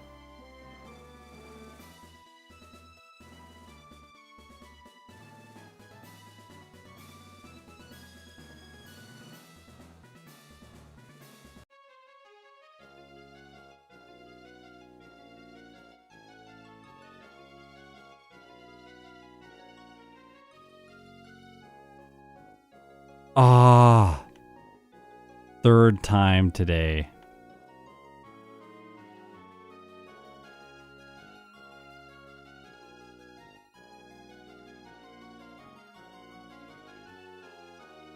Don't worry, I'm not going to get Ice Beam.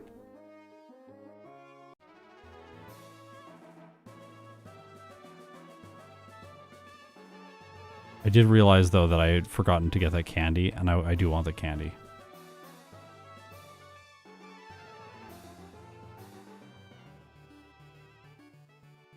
know Ike likes to fight her, but I don't think we need to fight her.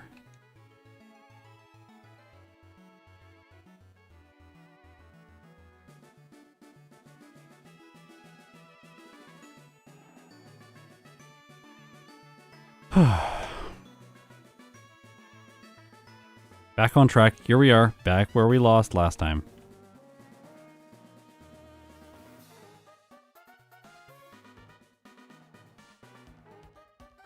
Yes, I know to surf the Mightyena. I know. I know.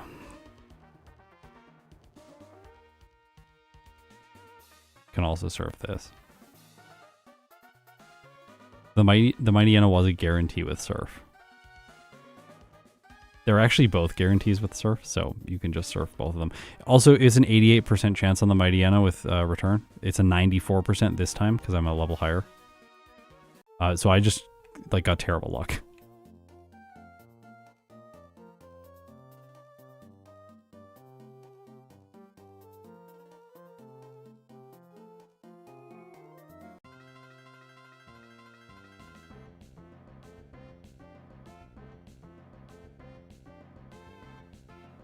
That's why we don't need to worry. Turns real good. Here we go.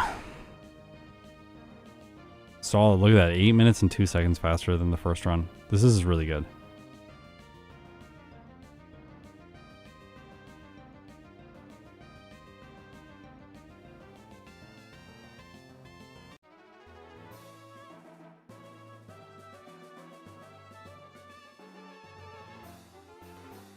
What?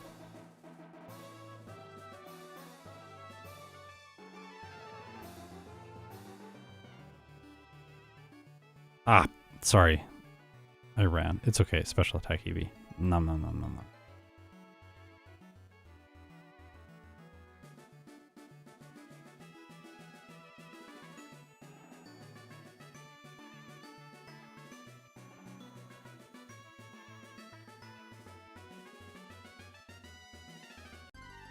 This thing used Psy Beam on me last time when I tried to knock it out. I fought the trainer, so I won't fight it.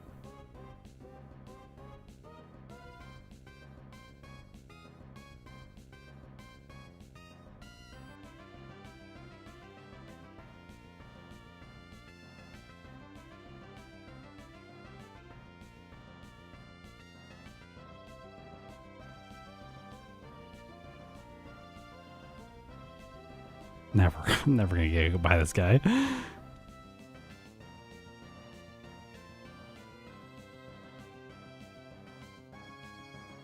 Using the wrong move. The right move here is return.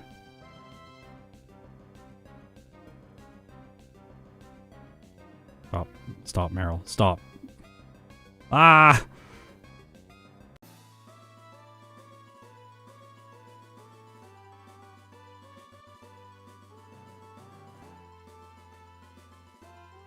Yeah, this loop is really satisfying, I agree.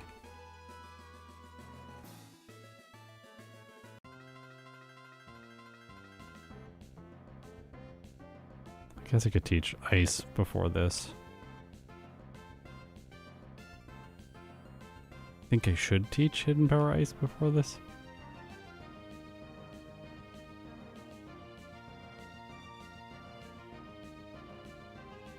Ah, my heart.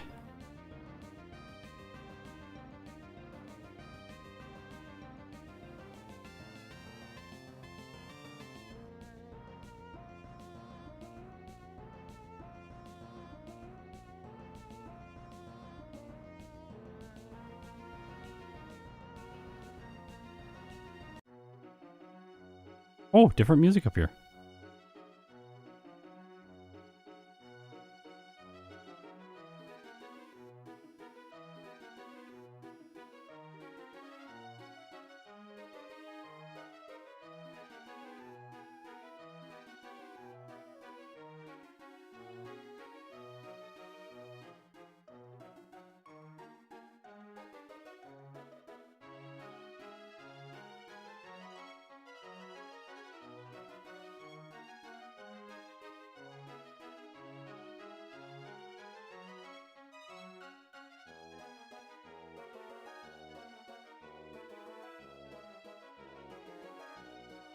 A lot of menuing to do.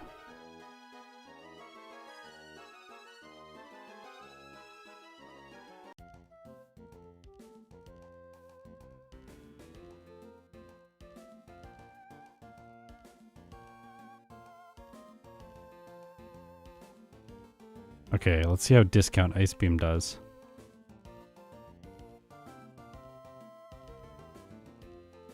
Still slower than this thing.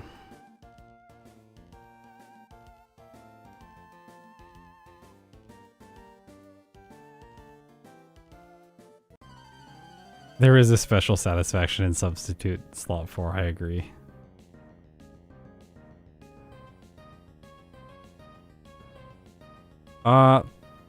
No, Hypercutter prevents reduction in stat changes. So like a stage modifier, it does not prevent the recalculation of damage from burn. Because burn, unlike in Gen 1, does not recalculate the attack stat, it recalculates the damage after the calculation. That is a niche question, but yeah. Yeah, no, I just knocked this out. Oh! Use return. Oops. This is for the Tropius and the Altaria exclusively.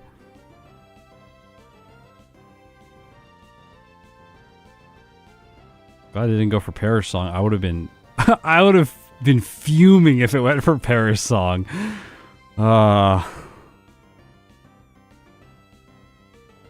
Easy.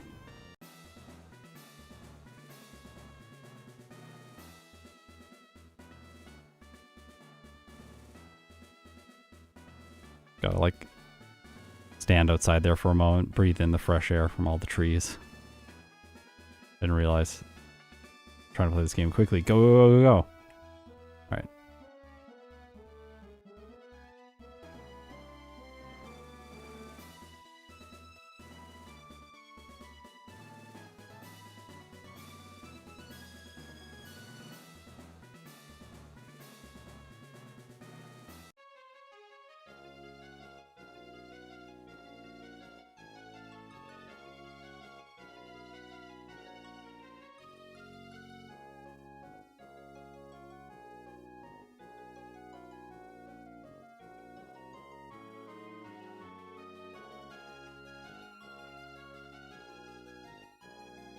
Going okay. This run's going okay.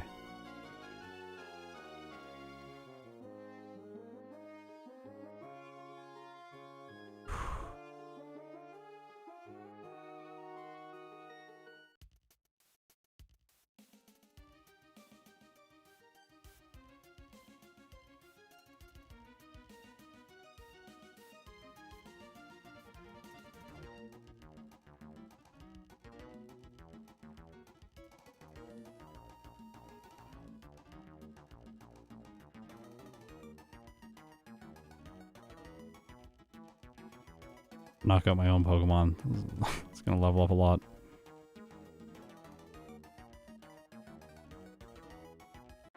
Okay.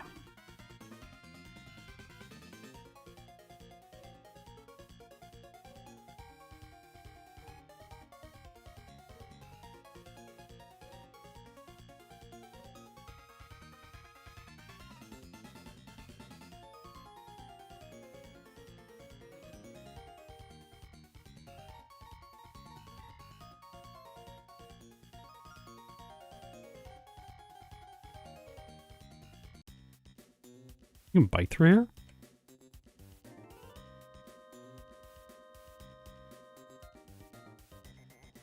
That's cool. Oh, hey. I wanted your experience. And you had to do that to me.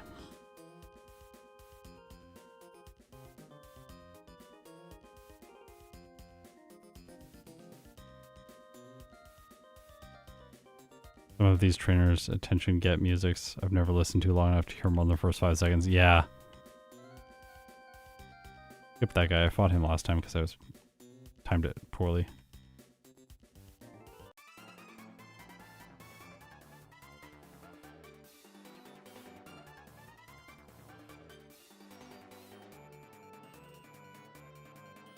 Yeah, for Skarmory in the late game, that's right.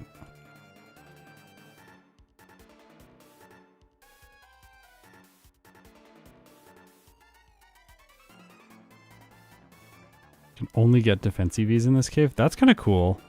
If you're like, if you really need defense for some reason, like you have bad defense and you gotta survive something on Steven's team. Yeah, get the PV Max, I know. I'll remember to use PV Max and Harden on Steven's Stone.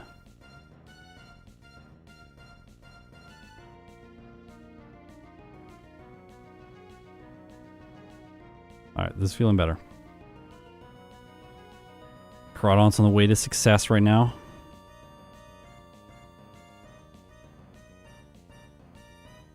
Does Gruffler give 2 defense? Does Torkoal give 2 defense? Yeah, it makes sense that you would grind for them here. Surf 1 hits everything on this team.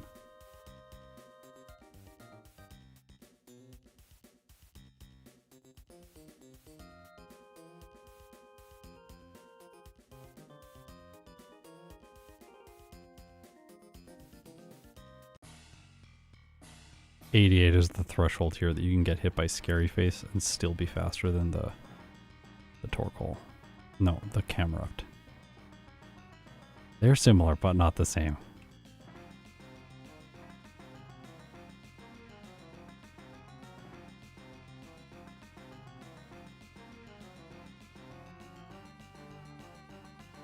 Eight minutes and 2 seconds ahead still. It's not enough to get a S tier. Unless we gain time elsewhere. Come on. I'm not gaining time by doing that.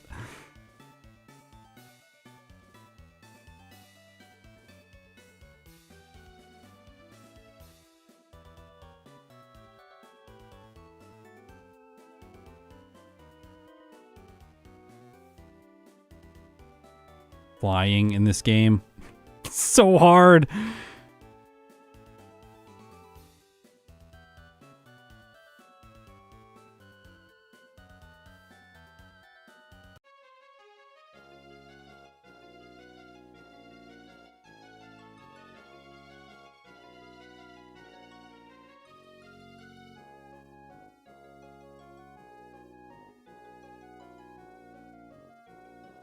Yeah, we should definitely gain some time from Tate and Liza.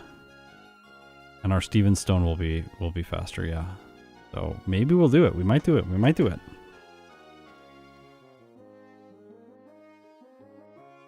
I think we actually might get a better time than Walrein got. This. Oops. Maybe not anymore.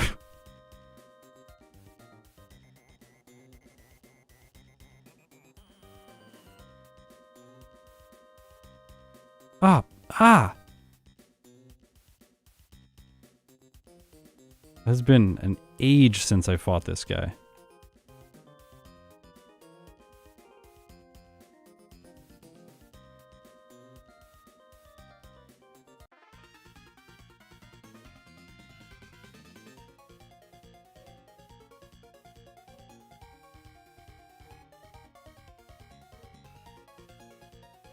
Oh, I love Walrein. I think Walrein's great. I think it's a really good Pokemon.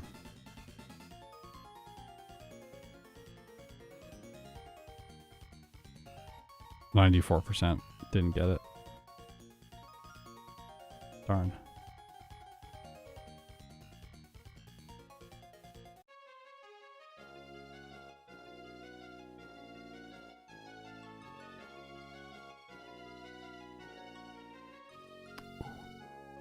Thrash crit.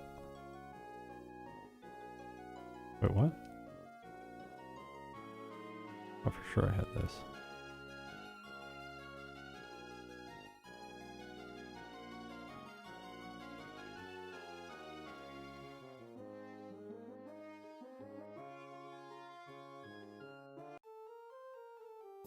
Yeah, I think Walrein will be good in pretty much every generation. Yep. It is like what Dugong wants to be. It's very true.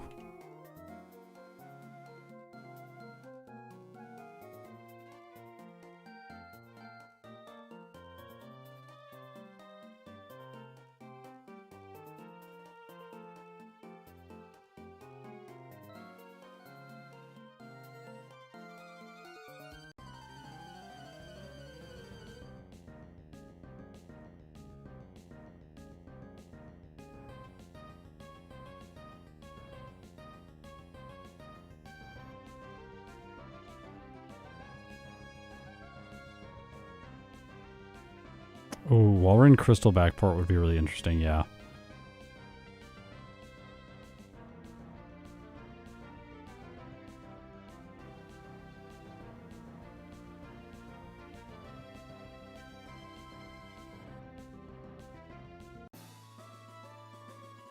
Would be really good.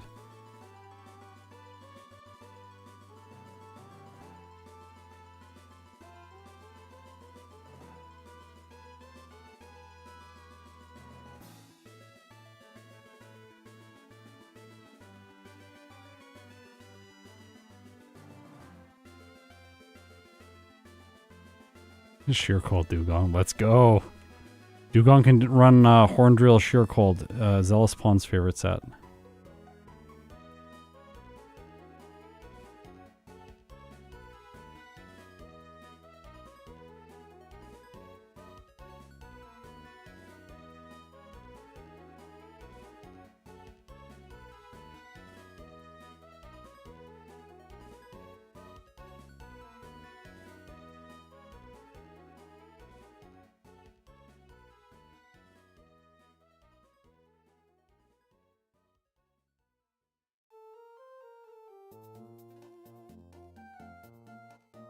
When is a re-rank for Rayquaza, you mean?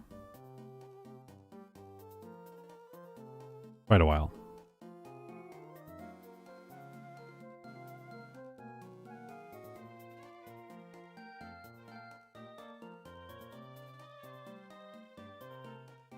Gotta put it in a versus video, you know? Probably not gonna do a stream of it. I think I've already streamed it twice.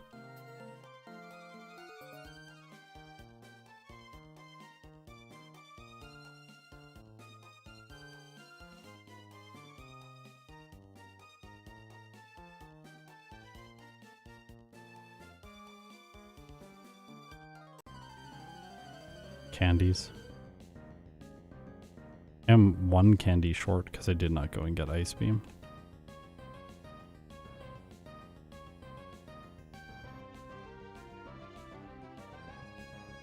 Oh yeah, right. Forgot to do this part.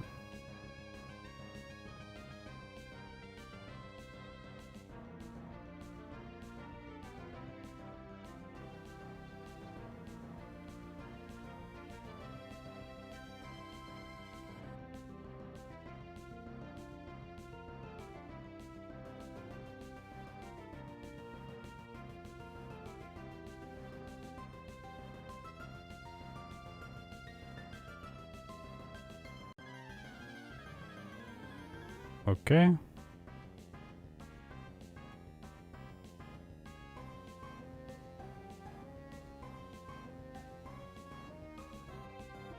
They're gonna heal that, aren't they? They're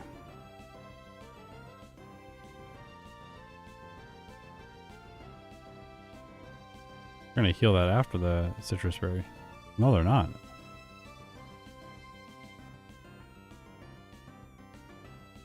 Remember, the Xatu can knock me out with Confuse Ray, but the Lunatone can't. Oops, I attacked it because the Emerald is bad at how it targets Pokemon in double battles.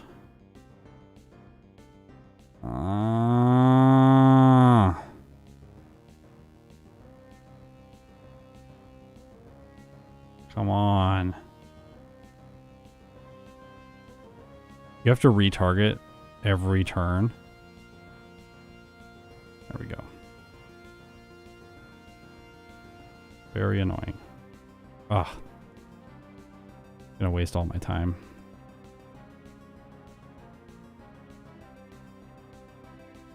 I'm about to snap out. There we go. Another minute saved there.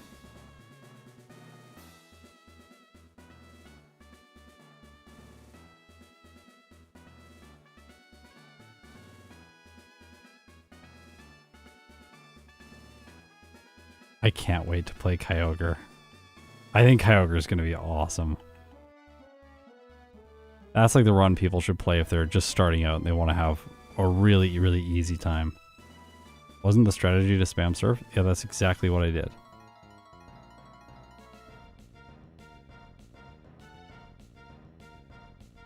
And then Xatu set up a ton with Calm Mind, so then I was using Return to knock it out.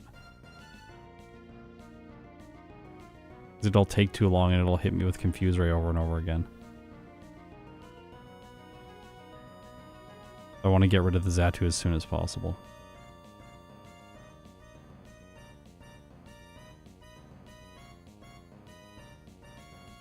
I do think that Kyogre is the favorite for the best time in this game.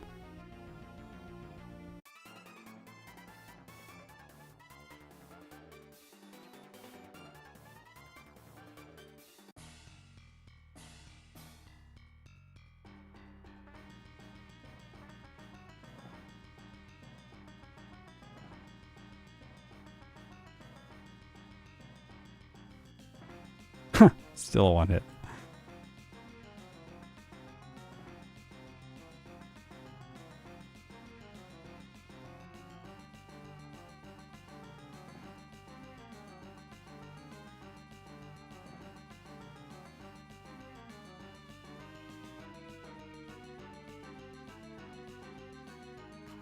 That was easy. It was really fast, actually. Faster than the last time, I think.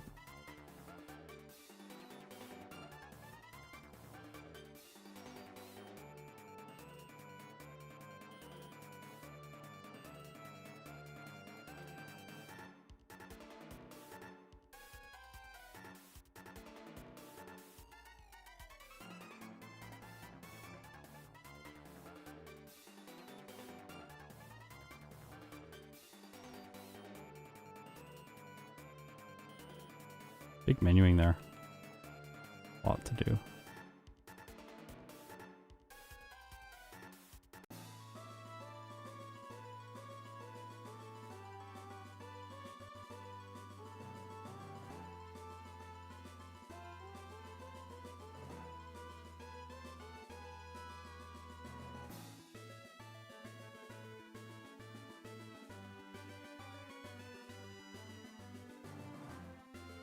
I used the new path that time. Only saves a few tiles. It's really not that much better.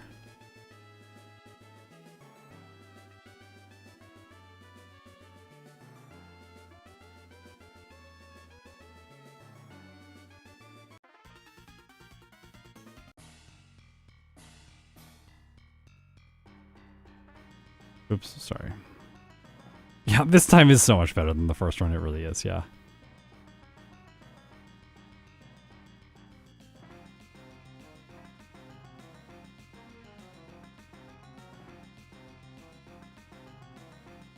Yeah, it's very hard to do minimum battles in this game.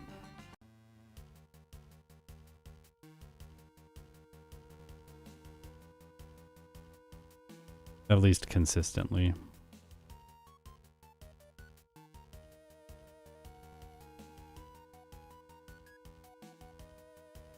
Not to mention it is actually hard to play minimum battles because there are so many trainers that can just catch you if you're slightly off.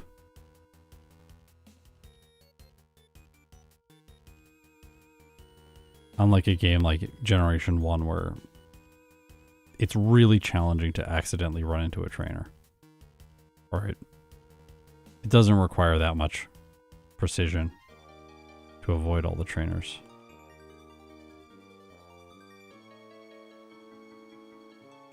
Much more razor-edged here. Oh, yeah, I still have this because I bought the escape ropes this time.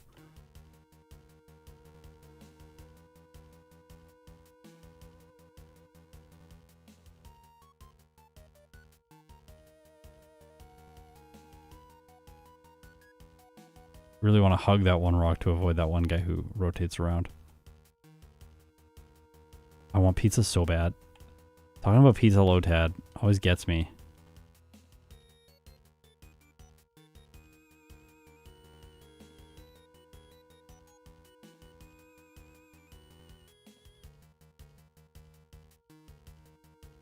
Yeah, Roxanne and Wattson for sure.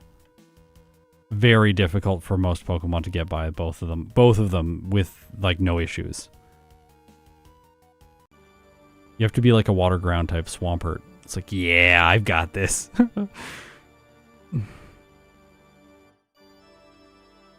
Your pizza arrived, you're eating now, nice.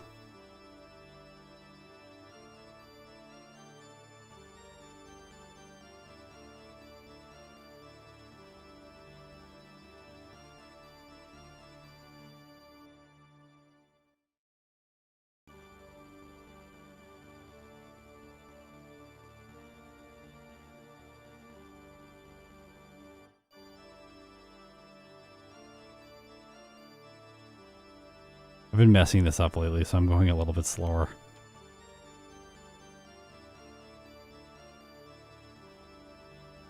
I don't know why I saved. Don't need to save for this.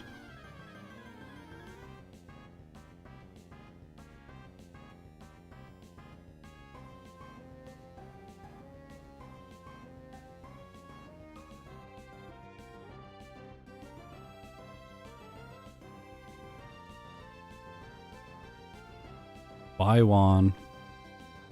Even more time saved. Okay, we're getting close to the 10-minute mark now.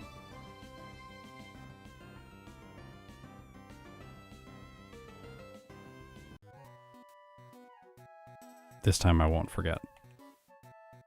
Last time I had to backtrack here.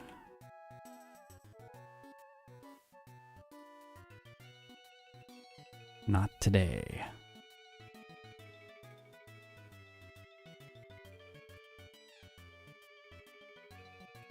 Yeah, you're probably right about that. Don't need both, for sure. You are right about that.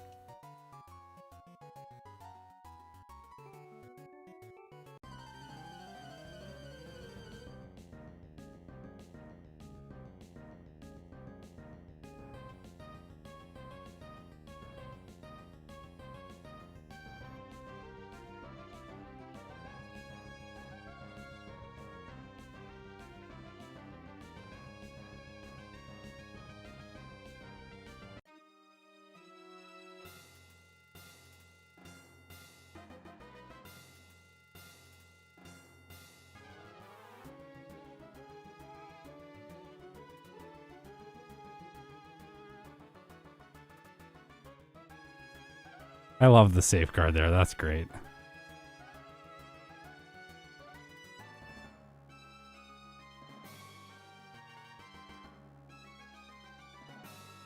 Have you played any Fire Emblem? No, but I have heard that people said that a lot of people said that I would really like Fire Emblem.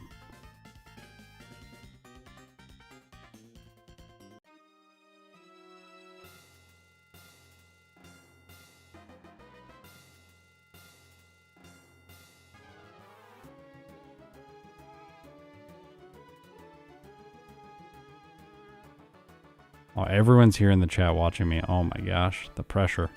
All of the best players. Noe was here earlier. Now we got Austin, Ike, Dallas, Red Riosi.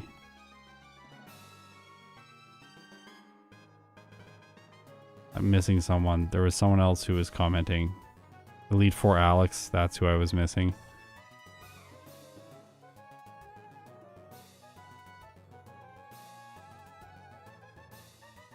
Got a really, really, really strong chat. No, don't take the Rock Smash path. The other path you have to fight a person with 3 Pokemon instead. This is not a weird path.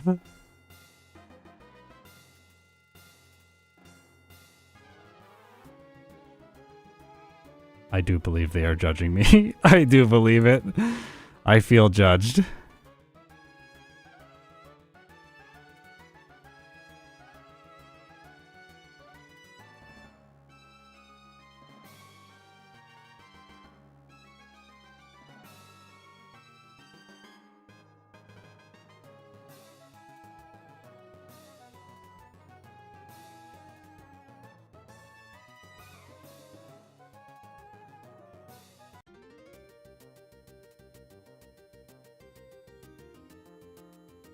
Come on.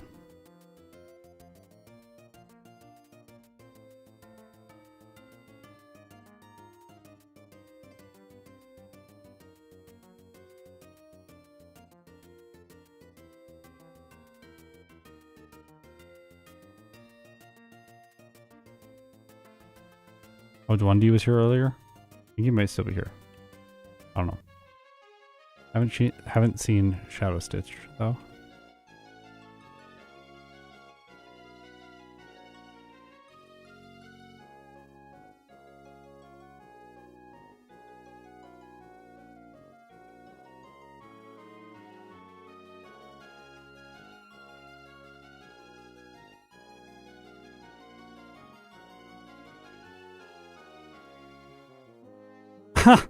Add a script that counts how much time you lose on Pelipper every time. That's funny, actually. I like that idea.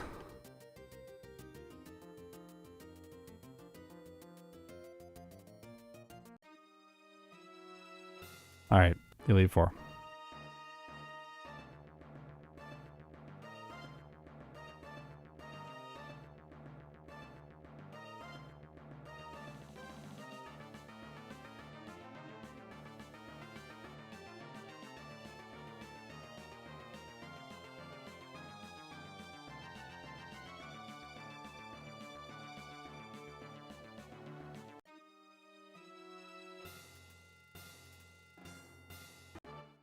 More time gained, despite my candy pickups.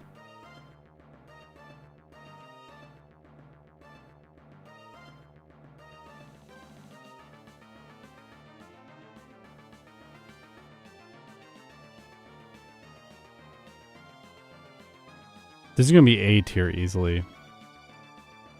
I think you meant A tier.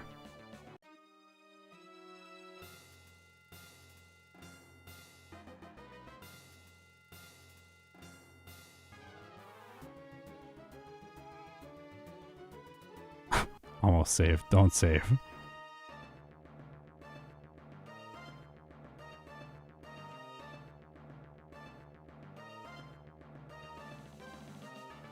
Okay, goodbye, Glaze. Yeah.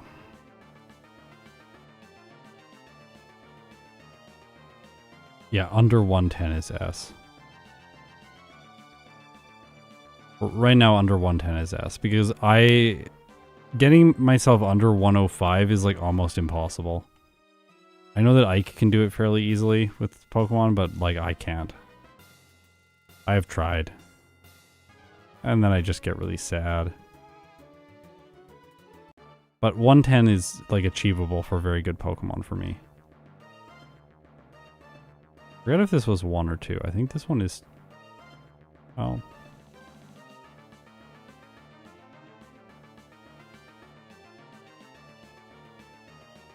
Well, my Walrein time is 111, so no.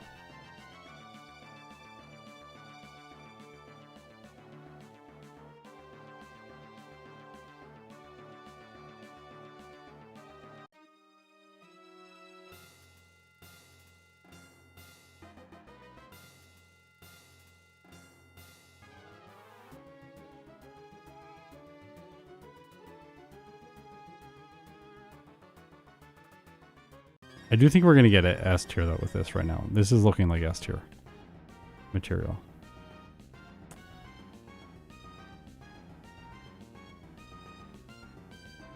Okay, we aerial ace the Ludicolo in case it goes for double team. That was what I talked about before. I remembered it. Because it gets Swift Swim, so then it outspeeds you with double team. And if it just Giga Drains, you just one shot, and then the rest of the fight's easy.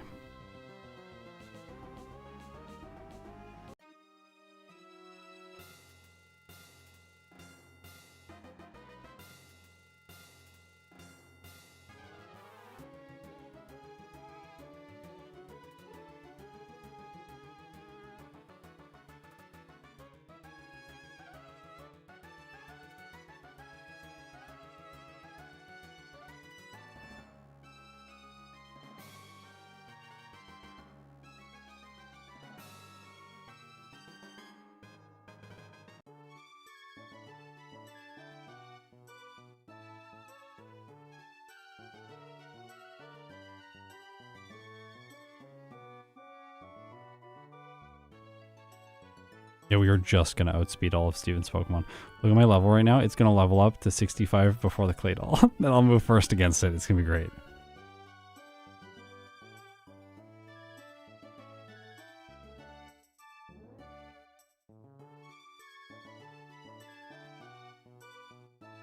I'm playing so scared. Ah, darn. I haven't hit those guys in forever.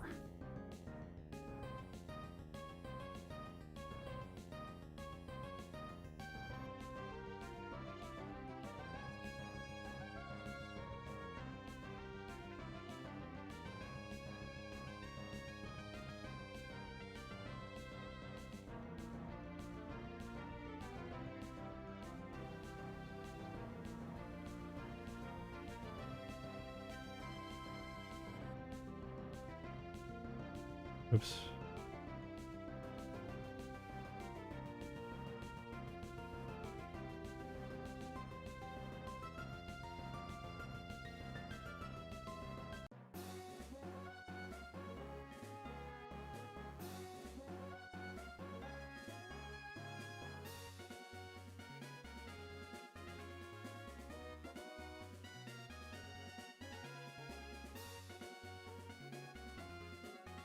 Oh my gosh.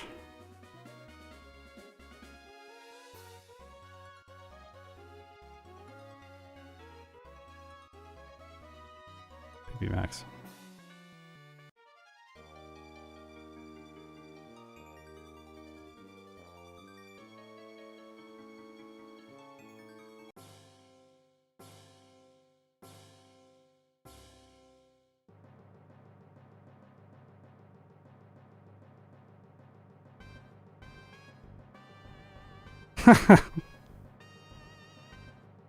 All right.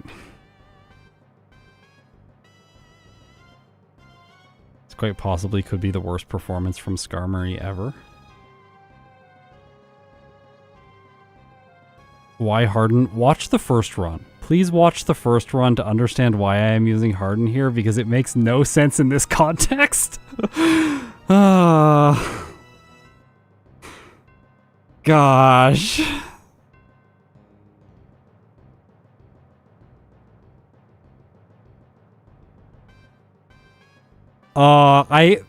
It actually looks so silly to use Harden. Oh my gosh. I can't believe that. Please, not the confusion, please. Please.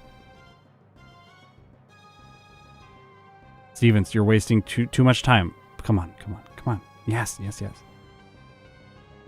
Yeah, 12 minutes and 18 seconds faster. All right, I'm satisfied.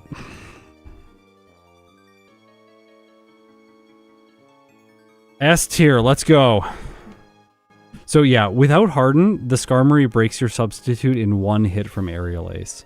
So it just like kept breaking my substitute, and then my health would get low, and then it would just spam Aerial Ace because it was seeing the KO, and I wouldn't be able to get set up with Swords Dance. So I needed a way to get set up with Swords Dance, so then I experimented with Attract in the place of Harden, or like Harden or Attract to basically get set up against the Skarmory, so that I could consistently get to +6 and have a substitute in place.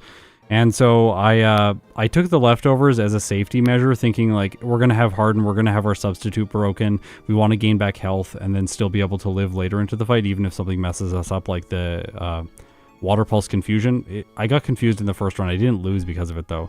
But this run made it look absolutely silly to have both Harden and the leftovers. It just seemed like, oh, just substitute, then just 3 Swords Dances and win. Yeah. That's what I tried the first time, and I suffered because of it. S tier pizza, that's right. Alright. So, Swampert. 106. We are not as good as Swampert, but we are better than Walrein. 111 on Walrein.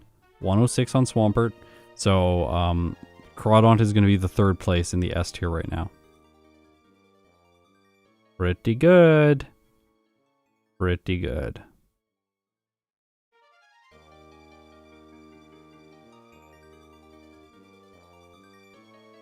What other, which other ones do we still have to do re-rank? Like, I have to re-rank Metagross and Salamence at some point. But I think I'll divide them up, and they're quite different results. So maybe put one with Tyranitar and one with Dragonite, probably. Gotta re-rank Slacking, I think. Vigoroth.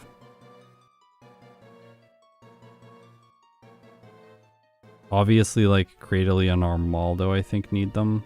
I don't think I have them in here. No. Cradily and Armaldo are going to need re-rankings. I want to do Sableye. Where is it? Mawile. Sableye and Mawile. I want to do them at some point.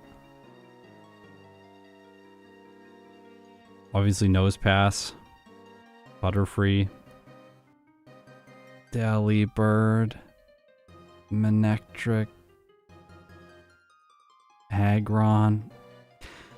I am going to stream the Aggron run soon. Aggron is devastatingly bad in this game. It's so awful. It's such a cool design, but it's just not built for this.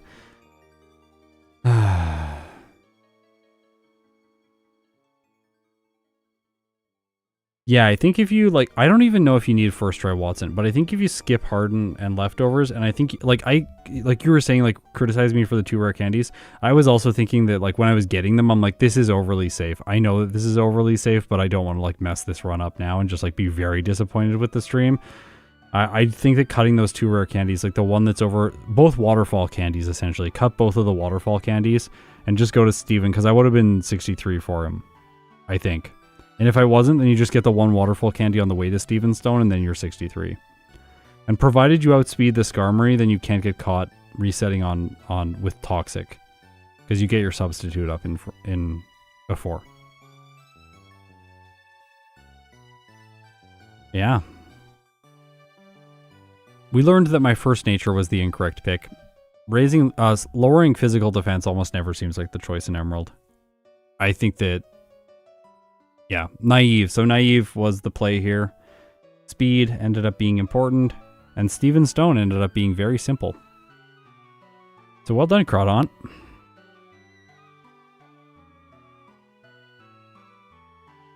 I'll just input its results so everyone can have the satisfaction of looking at it all the way up here.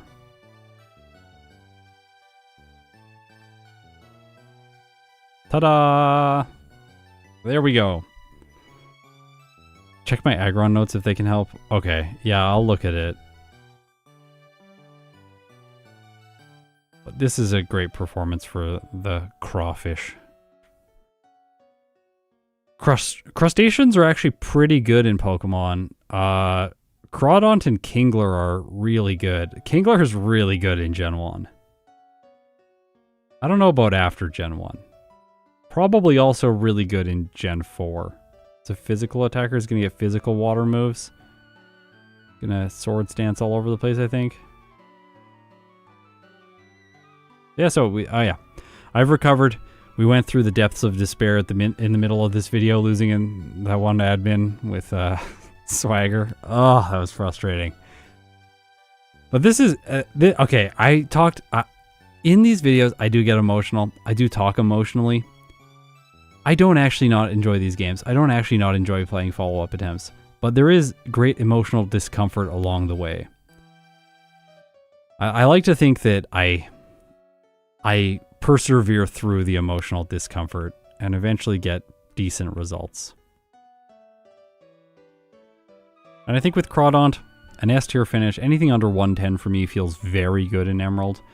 Maybe at some point in the future we'll get a sub 1 hour time, but my Blaziken result is still very far off of that, and I think that Blaziken is really good. So I don't know. I think it's in the distant future to get a sub 1 hour time for me, but maybe soon if I keep working hard. Anyways, this weekend, what are we doing this weekend? We're gonna do Floatzel this weekend in Pokemon Platinum. Floatzel in Pokemon Platinum. The Pokemon that looks like an electric type, electric normal type, but it's actually a water type. Yeah, we're going to see that one. It's going to be good. Then next week, Noctowl in Pokemon Heart Gold, and the stream is going to be Suicune in Pokemon Crystal. Someone got a timestamp for the admin. About an hour and 15 minutes ago on the stream. Maybe an hour and 16 minutes ago. Maybe a little bit longer. Maybe an hour and 20 minutes long, earlier in the stream.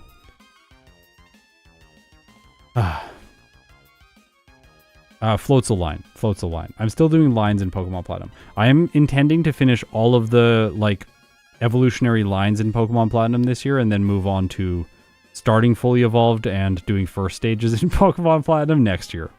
That's my intention for Pokemon Platinum right now. And I also am intending to finish the evolutionary runs in Pokemon Fire Red this year. So then we'll move on to like follow-up attempts with species in Fire Red and Platinum next year. So that we have four series that are doing optimized playthroughs. Crystal, Emerald, Fire Red, and Platinum. And then we will have, well, we'll have Heart Gold and Black that are doing just first attempts. right? Should nothing change. Yeah, that's it. I'm going to do a little bit of a post stream over on Twitch, and then that's it. Thanks for watching. If you have made it this far, you're incredible. I'll see you in my next video.